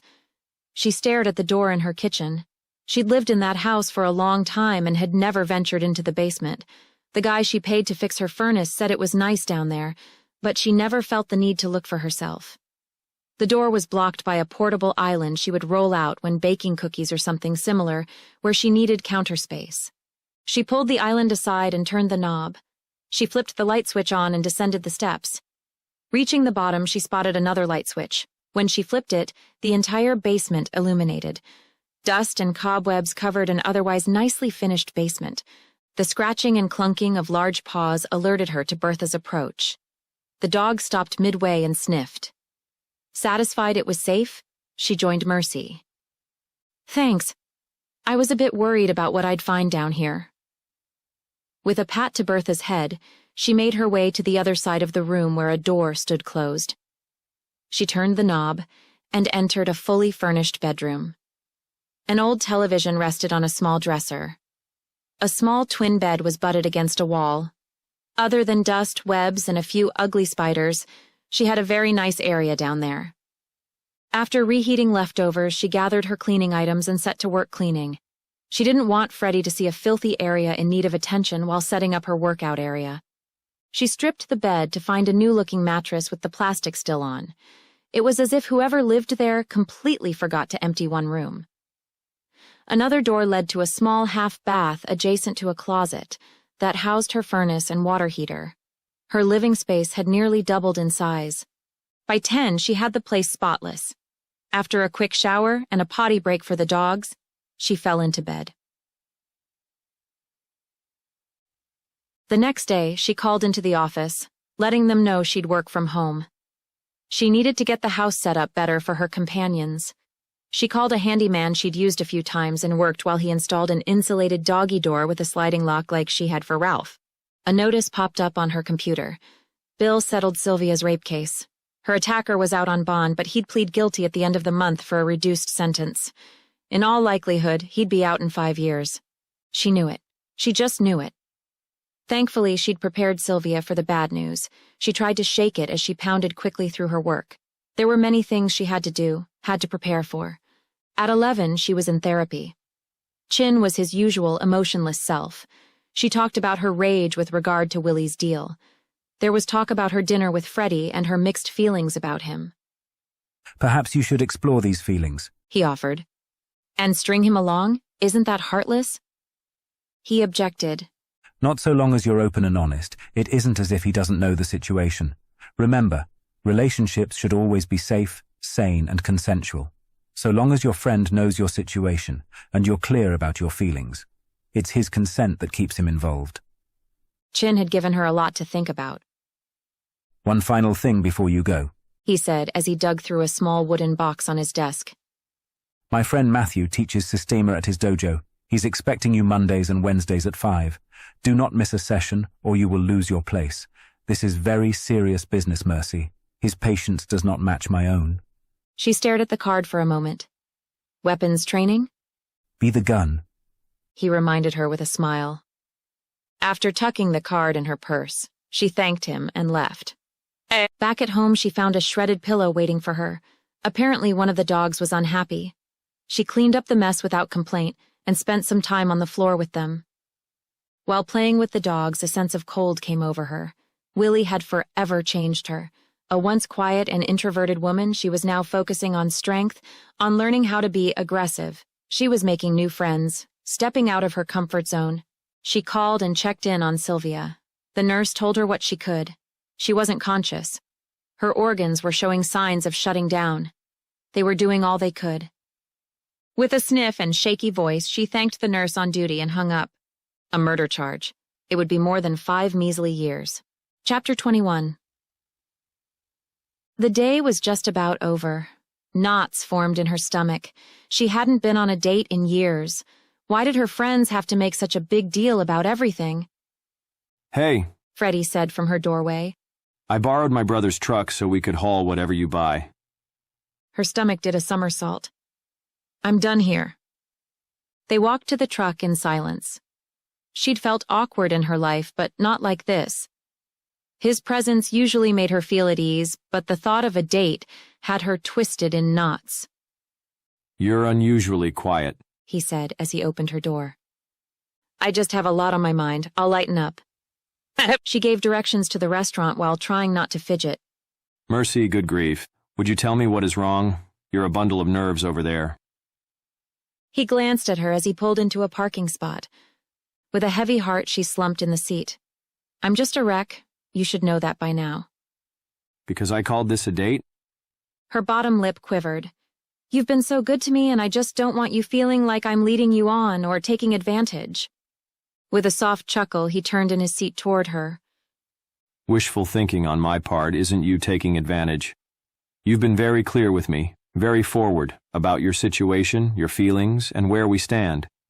We're just grabbing a bite before getting some equipment. Better? She forced herself to look at him. He was smiling back at her. Okay, she said as she fumbled with the handle. Sushi is a romantic couples thing. Why did she suggest it? Because her neighbors insisted she try it. She didn't know where else to go, so it just came to her. They were seated immediately. Mercy was tempted to order something strong to settle her nerves, but settled on a Coke instead. Freddie took a sip of his water before picking up the menu. So how much room do you have to work out? Almost my whole basement. It was all raw fish. Raw fish. Logically, she knew this, but had expected to find something less risky. When the waitress came back, she still had no idea what to order. I really don't know what I want. Do you recommend something for first-time sushi eaters? Yes, we have a sample plate here. She pointed at the menu. It comes with spring rolls in case the fish doesn't set well with you. They both ordered the sample plate. Thank God you asked. I was about to close my eyes and point. Freddie said with a laugh. So anyway, let's talk about what you want to get from our workouts. Strength. I don't want to bodybuild per se, I just want to be stronger. I already feel a bit stronger from all the self-defense classes, but it's not enough. She was so thankful he started talking about something. Her nerves had begun to settle. With a nod, Freddie continued. Well, that's easy. A treadmill for cardio. You don't have to run. You can just walk fast for as long as you want. But if it bothers that leg, you need to talk to your doctor. I recommend listening to music or watching a movie. If you watch a half-hour show while you walk, then you have a half hour of cardio. If you can do it through a whole movie, well, there's your endurance too. We'll get you a small resistance machine. You don't need a bunch of weights or anything complicated. That sounds good. They chatted for a bit longer about space and equipment until the food arrived. Oh, fuck, he gasped as he put his hand over his mouth. What's wrong? She leaned forward. Clearly, he wasn't choking. The green stuff. Don't touch it. He began guzzling his water. She laughed. Wasabi? Yeah, it's pretty hot. Holy hell. Why would they put that on the plate? His face turned red and sweat beads formed on his forehead.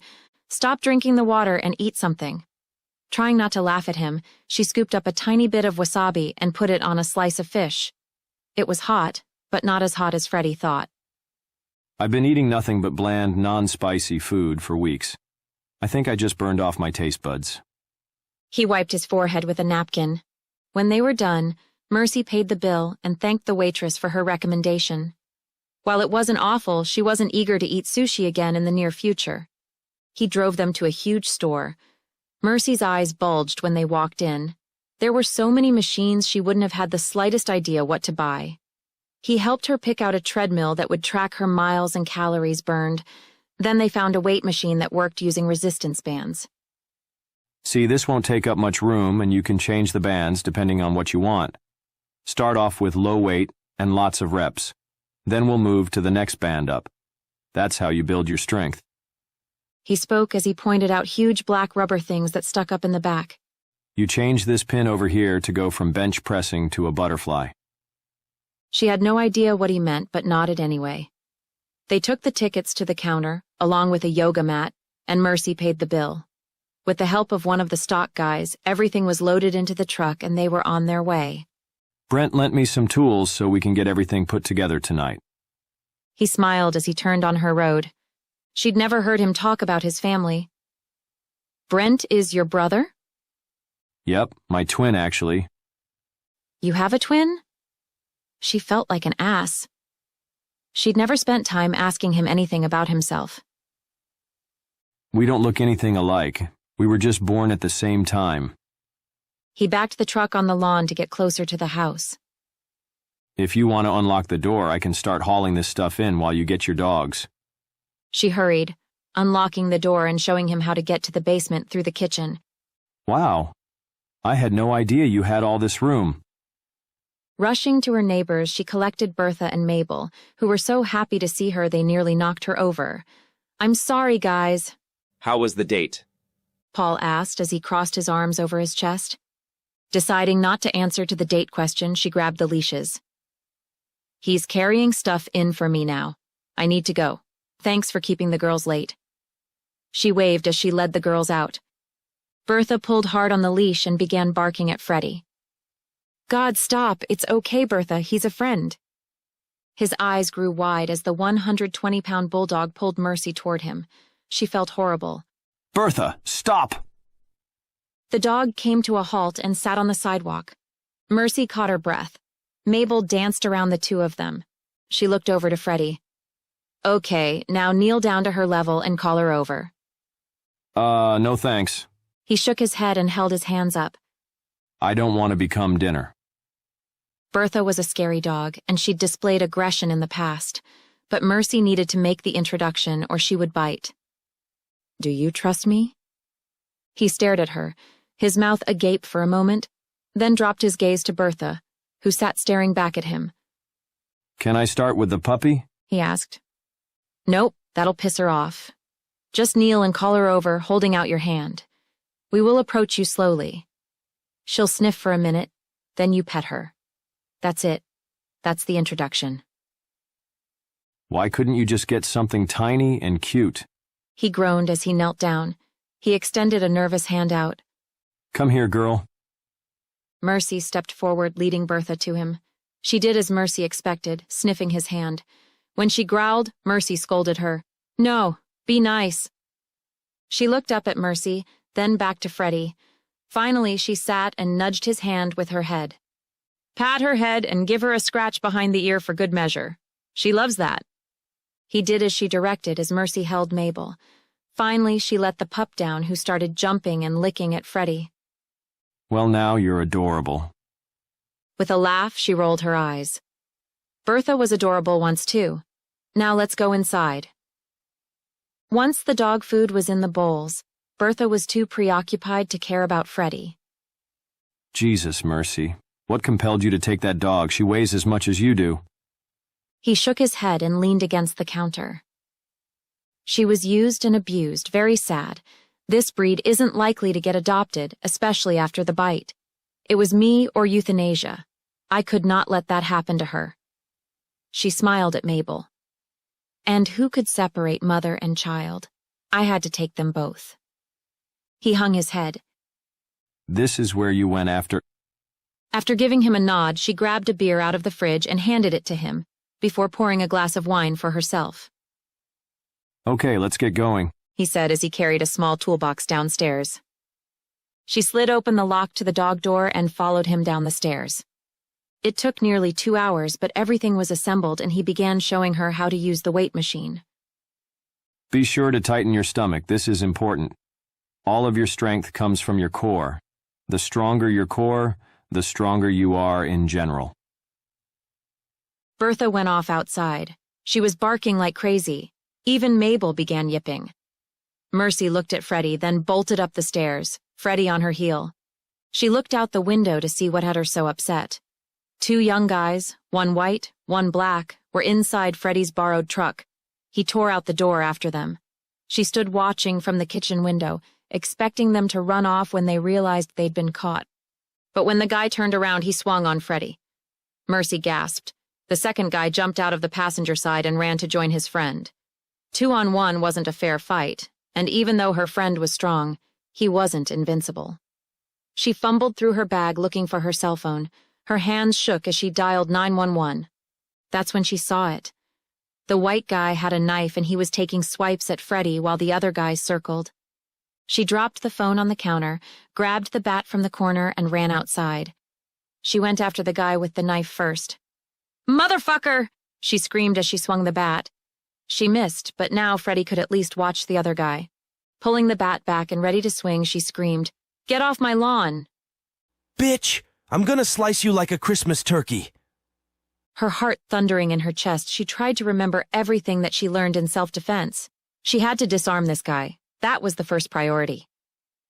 Freddy and the other guy began to fight. When the white guy looked at them to see who was winning, Mercy bashed him in the arm with her bat. He dropped the knife and yelled out in pain. She didn't know what happened, but she looked down and the guy was on the ground. His knife was in his leg and she was holding the handle. He was screaming, Bitch! Bitch, you stabbed me! It was as if her ears were full of water. She couldn't feel her heart slamming in her chest anymore. She wasn't even shaking. With nerves of steel, she pulled the knife out of the guy's leg. Blood spurted out in a rhythm. She'd hit an artery. Get away! He yelled as he scooted back from her. She glanced over at Freddy, who was on his back. This guy was on top of him, punching him. The guy with the knife wound was crawling away. She couldn't let him get away. Looking at the bloody knife in her hand, she drove it into the back of his other thigh and twisted it before scooping up her bat. With the screams of the guy on the ground with the knife wound, it was easy for her to sneak around the truck. She hurried toward the guy, beating her friend, and cracked him in the head with the bat. He fell to the side, holding his head. She hit him in the side, then again, and again. Despite his screams and pleas, she continued to hit him. Someone tried to grab her from behind. Purely on instinct, she grabbed that arm around her, stuck her hip out, and rolled him. Freddy hit the ground with a resounding thud. She raised her foot to kick him in the face. Mercy! He screamed. She blinked. It was Freddy. She nearly kicked him in his face, which was already bruising and swelling. Police cars came screeching up to the house. Drop your weapon! Hands in the air! Voices seemed to scream at her from every direction. Bertha and Mabel were losing their minds in the background, barking and growling. Shit! Shoot it! In a panic, Mercy turned to see Bertha on the wrong side of the fence. She was rushing a cop. Fueled by blind rage and panic, Mercy took off at a dead run toward Bertha. Shoot it! A man screamed. The big girl was quickly running at the cop. Bertha, no! She slowed enough to look at Mercy that Mercy leapt in front of her, shielding the dog's body with her own. Don't shoot, she pleaded. She's a rescue. Please don't shoot. Sobs escaped her as she tumbled to the ground with Bertha. The poor, confused American bulldog struggled to get back to her feet. Mercy grabbed her collar and pulled for all she was worth. Get that dog under control! The officer still had his gun drawn. Please, Bertha, stop, please, she cried. Finally, the dog stood still. Mercy struggled to get to her feet. She was covered in muddy snow and blood. Sir, she cried, let me put her inside, please. The officer nodded but kept his gun aimed at them, following them to the door. Once the door to the house was closed and the dog was inside, he finally lowered his weapon. I'm the one who called, she explained, but then that guy pulled a knife and I had to go help my friend. Freddy stared at her, still on his knees with his hands behind his head. We were inside when the dog started going off. Those guys were breaking in his brother's truck. He went out to run them off, but they attacked him. The officer scowled at her as he holstered his weapon.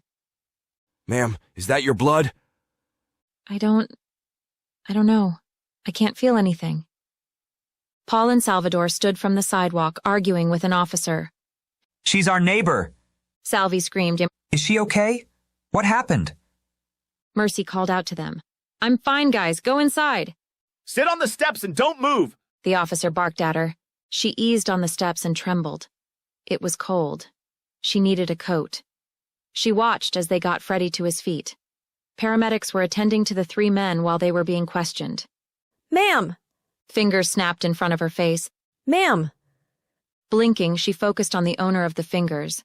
A female paramedic was shining a flashlight in her face. You're in shock. She pulled a blanket around Mercy's shoulders. The dogs were inside the house barking. It killed her not to go inside and calm them down. Ma'am, you're bleeding. What? She didn't feel anything. The lady grabbed her arm. You have a cut. You're bleeding. How did you get cut? Do you remember? I have a cut? She asked. Why didn't it hurt? What's your name? The paramedic asked as she dug in a kit. Mercy, she answered. Mercy, I'm Anna.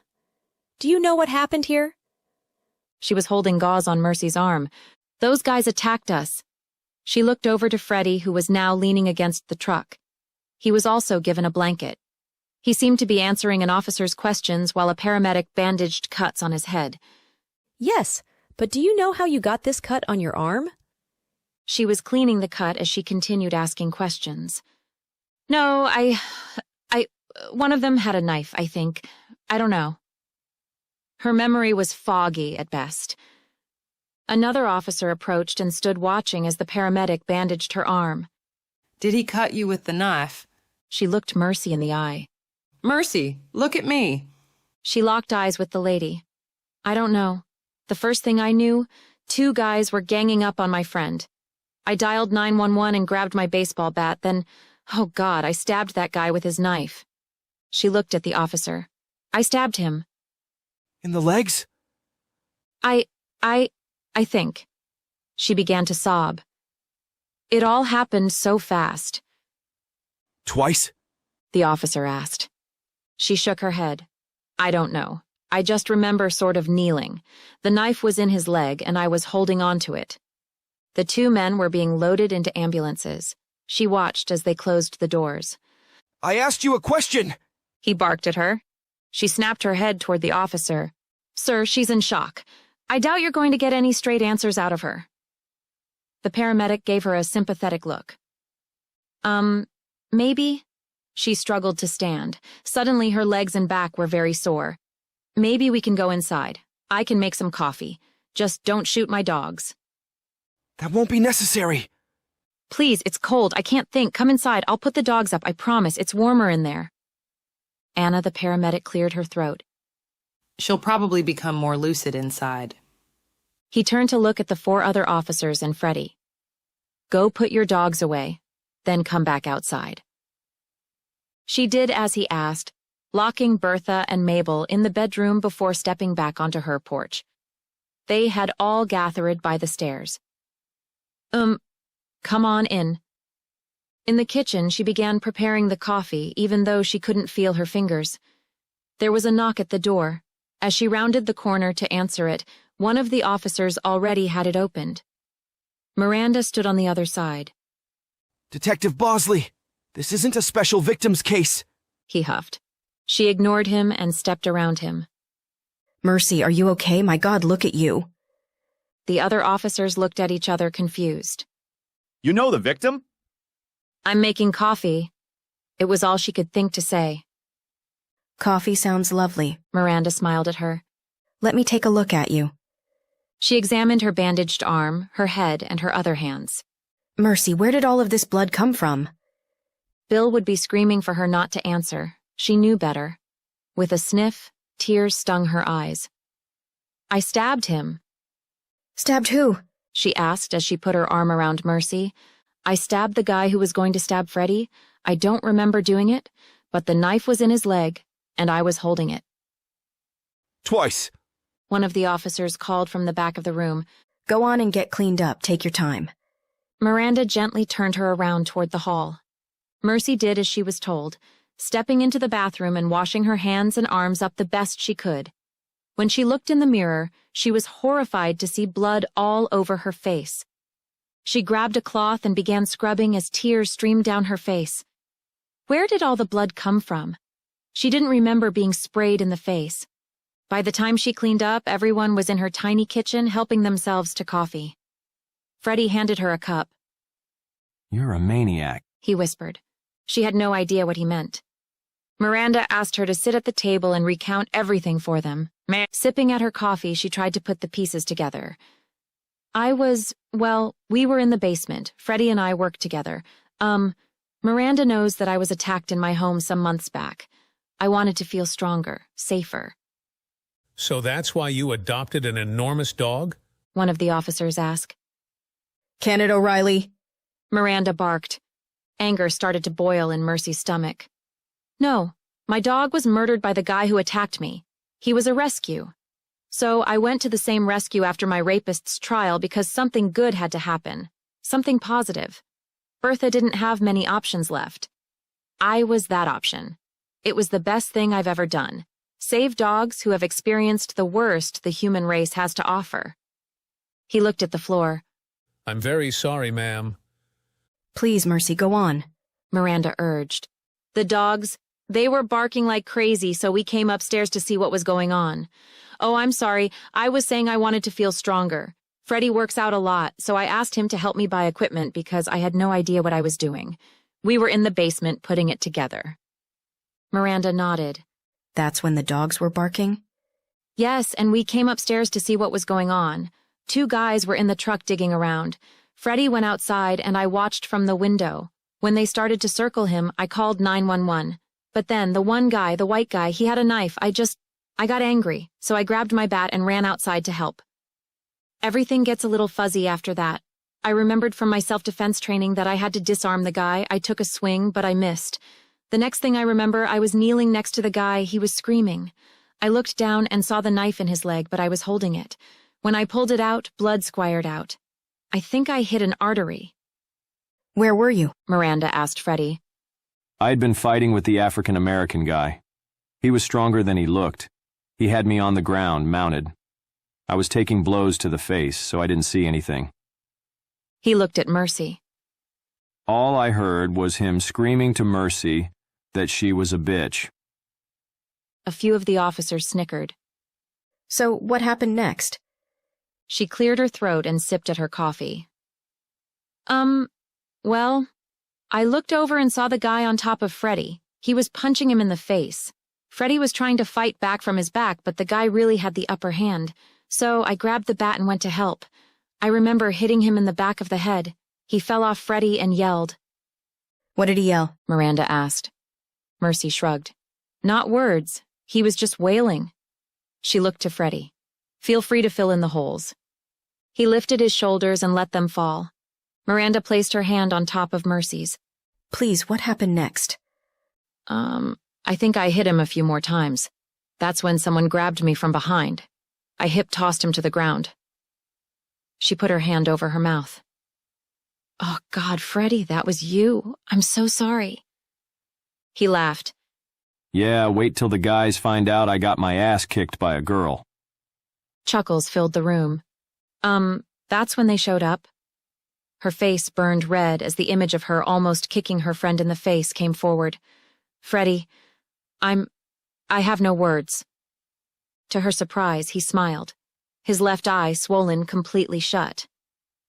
You don't need any. It was just hard to yell your name. You really knocked the wind. Chapter 22. When they took Freddie's statement, it was a bit different than Mercy's. She sat feeling shocked and frightened by what he said. Like she said, we were in the basement and the dogs started going crazy. When I saw those assholes in my brother's truck, I ran outside. Next thing I know, one has a knife, and the other is coming around my backside. I was trapped. Mercy comes out with her bat, screaming like a banshee. There was so much noise, it was so confusing. Both the dogs were barking. Miranda glanced at Mercy, then back to Freddie. Go on. Well, she swung at the guy holding the knife. While he was distracted with her, I went to focus on the other guy. I got a few good punches in, but he knew karate or something because he kicked me in the side of the head. I went down hard. He was on top of me, punching me and hitting me with elbows. I heard the other guy scream that Mercy was a bitch, and that she'd stabbed him with his own knife. She was cursing at him. I know that doesn't seem like a big deal, but I've known her for years, and she doesn't swear. I don't remember that, she confessed. Yeah, you'd make a trucker blush. He gave her a bruised-up grin. I would have blushed, but I was preoccupied getting blasted in the face. Miranda smiled and rolled her neck. It's common, actually, Mercy. Everything happens so fast and there's so much adrenaline. Part of your brain still remembers your last attack. There's rage built up in there. I wouldn't think too much of it. So, Freddy, you're on the ground. The other guy is screaming. What happens next? I heard the sound of the aluminum bat hitting the guy in the head. He fell sideways off of me. I scrambled to my feet as fast as I could. Mercy was standing over him. She cracked him a few more times with the bat. I didn't think to stop her. I was going to enjoy watching him get a few more bruises to match my face. But that's when... He paused and looked at her. I realized she wasn't going to stop. She was screaming at him and hitting him over and over again. I saw his arm break and knew I had to stop her, so I went to put her in a bear hug. Freddy, I'm sorry. Shame was setting in and she couldn't believe how she'd acted. She tossed me to the ground. It knocked the wind out of me. I got her attention before she kicked me in the face, then you guys pulled up. Just in time, if you ask me. Ma'am? The officer who nearly shot Bertha spoke up. In the future, do not ever step between a gun and anything else. You could have been shot. She stood from the table and tried to rein in her anger. My dog was trying to get over that fence to protect me. All she knew was there was a scuffle. To her, she can't look at you and see that badge and rationalize that you're not the enemy. I wasn't going to watch her die saving me. Get a taller fence, he said as he tipped his hat and left. We don't need you to come down to the station, Miranda said. But be sure you don't leave town. The DA needs to look at this case to be sure who is getting charged. Charged! We were defending ourselves! Mercy began to shake again. Miranda held up her hands. It's just standard procedure. This is a clear case of self-defense, Mercy. You should know this. She hung her head. Anything else? With a smirk and a nod, she patted her on the shoulder. Get a taller fence. After they left, Paul and Salvador rushed over. They retold the story for them. Dear God, Mercy, did you break a mirror or something? Paul held Salvador's arm. You have the worst luck on the planet, girl. Don't I know it? Bill crashed through the front door, gasping for air and sweating. Mercy! Jesus Christ! Freddy, fuck! Your face! Fuck your face too, Bill. He laughed. He shook his head. Here. He put a set of keys in Mercy's hand. What's this? Keys to my cabin in Michigan. Get the fuck out of this shithole city before it kills you. Bill, Bill, nothing! He yelled as he wiped his forehead. I promised your father I'd take care of you. This is not taking care of you. She scowled at the keys, then looked up to him. How did you hear about this? I called him, Paul admitted. Okay, everybody out. Now, I need a shower and bed. My girls have been locked up half the night. It's not fair to them. She had one hand on Paul's shoulder and another on Bill's. I'm fine. I am totally fine. Just go. But, Bill protested. I'll think about the cabin, but go. I'll be in on Monday as usual. Just go. She kept pushing. Freddy darted in front of them and opened the door. I have to get my brother's truck back, so I'll go too. Thank you, she said as she shoved them out. Thank you all for caring about me. I swear I'm grateful even when it doesn't seem like it. Once the door was locked, she rushed to her bedroom and let the girls out while she showered. The gauze on her arm fell off. She did have a good cut on her arm, and the water stung, but it wasn't unbearable. Dried and in pajamas, she looked at the plethora of dirty coffee cups and decided it could wait until morning. After she slid the lock over the dog door, she trudged back to her bedroom and collapsed on the bed. She stood at the reception area of Shady Hill. She hadn't seen her father in ages. He's in the atrium, the nurse said as she stared at Mercy. It's nice that you finally came back. Finally? She pursed her lips. Well, we thought you died or something. It's been so long. This bitch was judging her? Time to teach her a lesson. Well, almost. Someone broke into my own home, raped me, beat me, and left me for dead. So I've been a bit preoccupied fighting for my life. The nurse's mouth fell open. Looking down at the desk, she began to fumble with the files. Well, yes, I guess that would keep you away. He's He is in the atrium. As she fought to ignore the anger the nurse had caused, she walked down the hall toward the atrium. In the winter months when it was cold, the patients were often wheeled out there for some sunlight. Because the nurse had been such an ass, Mercy didn't get the chance to ask if her father was lucid. It was a crapshoot. Most days he didn't know who she was. As she approached the entrance to the atrium, she spotted him in the corner. In his hands was a novel. It wasn't until she was closer that she discovered he was reading his favorite author, William Goldring. Lord of the Flies, that's a great read, she said as she eased in a nearby chair. He lifted his eyes to meet hers. You lost, dear? In an instant, her heart was in her shoes. Today was a bad day, meaning his memory was spotty at best. Why do you ask? She gazed out the glass wall of the atrium to the snow-blanketed forest. Because you haven't come to see your father in a while. Her head snapped toward him. Daddy? When he smiled back at her, tears stung her eyes. It's a good day, love. She stood and walked to him, wrapping her arms around his neck. I'm sorry, it's been so long. He laughed and she leaned away from him. Was he cracking up? Geez, Mercy, you've worked in law how long? What about plausible deniability? You could tell me you were here last week and I'd never know the difference. I can't lie to you, she replied as she plopped down in her chair. I keep a journal. I know what happened to you. Bill has been here a lot.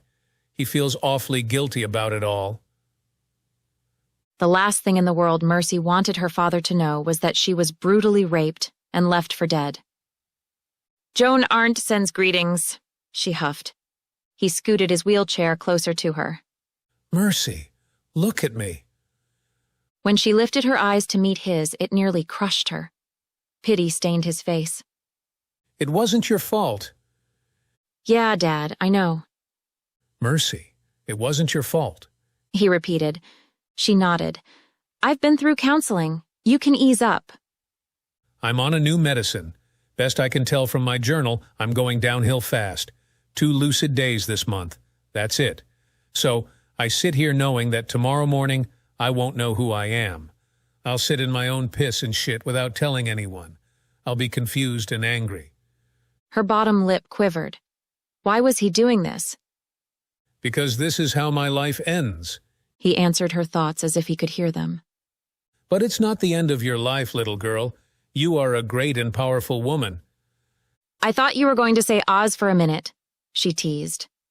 Larry Conall laughed. Her sense of humor came straight from his genetic makeup. I have something to tell you. It's serious. He leaned back in his chair and smoothed the few gray hairs he had left.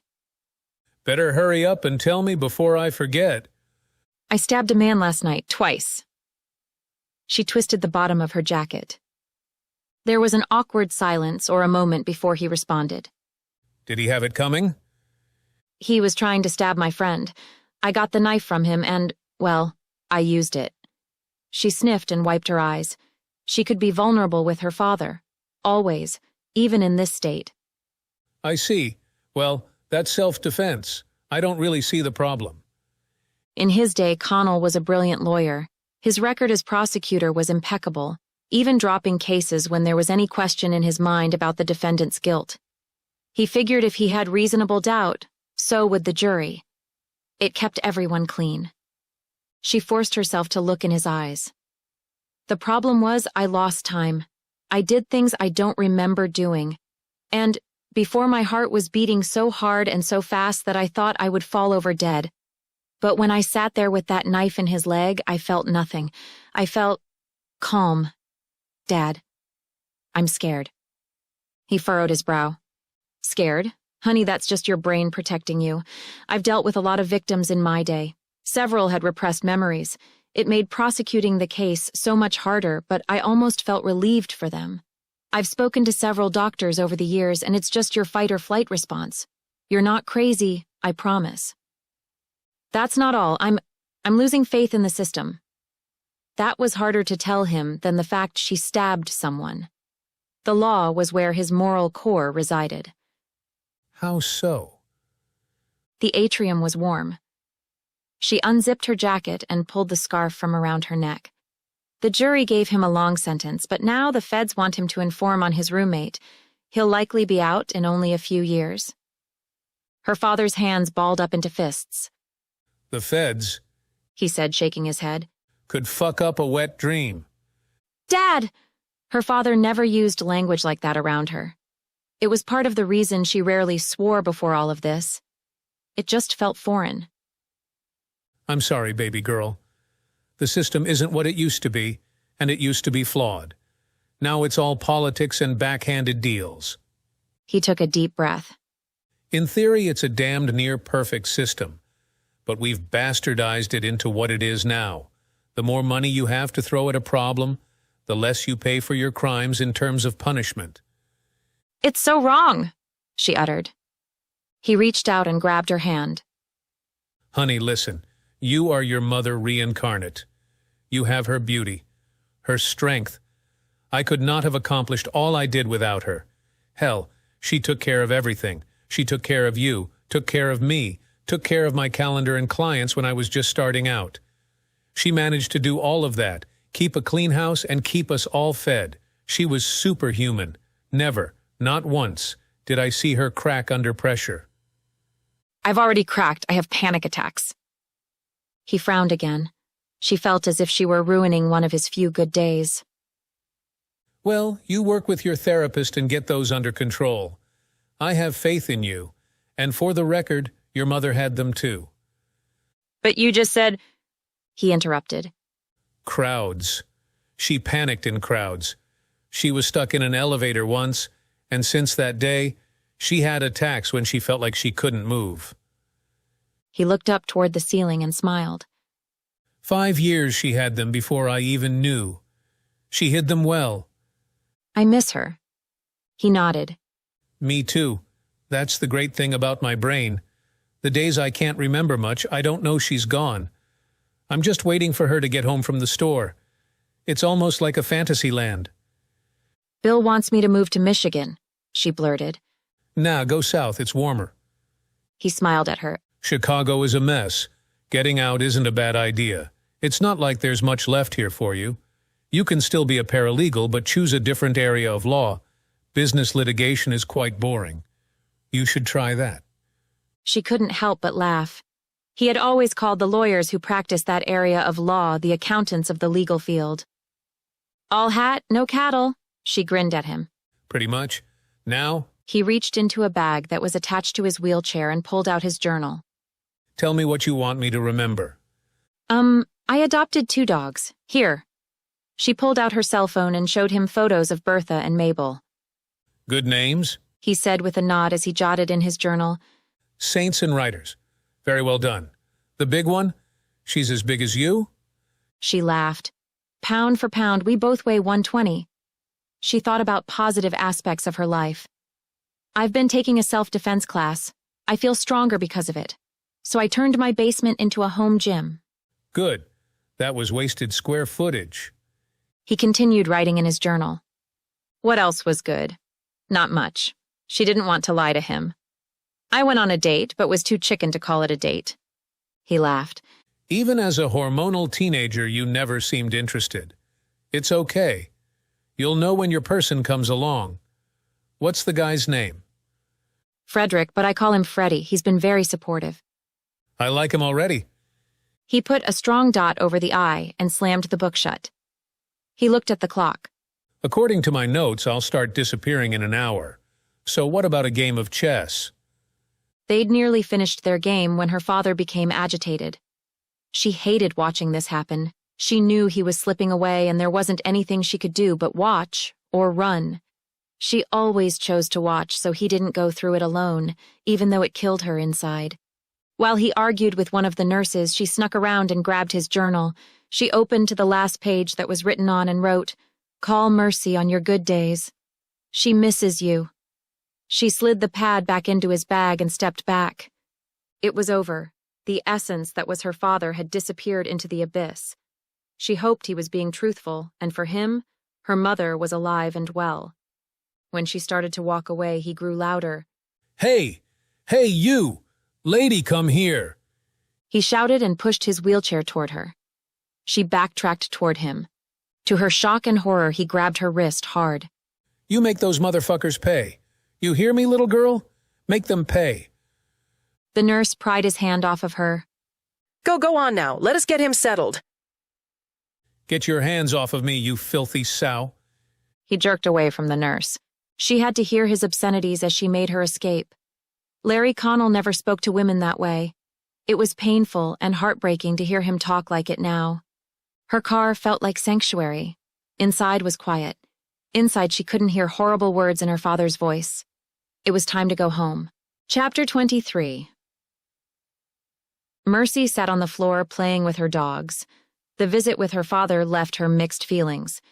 It was by sheer luck she'd caught one of his good days. He'd offered support while lucid, but what was with his parting words? Make them pay? Haunted by the nightmares before, her stomach churned. When would they stop? The panic attacks had eased up tremendously. But the nightmares? She couldn't seem to get a decent night's sleep at all. She had 10 more minutes with the girls before she'd have to drop them off and get to work. The wind was howling. Visibility would be low. She did hate Chicago winters. It was bitter, cold, and almost uninhabitable by her standards. But she'd lived here her whole life. How could she just pick up and move? Her house never felt the same. There was always an air of insecurity, looking over her shoulder, or the less frequent but still troubling flashbacks. There was no family left for her here, just her friends, and she could still visit them. Getting away from Freddie wasn't a bad idea. She had mixed feelings, like she should be dating him, but didn't want a relationship. It was confusing for her and unfair to him. The chime of her cell phone brought her out of her deep thoughts. Hello. There's a state of emergency, Bill said. So I've closed the office. I don't want any of you out in this. Her phone beeped with another call. What the heck? She didn't recognize the number. Thanks, Bill, she said, before clicking over. Mercy? It was Nurse Wilson. Yes. She heard sniffling on the other line. Sylvia McDermott passed away this morning in her sleep. The infection was too much. I understand, thank you. She hung up. Something felt off. It was as if the news didn't even faze her. She called Bill. Mercy, you can't come to work today, Sylvia McDermott is dead. There was a long period of silence on the other end of the line. I see. How do you know this? The nurse from the children's wing. I'd talked to her after we took in the case, to see how she was doing, medically speaking. She silently cursed herself. Mercy, that's a violation of HIPAA laws. They cannot, unless you're... What did you do? She's dead, Bill. The only guilty party here is our client. This is now a murder trial. I'll get the paperwork in order. She hung up before she dug herself in further. Numbness enveloped her once again. It was as if nothing had happened.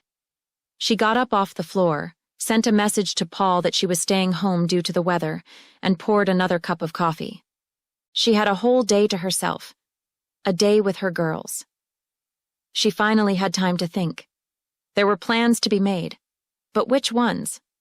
Next, sitting on the couch, she rubbed Mabel's belly with her foot as she stared at the mechanical chicken on her coffee table. It was supposed to be a distraction. But what it did was give her ideas. Motion. It was time to set her life in motion. No more taking a backseat. Sylvia was dead. Ralph was dead.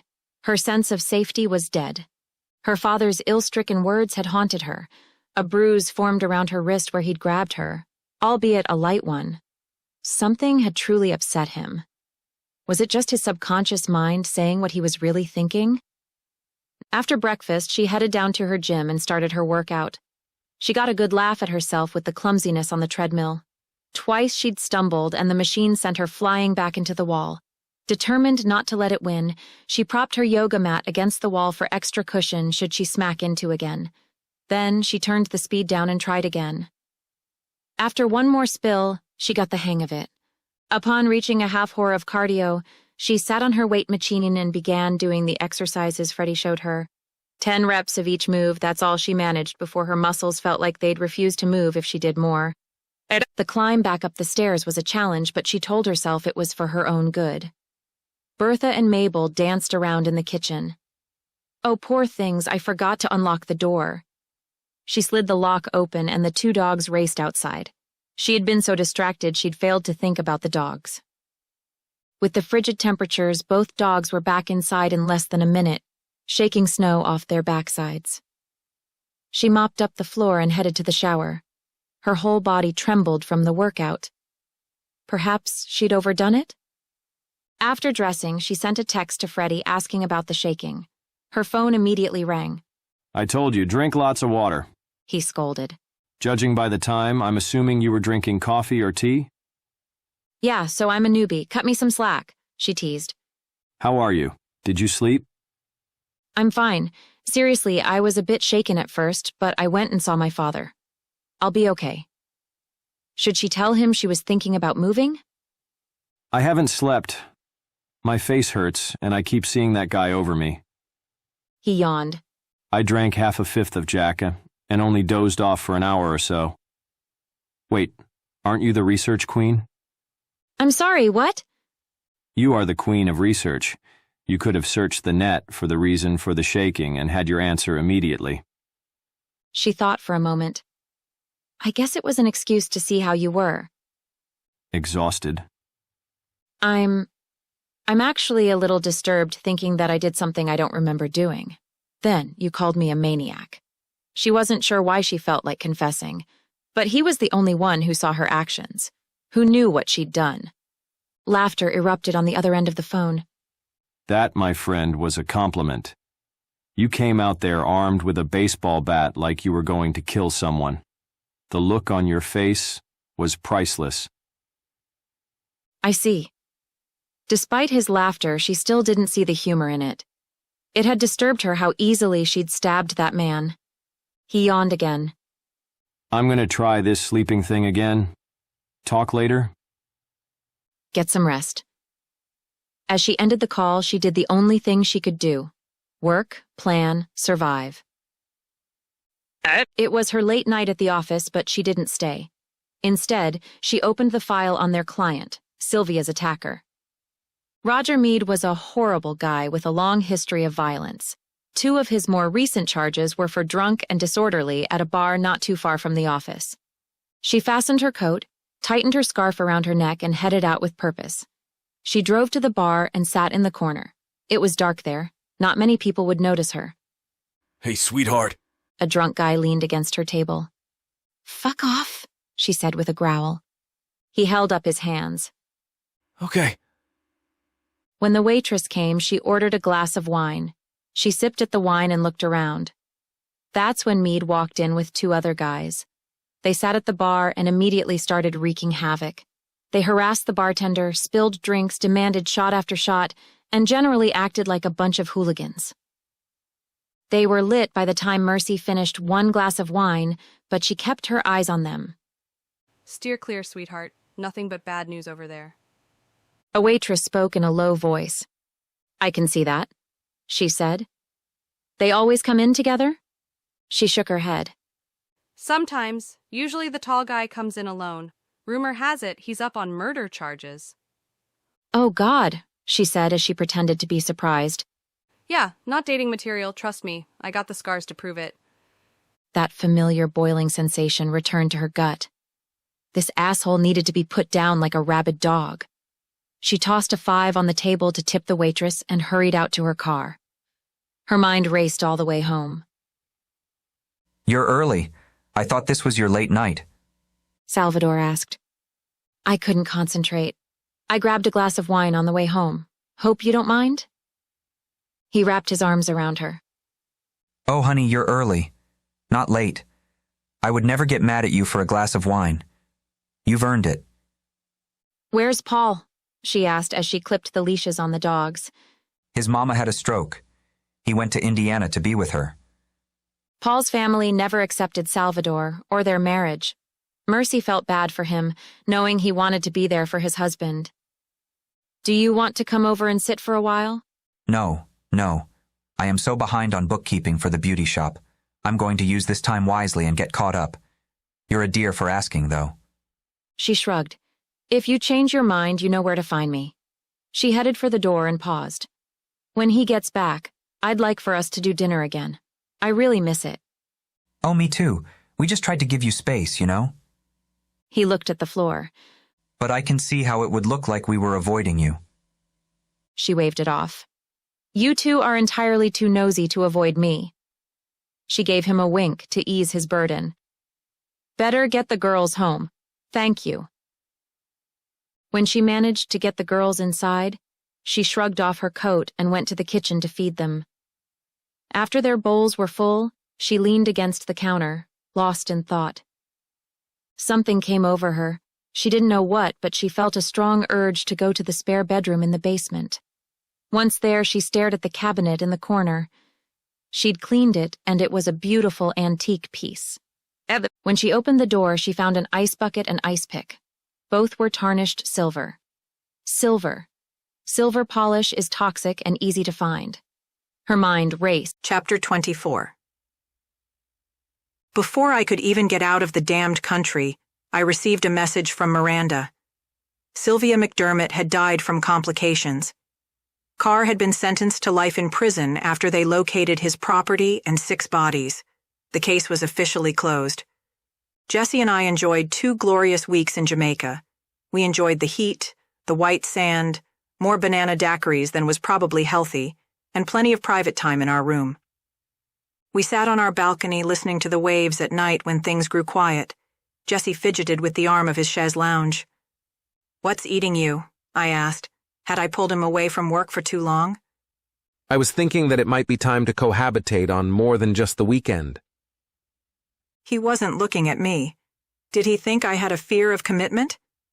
Thank God, I'm tired of living in an empty apartment. Reaching over, I grabbed his hand. I just didn't want to push you. I've never been sure when you'd been ready, and I'm gone so often it didn't really bother me. He stared out at the ocean. I'll always miss my wife. You let me. You let me still love her, and I don't have to feel ashamed. I'm guessing it's probably a bit harder to be a widower. You're supposed to be all strong and tough, right? When he didn't reply, I knew that was the problem. Letting go was hard for anyone. He was a macho, tough guy who wasn't supposed to mourn forever, which only made the process last longer. Loving Jesse was easy, even easier when he left his life of crime behind him. He had a good soul, and thankfully had been kept from doing the unthinkable by a man who took him in as his own son. Jesse may have been taken in by a mobster, but thankfully that mobster loved and respected him. With that mobster dead and gone, he was free. Free to leave a life that was no good for him. It was our last night in Jamaica. When we went home, we'd be going home together. It was the perfect end to a perfect vacation. I have a confession. It was time to be honest with him and with myself. I worry that I work too much, Jesse. I'm gone all of the time.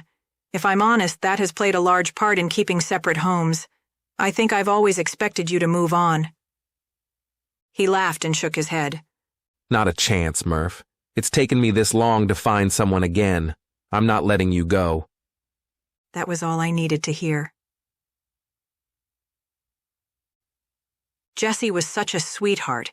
He offered to move my things for me while I was at work. Without an active case, it was all paperwork and research. I called Miranda to check on her.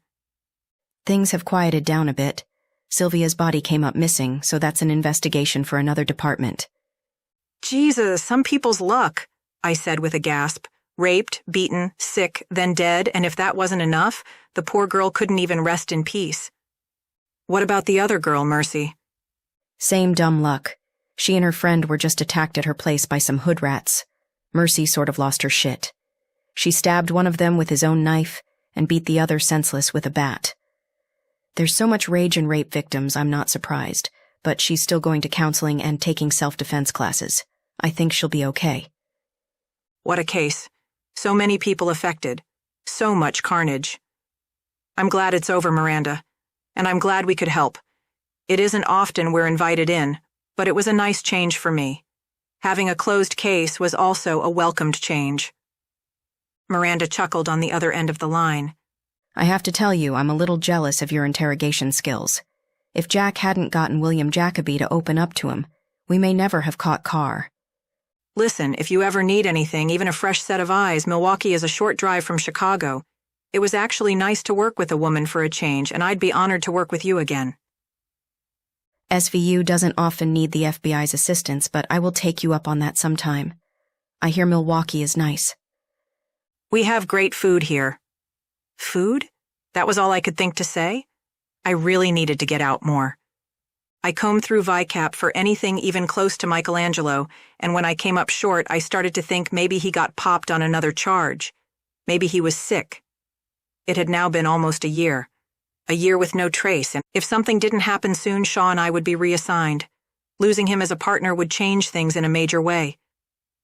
Shaw had gotten back to himself now that we were away from the rape cases.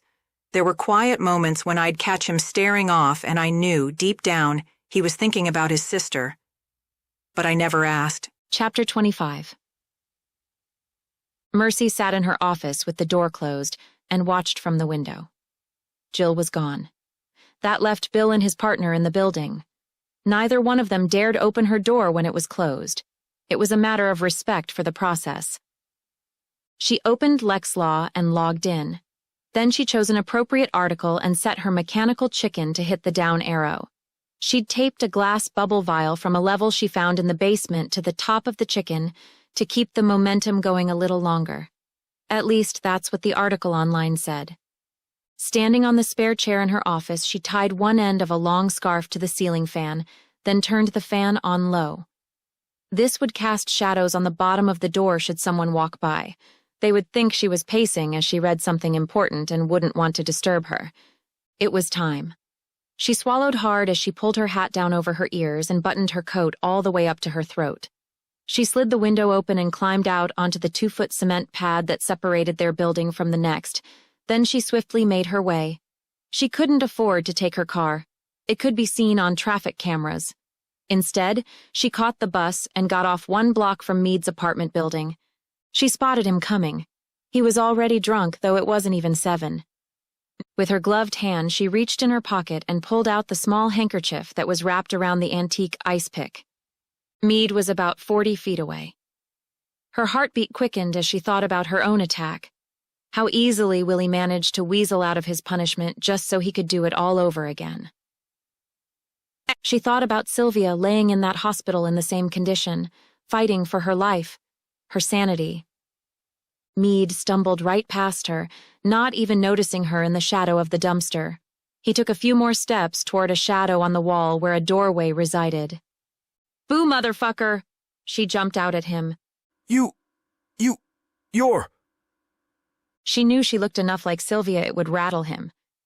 He took a few wobbly steps back. "Dead?" Then she gave the most sinister laugh Mercy had ever heard. It was her cue, her time. Time to make him pay, and Willie, and any other low-life piece of filth that dared abuse a woman in this way. Her heart slowed, her nerves steadied. It was so easy. The pick entered his neck like a hot knife to butter. It was coated in a thick layer of silver polish, so that if he did survive the wound, he may not survive being poisoned. She took 5 steps back and stopped. Meade turned as he held his neck. Blood began spraying out after he bumped the pick. She took a few more steps back to be safe as he fell to the ground. Exhilarated. That's how she felt. She expected to be nauseous or scared, but instead she felt alive. Liberated. The women of the world had one less asshole to be frightened of. Mercy glanced down at Meade. He was either unconscious or dead from exsanguination already. His eyes, which had previously been heavy-lidded from the booze, now gazed into the abyss. People didn't close their eyes when they died like in the movies. At least Meade didn't. His eyes were wide and full of shock and horror. That made her happy, that look of terror. He earned it. Just as she'd suspected, rats smelled the blood began coming out of everywhere for a meal. She went back the way she came, reaching in her other pocket and pulling on a red wig before hailing a cab. In 5 minutes, she was back at the office, ducking back in her window. As soon as she was in, she pulled off her coat and tapped her boots clean in the trash can. Using tissues, she dried the windowsill and locked it tight. Before pulling her boots back on, she stepped on the chair, turned the fan off, and snatched her scarf off the blade. Now it was time to be seen. The chicken hadn't typed in nearly 3 minutes. She made sure she clicked in the document a few times, then grabbed an envelope of dust she'd been collecting and placed it on the desk. She opened a small vial of paint that she took from leftovers in the basement and painted the window shut. As soon as she was done, she shoved the vial in her bra, picked up the dust and blew it on the damp paint. She shredded the envelope in the small paper shredder next to her desk. She turned on a wax warmer she placed in the corner to mask the smell of paint, shut off the lights and closed the door. It was time to make an appearance. The alibi was the most important part of her plan. "Hey, Bill," she said as she rapped on the door. "I was wondering about that cabin." He motioned toward a chair. Please sit. I was thinking about it too. She stared at him, wondering if he would be so calm if he knew she just drove an ice pick through his client's neck. Worst part was, she didn't feel any guilt. No remorse. Not yet, anyway. Actually, she felt nothing. "Oh, what were you thinking?" Well, you did a damned fine job working from home. I was thinking maybe we can set you up there. You know, get you out of this shithole and put you up somewhere safer. Permanently. He folded his hands on the desk and leaned forward. She shook her head. "I was thinking something else entirely. Actually, can you ring Jacob and see if he can join us?" More witnesses. He nodded and called his partner. Jacob came right in. "You need something, Mercy?" "Well, property law is really your thing. I'm going to take Bill up on his advice and stay at his cabin for a while. But I'd really like something south. Say, Tennessee? Something private. I don't need a huge house, but I would like a basement. And I'd like a bit of property for privacy. I've had enough of the city life." He smiled and nodded. "That's an excellent idea. I'm sure I can find some repossessions or tax sales that might suit your needs." She cleared her throat. "Now is the huge favor, Bill. I have about 60,000 left in savings. There's another 40 in retirement. I'd rather not cash out my retirement if I have to buy on short sale before I get my house sold. If I could get a loan, a short-term loan." Jacob interrupted. "That won't be necessary. I'm sure I can find you what you want and work it out so that you don't have to cash out that 401. I'd still loan you what you needed, Mercy. Short or long term. Speaking of that, though, how do you plan on supporting yourself? She had several ideas, most of which she wasn't going to tell Bill. "I think I could find work transcribing. There are firms that farm out transcription services. If I study up a bit, I might be able to do legal and medical transcriptions." You've thought a lot about this, he asked. "Every minute since you forced those keys in my hand." She looked down at her hands. They weren't shaking. Shouldn't she be at least a little nervous? "I saw my father. It was a good day. He also suggested I leave Chicago. So I think it's unanimous. But don't worry, guys. I won't just up and leave. This is going to take time, and that'll give me time to train my replacement." Jacob's large hand patted my forearm. "Mercy, I'm amazed at the fortitude you've displayed. I don't think any of us expected you to come back. With the crime rate in Chicago, no one blames you for leaving. Hell, I'm so close to retirement, I can't wait to leave myself." Oh, no, you don't. Bill laughed as he wagged his finger at Jacob. "You're not leaving me just yet." They talked about possible locations and work for Mercy for a while. Both Bill and Jacob seemed to support her decision in every way. The large wall clock behind Bill was easy to see without even really looking directly at it. Mercy had burned up 45 minutes. They'd seen her. She was calm, she was lucid, and making plans to improve her life. That was a good enough defense for her. With a yawn and a stretch, she stood from her chair. "Thank you for listening, and your help, but I should go. I'm sure the girls are getting antsy to go home. Oh, and before I go, I have a confession to make." They both looked at her with their mouths slack. "I was just researching the ramifications of injuring those men who were trespassing. Since it was technically on company time, feel free to cut my time slip. I should have clocked out first, but I don't know. I was preoccupied with it, really." They both scoffed and told her not to worry about it. With her cover firmly in place, she headed home. Her thoughts were plagued with concern and dread. She worried about the well-being of her girls should she get caught. They really didn't need to be traumatized again. Maybe Paul and Salvi would find it in their hearts to adopt them. They had technically bonded with them. She'd just killed a man in cold blood. She'd planned every detail of it and carried it out like a sadistic killer. The Mercy that existed a year ago would never think of such a thing. She couldn't hurt a soul. Yet today, she stabbed a man in the neck with an ice pick, covered her tracks, and sat in front of two people who knew her well and didn't sweat at all. What kind of person had she become? She didn't know anymore. Mercy didn't even hear her cell buzzing in her pocket. She really wasn't with it lately. Oh God, I've missed 7 phone calls. She scrolled through them. One was from the Sistema instructor Chin had recommended. Hoping it wasn't too late, she called him back. I was beginning to regret accepting you as a student, Ms. Conall. My training requires discipline. She gritted her teeth. It was a late night at the office. I have to keep my ringer off. I see. And will work interfere often? Not really. I'm not going to be there much longer. I'm working from home soon. He paused on the other end of the line. I see. Well, I will text the address to you. I expect to see you no later than 3 p.m. sharp. Am I understood? Was this guy kidding? People had jobs. Understood. He hung up on her. She looked at the screen to be certain, then tossed her phone on the table. Fucking men. She put her head in her hands. How was she going to manage? She'd signed up for classes while simultaneously made plans to move far away. What was she thinking? Was she even thinking at all? Everything was so insane and confusing, she began to worry that she'd developed some sort of split personality disorder. Bertha and Mabel chased each other in the living room. She watched from the kitchen table. She needed to hold it together. For them. Chapter 26. Leaving the office early didn't set well with her, but Chin had gone out of his way to have a friend of his teach her a valuable skill. It was 2:58 when she locked her car and ran toward the building. Punctuality was key with this guy, clearly.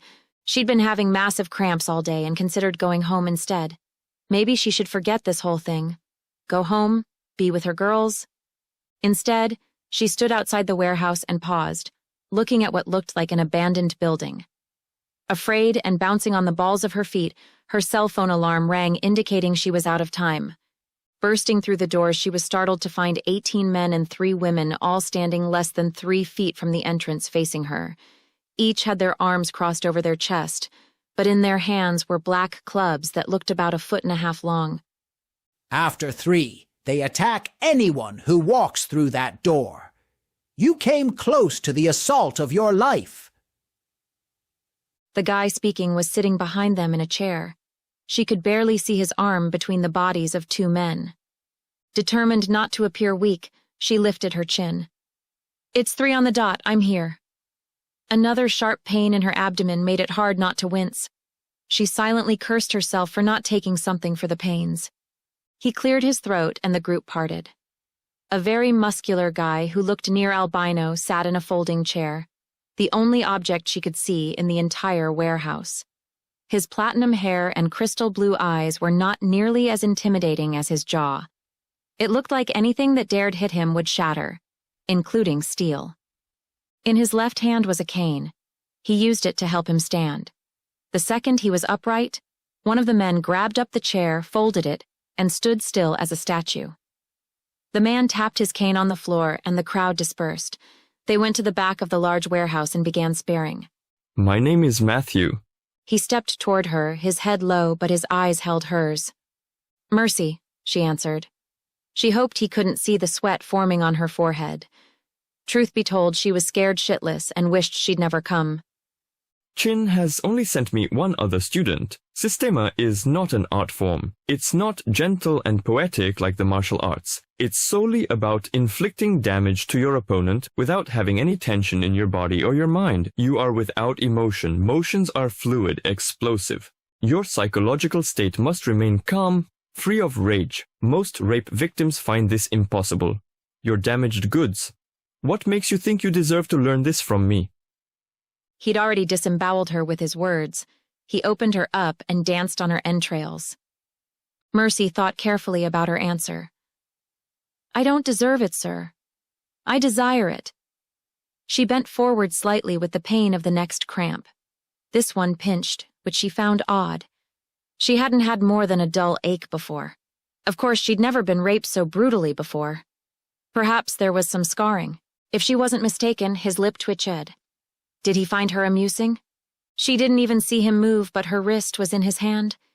His fingertips gently rested as if he were taking her pulse. Do not lie to me, Mercy Conall, or I will know. I understand you work in the law? She nodded. So you understand confidentiality? She swallowed hard. Yes, sir. Tell me why you want to learn my special art? He glared into her eyes, daring her to lie. But telling him the truth could equate to incarceration. I want to know how to kill people efficiently.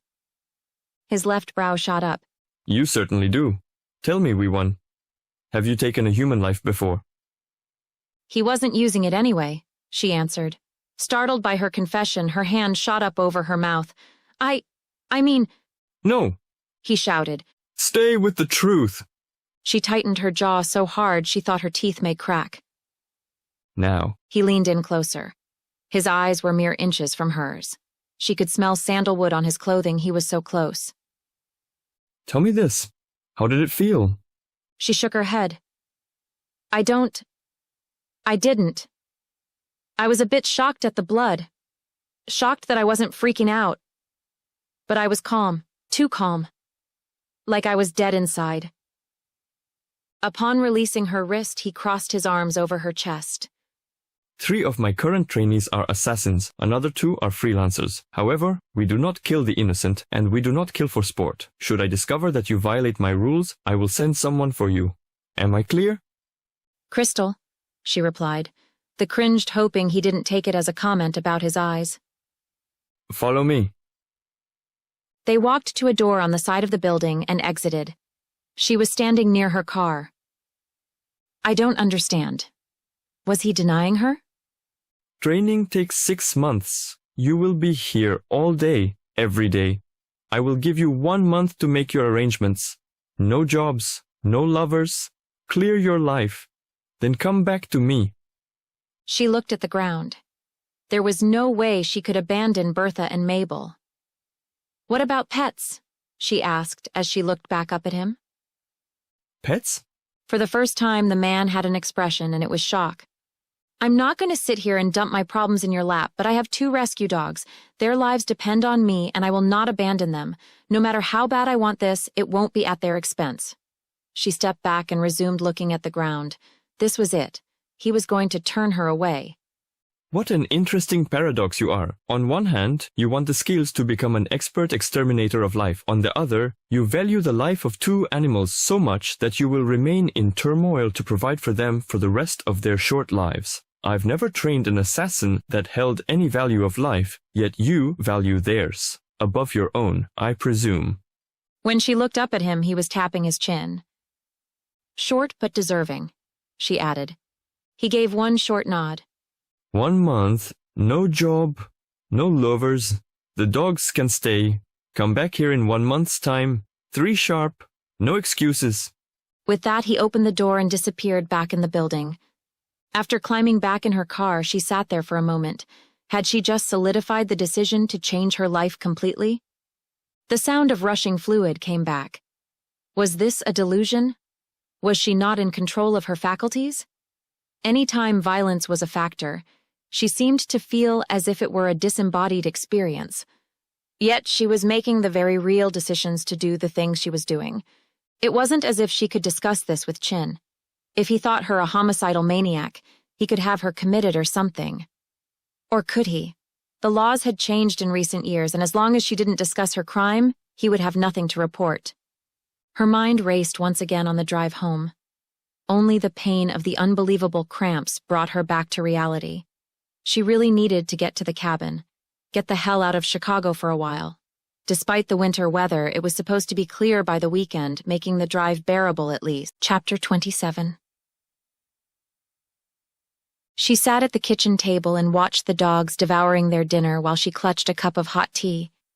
Her stomach had been killing her today. Bertha perked up from her bowl and looked at Mercy for a moment before walking over to her. "Hey girl, what's wrong?" The large dog slowly moved her head toward Mercy's lap and sniffed. She sat on the floor with her head in Mercy's lap and whined. Before she could figure out what was wrong with the dog, she felt a sharp pain again, and the chair became warm and wet. What the hell? When she stood from the chair, it was covered in blood. Oh my God. She held her stomach, which pinched inside as she hobbled toward the bathroom. She climbed in the tub while she pulled off her socks, then pulled her pants off. She grabbed the sides of her panties and paused. What was wrong?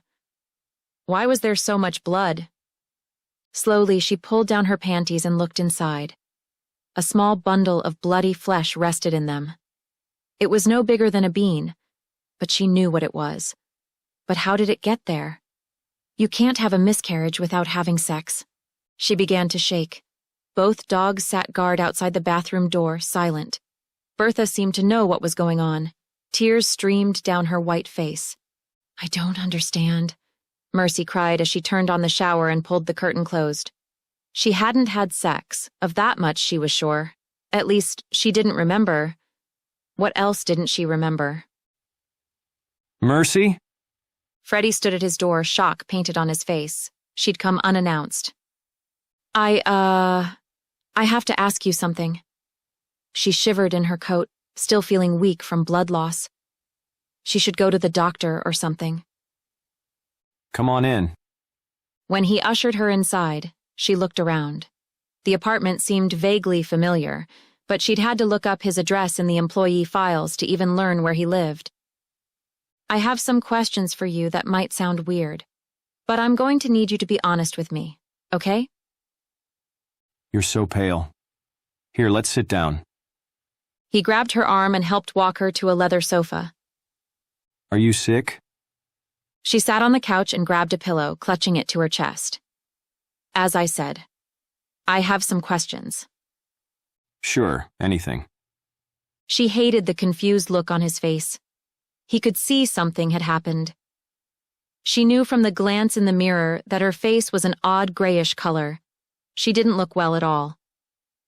Have I been here before?" She squeezed the pillow against her chest as she waited for his answer. What do you mean?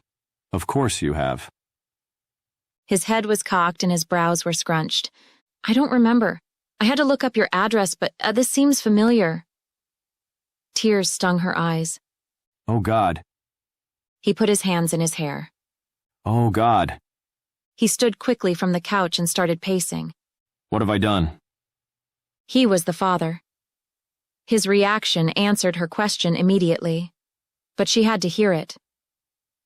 "We've been intimate?" Freddie fell to his knees in front of her. Mercy, God, please forgive me.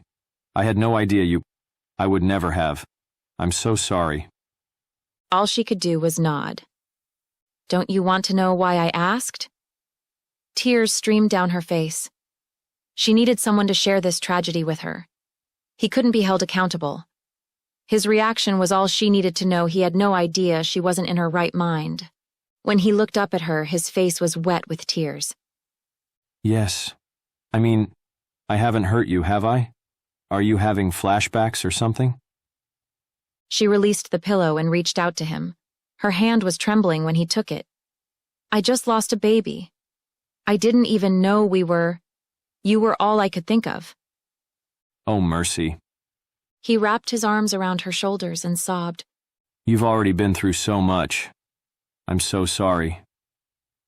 They held each other for a while before he crawled onto the couch with her and held her. She finally took her coat off and let his warmth envelop her. "Can you tell me about it?" she said in a quiet voice. "About us, I mean. I don't remember anything." There was silence for a moment before he took a deep breath. You came home with me one night after work. Said you didn't want to go home. There was something different about you. You talked about taking control of your life. "I don't blame you. Please don't feel guilty. The pain in his voice was hurting her too. She couldn't bear it. You might not blame me, but I blame myself. I should have known when your personality seemed so much lighter, free. We had a few glasses of wine, and you kissed me. You said you needed me. I thought it was beautiful at the time. But now? Mercy sat up and forced him to look her in the eye. That means something inside me did need you, Freddie. I've been so conflicted about us, who knows? Maybe that's why my brain decided to compartmentalize all of this, but now I want to know. Please tell me. He gave a weak smile. We made love most of the night, and you left about 3 in the morning. 3? What about my dogs? You said they were at home with a sitter. He shrugged. A sitter? At 3 in the morning. That had to be a lie. He stared at the floor. You've been here a handful of times. The last time you said you loved me, but couldn't do this anymore. That it wasn't fair to either of us, but you spoke of yourself in third person. I thought it was weird at the time, but now it makes sense. I could see the pain in his face. I'd hurt him. Even if I didn't know it at the time, I'd hurt him deeply, and I was responsible. She couldn't tell him she was leaving. He was already in too much distress. She'd hurt him bad enough. Best she left him alone now. She needed to ease his pain in some way. She scooped his hand in hers and squeezed it. Clearly, I'm a head case right now.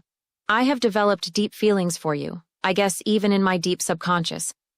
But I can't do this with you or anyone until I get this under control, so please, if I come back for sex again, just turn me away.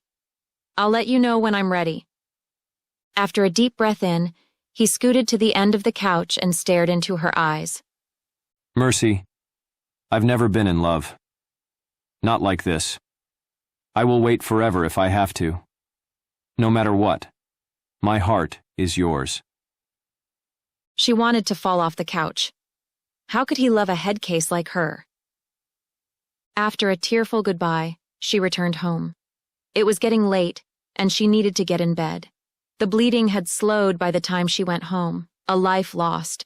A life taken. Maybe it was karma. Chapter 28. Months had gone by. Michelangelo reappeared in Los Angeles, but the trail had once again gone cold.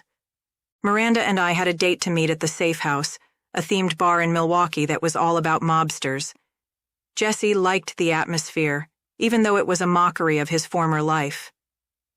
I introduced the two of them and we ordered drinks. We watched as the martinis whizzed around in tubes like old mail tubes. That was their method of shaking a martini. I didn't know if it was effective, but it was fun to watch. Miranda caught me up on Sylvia's case. Her murderer had met with karma in an alleyway. He was stabbed in the neck and died from exsanguination. When I asked about Mercy, she rolled her eyes. She has an airtight alibi, Murphy. I'm telling you, she's not a killer. She's just a survivor. But she was questioned? Jesse adjusted himself in his chair. It was awkward because we never talked about work. 5 more minutes of shop talk, I promise. He kissed me on the temple and mentioned using the men's room. Miranda shook her head. Yes, she was questioned because it came out that she had visited with Sylvia McDermott in the hospital. Even though she and Sylvia lied to the nurses about Mercy's identity, she came clean in the end. Why would she hide her identity? Miranda leaned against the bar, her head hung slightly. Because Bill Jones was the deceased's lawyer. Mercy felt bad for the woman and went to see her. Imagine her surprise when she saw how much they looked alike. Anyway, Mercy has quit her job and she's moving. She's had enough of the law in the city. I can't say I blame her. So she was a suspect in a murder, up and quits her job and moves out of state, and Miranda still thinks she's not suspicious in the least. How could such a good detective be so blind? Emotional investment. I decided not to mention it further, but Mercy Conall was on my radar. I was dealing with 1 vigilante killer already.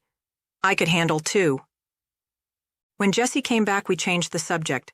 She asked Jesse about his business, how well he was doing, and how he dealt with me being gone all the time.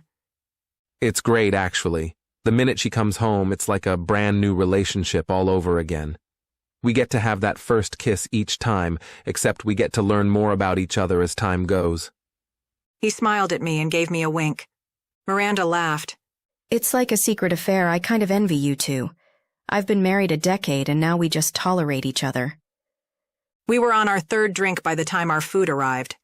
God, you weren't kidding. Milwaukee food beats Chicago's hands down. Jesse shrugged. I like the pizza back home better. As those two made more small talk about food, my mind was on Mercy Conall. Was it all a big coincidence, or was she turning? Was her mind bent and twisted by the violence in her life? She'd already been a recluse and now was moving to a new state where no one knew her. That was a bit too convenient for me. I'll have to come to Milwaukee more often, Miranda laughed. It's a nice change from Chicago, but not too far to drive. Jesse wiped his hands on a napkin and leaned back in his chair. I built a nice little cabin over in Waukesha. If you're ever needing a getaway, just let Murph know. We only use it once or twice a month. The rest of the time it sits empty. It stung a little.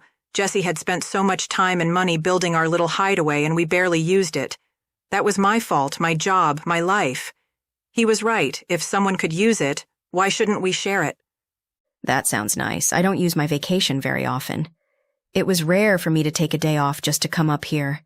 It's no wonder I'm exhausted all of the time. Same with Murphy. She works like a dog. I respect it, but I wish she took more time off. I object to that. We just came back from vacation. All he could do was grin back at me. Miranda thanked us and mentioned getting to her hotel before she passed out. It was hard to see her go. I did like the woman, but having Jesse to myself was a blessing. I need to take more time off. I grinned at him as I lifted my martini glass to my lips. Yes, you do. I like it when you're home before 10. This is why I hadn't found a decent relationship. My lack of time always took its toll on the relationship. Now that we live together, at least we see each other most nights, but I'll make more of an effort when work is slow to come home earlier. He put his hand on my thigh and squeezed. Don't worry, good looking. When you go away on business, I just work later in the evening to stay busy. I'll always wait for you. If I was right about Mercy, he'd be waiting more often.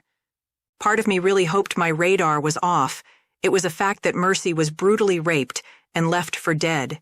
It was a fact that she fought hard to put her life back together. It was a fact that she sat on that stand and took whatever garbage that defense attorney dished out, and she handled herself well. When the jury convicted the guy, then my branch of the government cut him a deal. She still held it together. Maybe I should forget about her.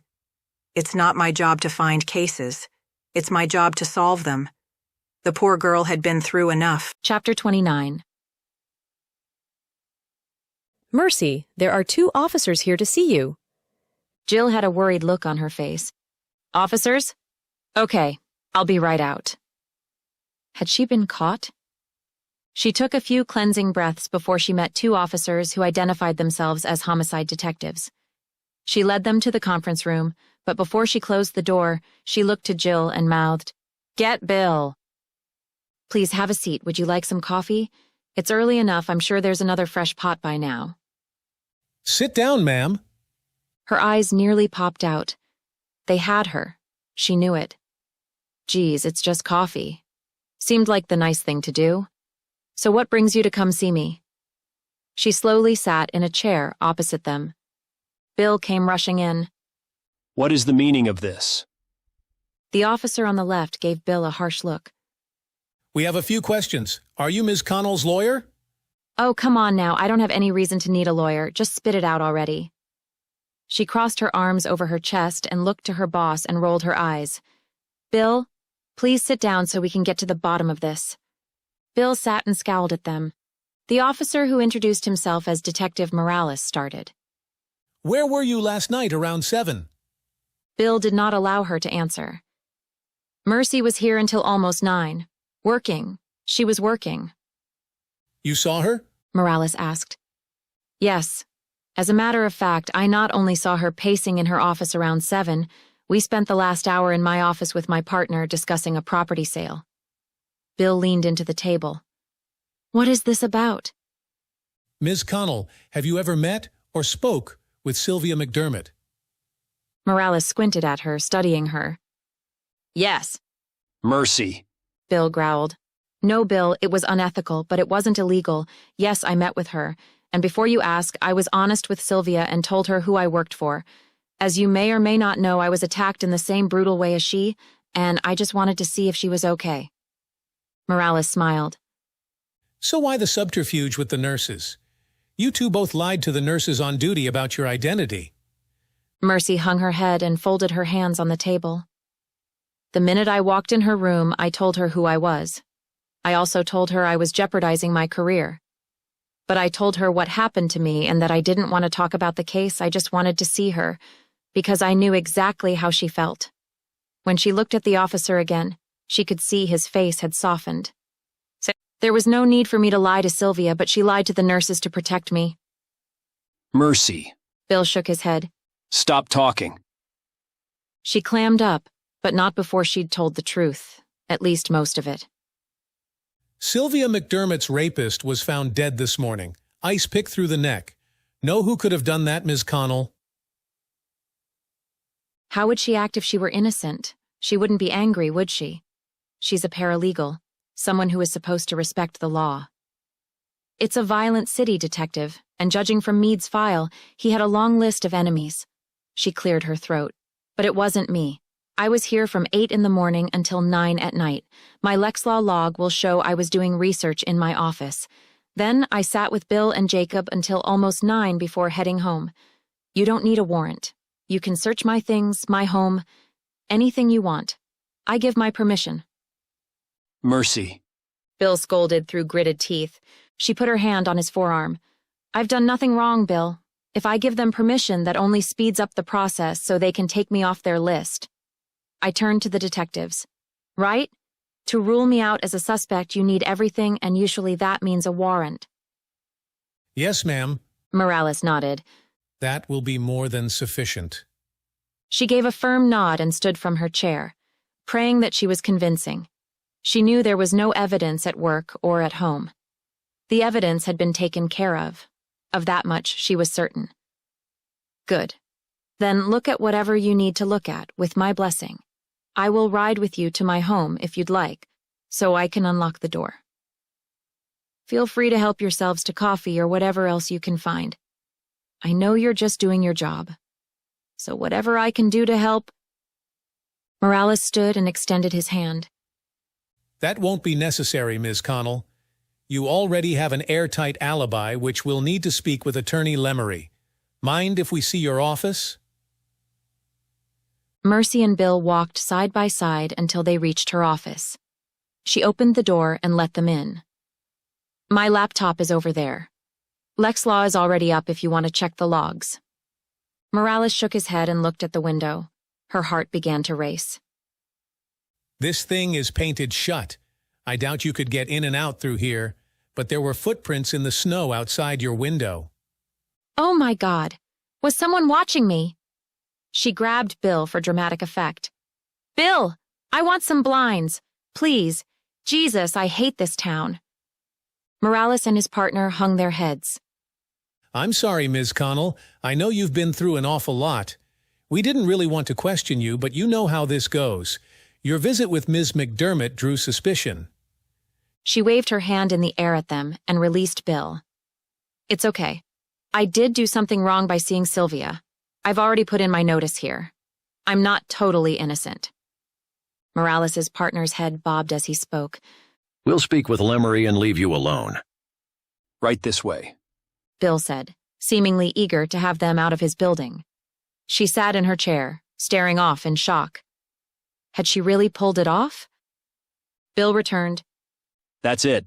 Get to Michigan. This city is going to ruin you. He was right. It was time to escape the craziness and stress. She was tired. Dead tired. After work, she went home and began to pack up all the clothes and food she'd need for her trip. Paul and Salvador had a spare set of keys and instructions to let the police have them should they ask. She left late at night and the dog slept quietly in the back seat as she made her way to Michigan.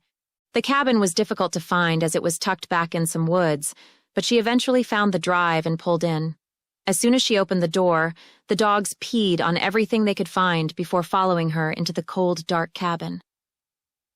She lit a fire in the fireplace and wrapped a blanket around herself, sat on the floor, and leaned against the couch. Despite the fact that she was exhausted, she knew it was time to figure herself out. As soon as she was warm, she'd get online and figure out what was going on with her brain, why she was losing time, and how she could have missed so much of her own life. More troubling was the fact that she hadn't really reacted to killing that man. Shouldn't she be having nightmares? Feel sick about what she did? Instead, she felt nothing but exhaustion, sadness that Freddie had been manipulated by her twisted mind, sadness at the loss of a child she didn't know existed. She thought back to her counseling session with Chin. He told her she'd never be the same, but she was in denial. He was right. Mercy Conall was dead. A new woman born from her ashes like a phoenix. But who was this new woman with the same name? Strong, scared, defeated? She was still mortal. She still bled, still had nightmares, though she hadn't had a nightmare about her rape since killing Mead.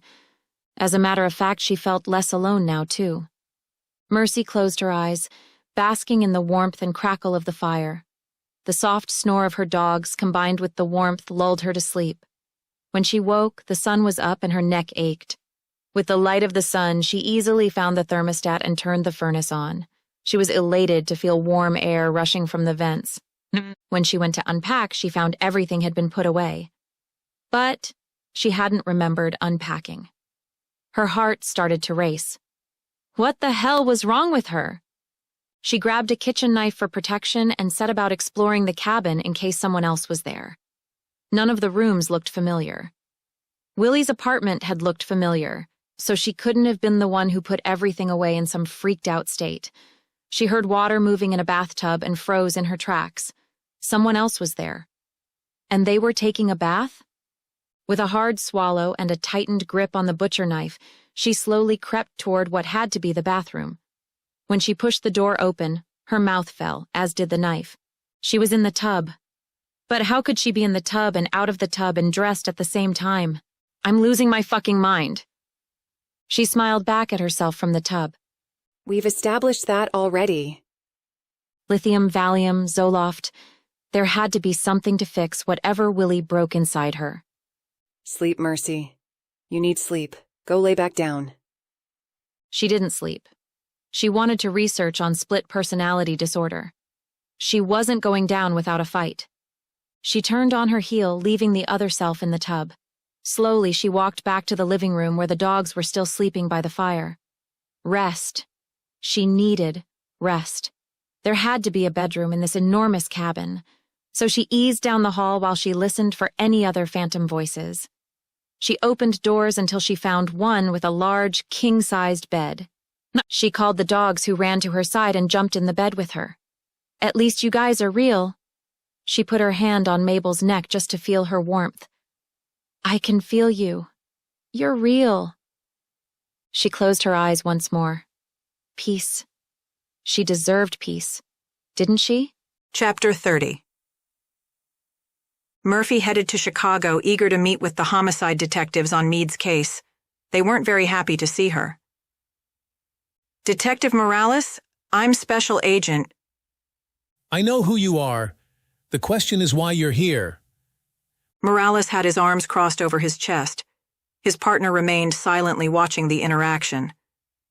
I want to know about the Mead murder. Any suspects? Morales tightened his jaw. I don't really have to tell you anything about my case, Special Agent, but we've ruled out a few suspects, and we're narrowing down the list. And Mercy Conall, you questioned her? His eyes bulged. What makes you ask that question? Well, she was seen with Mead's victim. She has been a victim herself. Maybe McDermott's death set her off. Nice try. Morales laughed. She has an airtight alibi with 2 strong eyewitnesses about her whereabouts during the time of the murder and 2 hours after. Even her neighbors confirmed when she picked up her dogs. She's offered us access to everything without a warrant. People don't do that. She knew city cops weren't idiots. This guy was no idiot either. But they do when they want to help. She's been a victim, you said it yourself. Maybe she just wants to do her civic duty. His partner finally spoke up. Detective Thompson, he said, extending his hand with his introduction. I appreciate what you're trying to do. But McDermott wasn't his only rape victim. We found evidence on the brother of another victim, Mead's blood to be precise. The suspect has no alibi and a history of violence. I doubt that tiny woman could subdue Mead, who was built like a linebacker. But we did interview her, the lawyers at her firm who were with her during the murder, and even her neighbors.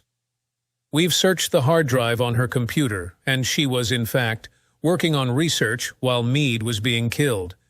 It's physically impossible for her to have committed this crime. A good serial killer would want them to think it was impossible. That's what made them so good. I leaned against the desk and crossed my ankles. The autopsy report said that the ice pick lodged in the victim's neck was covered in silver polish, that it was an antique ice pick. Where would a guy like that get one of those? He's a career thief, ma'am. They tend to take what doesn't belong to them. In fact, someone had taken Mead's wallet, emptied it of cash, and tossed it in the dumpster next to him. I think we have our guy. An APB is out on him already. Why such a hard-on for the rape victim? That was a slap in the face. Mercy was a victim of a horrible crime, and his words had their desired effect. I felt guilty. Just making sure our victim didn't turn vigilante, that's all. You guys have done a great job on this case. Thank you for your time. Miranda stood in the doorway with her arms crossed. Murphy, care to explain what you're doing questioning Chicago's finest? Guilt came crashing in again. This could end their friendship, and she knew it. Passing through, actually. I have a meeting over at our office here in Chicago, so I was checking up on that murder case. But your guys are doing a great job, even collecting great forensic evidence. She'd cut my knees out from under me in front of Morales and Thompson. She heard them snicker. Miranda's face burned blood red. We've already ruled Mercy out as a suspect, so if there's nothing else... She held her arm out, showing me the way out the door. Friendship terminated, and it was hard not to hang my head as I exited the building. I'm sure to them I looked like a bully who was bored, but the truth was, Mercy was still a suspect in my eyes. Alibis aren't all they're cracked up to be. Special Agent! Thompson came running after me. I paused and turned to give him my attention. Listen, I know about the vigilante thing, but the only thing Mercy Conall has been vigilant in is cooperating. She called and told us she left town but gave us an address and telephone number where to find her. She has given us permission to search her home, and even left her keys with the neighbors so we can get in with no problems. I'm telling you, she's a good citizen, and if you saw Mead, you would know that there's no way she attacked him without a fight. Whoever did this was tall and strong. She's neither. But here... He shoved a card in her hand. This is where she's staying, if you want to question her yourself. I'm not dumb enough to know you have expertise we don't. But please, remember what she's been through. She's trying to heal. He shrugged. Morales doesn't know this, but I did search her house, every inch of it, because I've seen vigilantes at work. There was nothing. No weapons. No antiques except an old armoire with some clothes in the basement. No ice bucket. No ice picks or evidence that there was ever any to begin with. I even looked in the drop ceiling. The only weapons she has are her 2 large dogs, kitchen knives, and an aluminum bat, which is in evidence lockup on a different matter. The trespassers? Yes. She beat the crap out of one of them and stabbed the other. So she stabbed that man and the victim in your case has been stabbed? He shook his head. It's not that simple, ma'am. The trespasser had a knife, which she managed to get from him. She and her friend were viciously attacked by thieves. The only thing in common with the stab wounds was that they were both done by right-handed people. The ice pick went in once and stayed, a trait of someone who is shocked by their actions. The guy she stabbed twice because she was angry and out of control. Her fight-or-flight instinct took over. I shoved the card back at him. That's fine work, detective, but you don't need me interfering in your case. I just wanted to check up on the situation because I worked on the McDermott case. That's it. I didn't mean to overstep. He smiled back at me. Bosley will get over it. She's very protective of her survivors. As she should be. Look, I really do have a meeting to get to. Thank you for your time. The cold Chicago air stung my face. I was eager to get to the office and see what I could dig up. Shaw was taking some time off to recoup from the rape cases, so I was on my own, which was a perfect time for me to get over and see what I could do about surveillance. I wanted to track Mercy myself and see how she spent her time. She might not be a serial killer yet, but my gut told me it was only a matter of time. Digging through her bank records, I found she had been making payments to a counselor, J. Alexander, so I went to pay him a visit. I don't have to remind you, Special Agent, that Mercy enjoys doctor-patient confidentiality. I cannot tell you anything about her therapy. The man was still as a statue. It was odd, his demeanor. He seemed frozen in time except when he spoke, and then his face was expressionless. It was eerie. I understand that. I'm just here to follow up. There has been a murder in a case where she's a suspect. Dr. Alexander looked at the floor for a moment before reclaiming eye contact. I don't believe Mercy capable of such a thing. What I can tell you is most victims of this type of violence don't make it out in one piece. Mercy has changed, but she's not capable of such a crime. You have a responsibility to turn over evidence if you think she's committed a crime or she's a danger to anyone. This was a sticky area with medical professionals, but one I wasn't afraid to press. Alexander smiled at her. I'm not just her therapist. I'm also her self-defense instructor. I'm telling you, this woman does not have violence in her. I would have seen it. When she's pinned or in a difficult position, she can't even control her breathing. You and I both know from our professions that psychopaths remain quite calm. They enjoy what they're doing. She's still fearful and struggling just to feel safe. I'm not sure what Mercy did to get on your radar, but she could not have murdered someone in cold blood. His face tightened and he seemed deep in thought.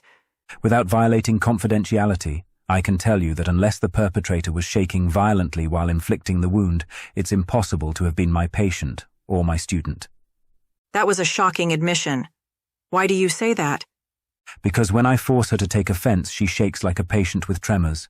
She has too much adrenaline and fear. So if your killer had a steady hand, I can say without a doubt it wasn't her. She's not capable. This therapist was entirely too eager to clear her name, which I found troubling. One more question. Does Mercy lose time? Alexander stood from his chair. I'm sorry, if she did I could not tell you, but I stand firm in my belief that she's innocent. I see offenders in my practice. They all have a certain quality, Agent. A quality Ms. Conall does not. She's just trying to get some control back. That's all I am willing to say. Good day, ma'am. I knew coming here was a long shot. Medical professionals, especially those treating a victim, are never eager to share information. The doctor-patient relationship was so protected it was hard to cut through. It wasn't like I didn't understand. People needed to feel safe in order to talk about their problems. Alexander was protecting her. Miranda was blind to any possibility with this woman, and also protecting her. She could walk down Lakeshore Drive with an axe and they'd say she was just protecting herself. I wasn't so convinced of her purity and innocence. Something was off about this survivor, and it was all too familiar in my line of work. Chapter 31. There was one last trip to take before I'd be satisfied. So I dressed warm, plugged the address of Bill Jones's property in Michigan into my GPS and turned onto I-94. I had to stake this woman out myself and see what she was up to. My mind raced during the drive. Visibility was a bitch with the wind blowing snow across the road, making the drive to New Buffalo, Michigan a pain in the ass. It was slow going and nearly 9 by the time I reached the last road. Cutting the lights off as I pulled up to the end of the drive, I turned the car off. It looked like the lane was fairly long since the lights seemed so far off. Despite the wind and snow, I crept down the lane toward the house. As I drew closer, I could see her moving inside. The cold must have bothered her leg because her limp seemed more significant than the last time I'd seen her. I took a few more steps before I was blinded by floodlights. The dogs inside began barking wildly. Mercy stood at the front door and yelled, "Agent, what are you doing out there? Get in here, it's freezing outside." Damn, the motion lights really made me look like a fool. I tried not to look anything but confident as I approached the house. "What are you doing out there?" Mercy asked as she closed the door behind me. Do you know what the wind chill factor is? I didn't have to. My face stung like hell. Where is your car? I couldn't help but laugh. Hey, I'm the law around here. I'll ask the questions.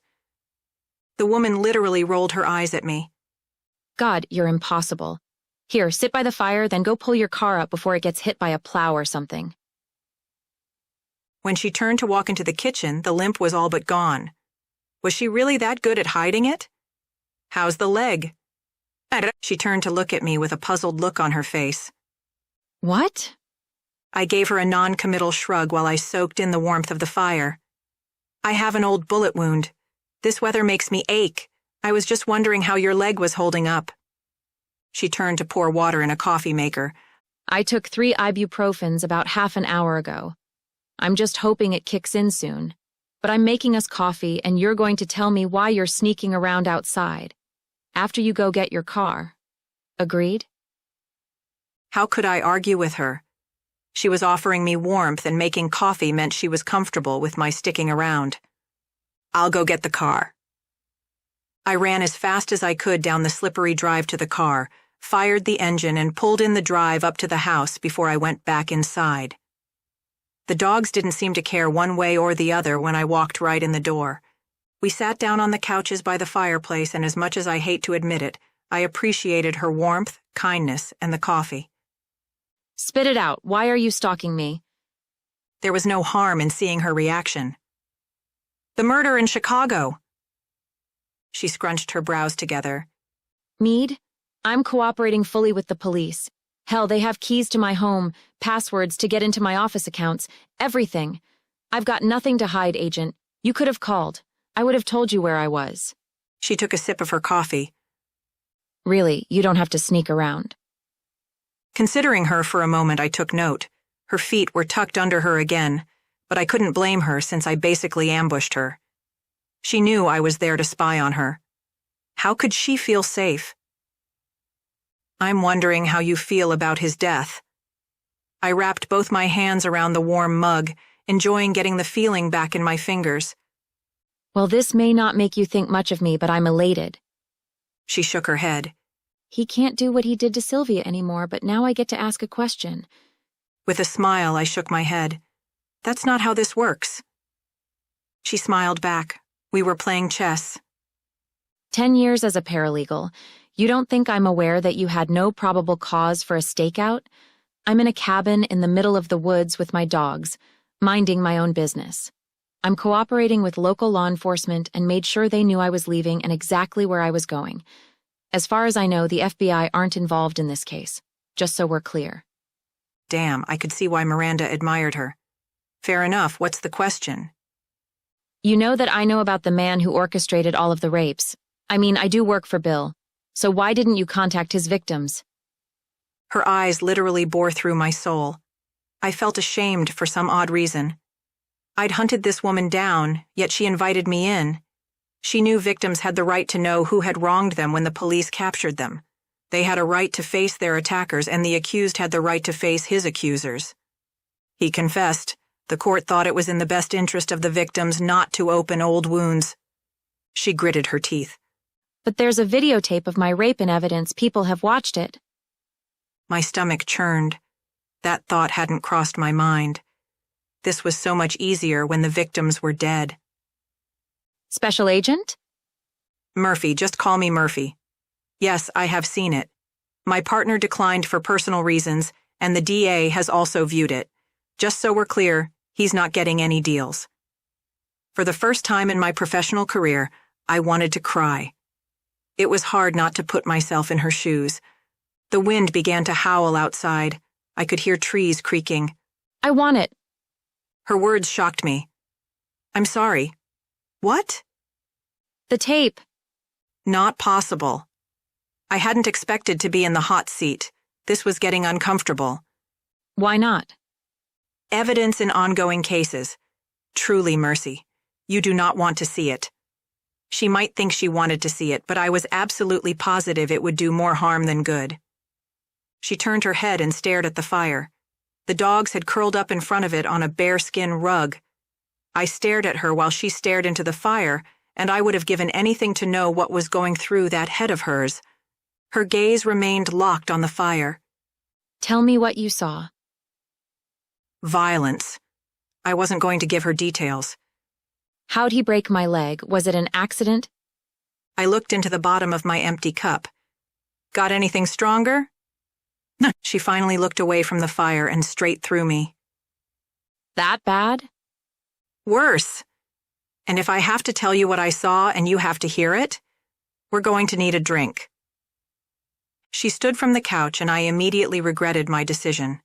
She may have been moving around, but she looked almost catatonic. Her hand shook as she opened a bottle of cognac. I don't know why this stuff is so fancy, tastes like gasoline, but it's all there is in Bill's cabinet. Her voice was so flat, so distant. Had I put her in shock? We returned to the couches and I slammed my first glass of cognac.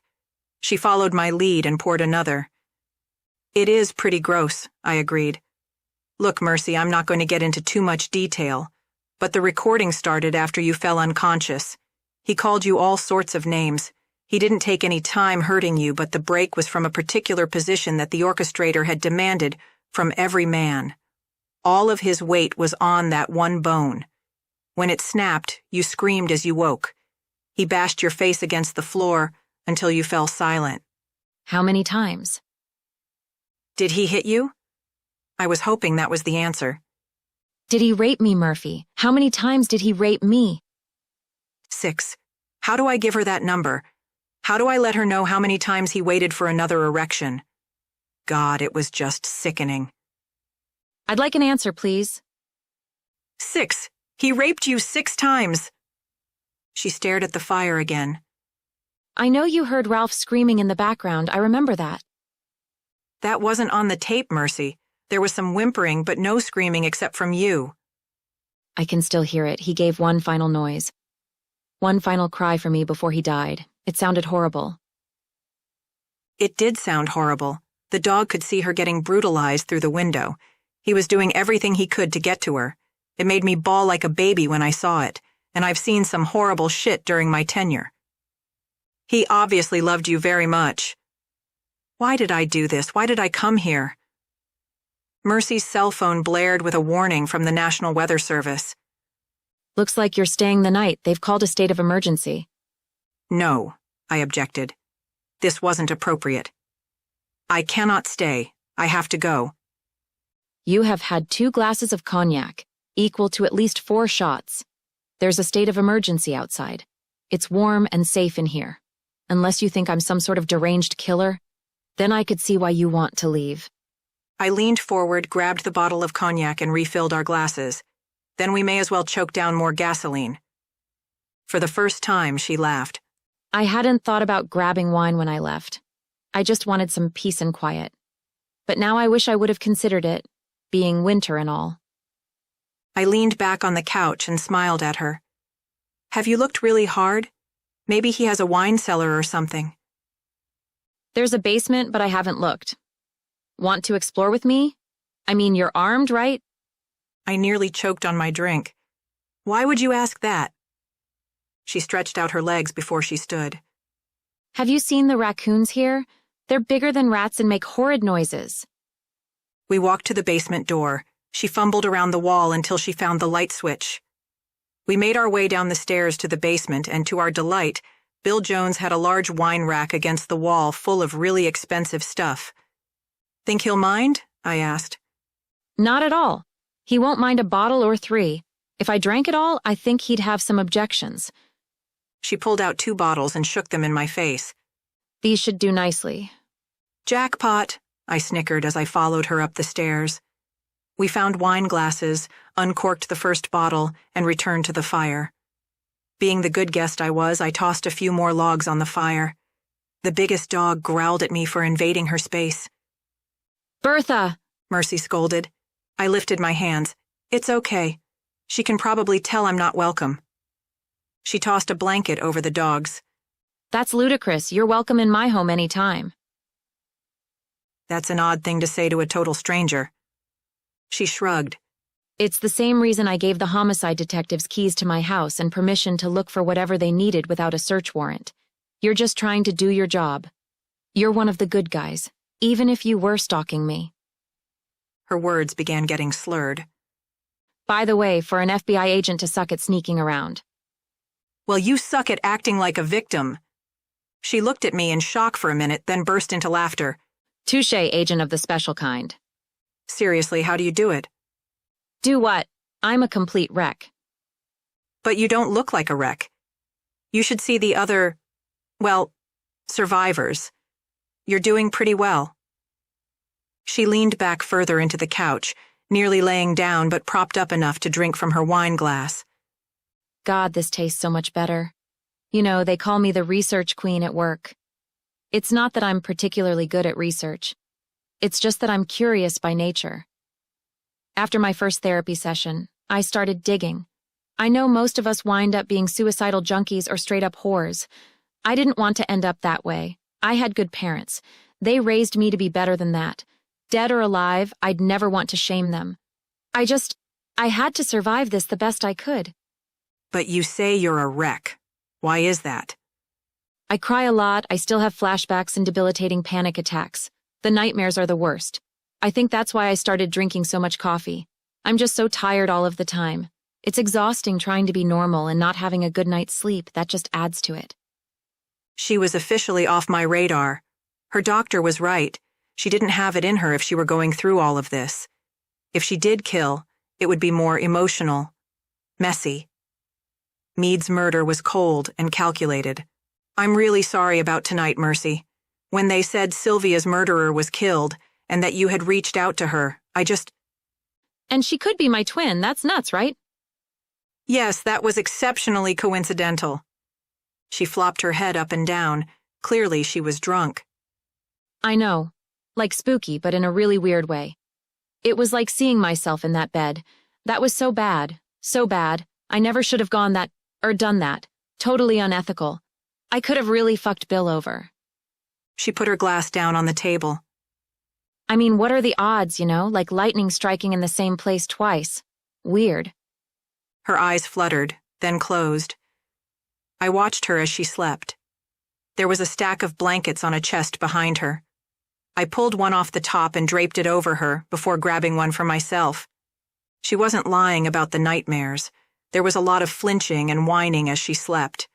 The dogs seemed to take turns checking on her, sniffing from head to toe before the smaller one finally snuck up on the couch with her.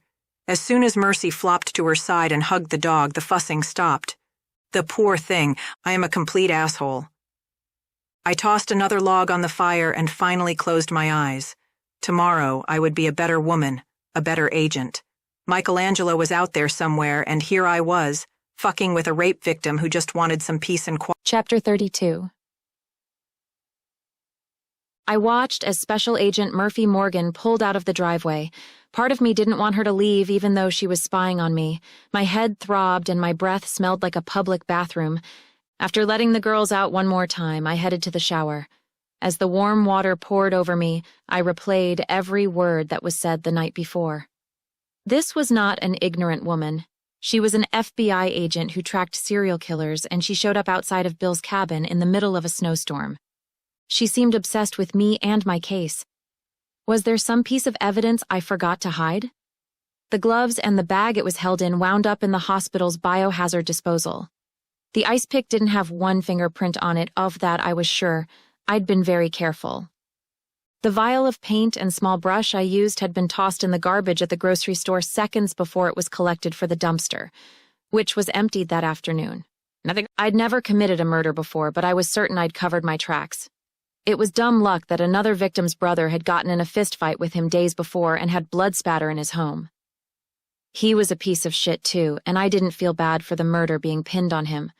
Assault, theft, domestic violence. He'd gotten away with a slap on the wrists before all of this. It was time. Time to get to my training. Time to find a permanent residence far from Murphy Morgan's prying eyes. It was time to get my fucking head screwed on straight. It had been 2 weeks and Mercy Conall had been far out of my thoughts when Miranda phoned me. Miranda, what a pleasant surprise. I didn't think you'd want to speak to me again. She was silent on the other end of the line. Miranda? I'm here. Look, I have a piece of evidence that is puzzling my homicide detectives, and I wanted to bounce it off of you if that offer still stands. So this wasn't a friendly call. My heart sank a little. Sure. What did they find? You know Mercy gave us keys to her home, right? Yes, she told me as much. You spoke with her? How can I make this go away? She had me over for drinks.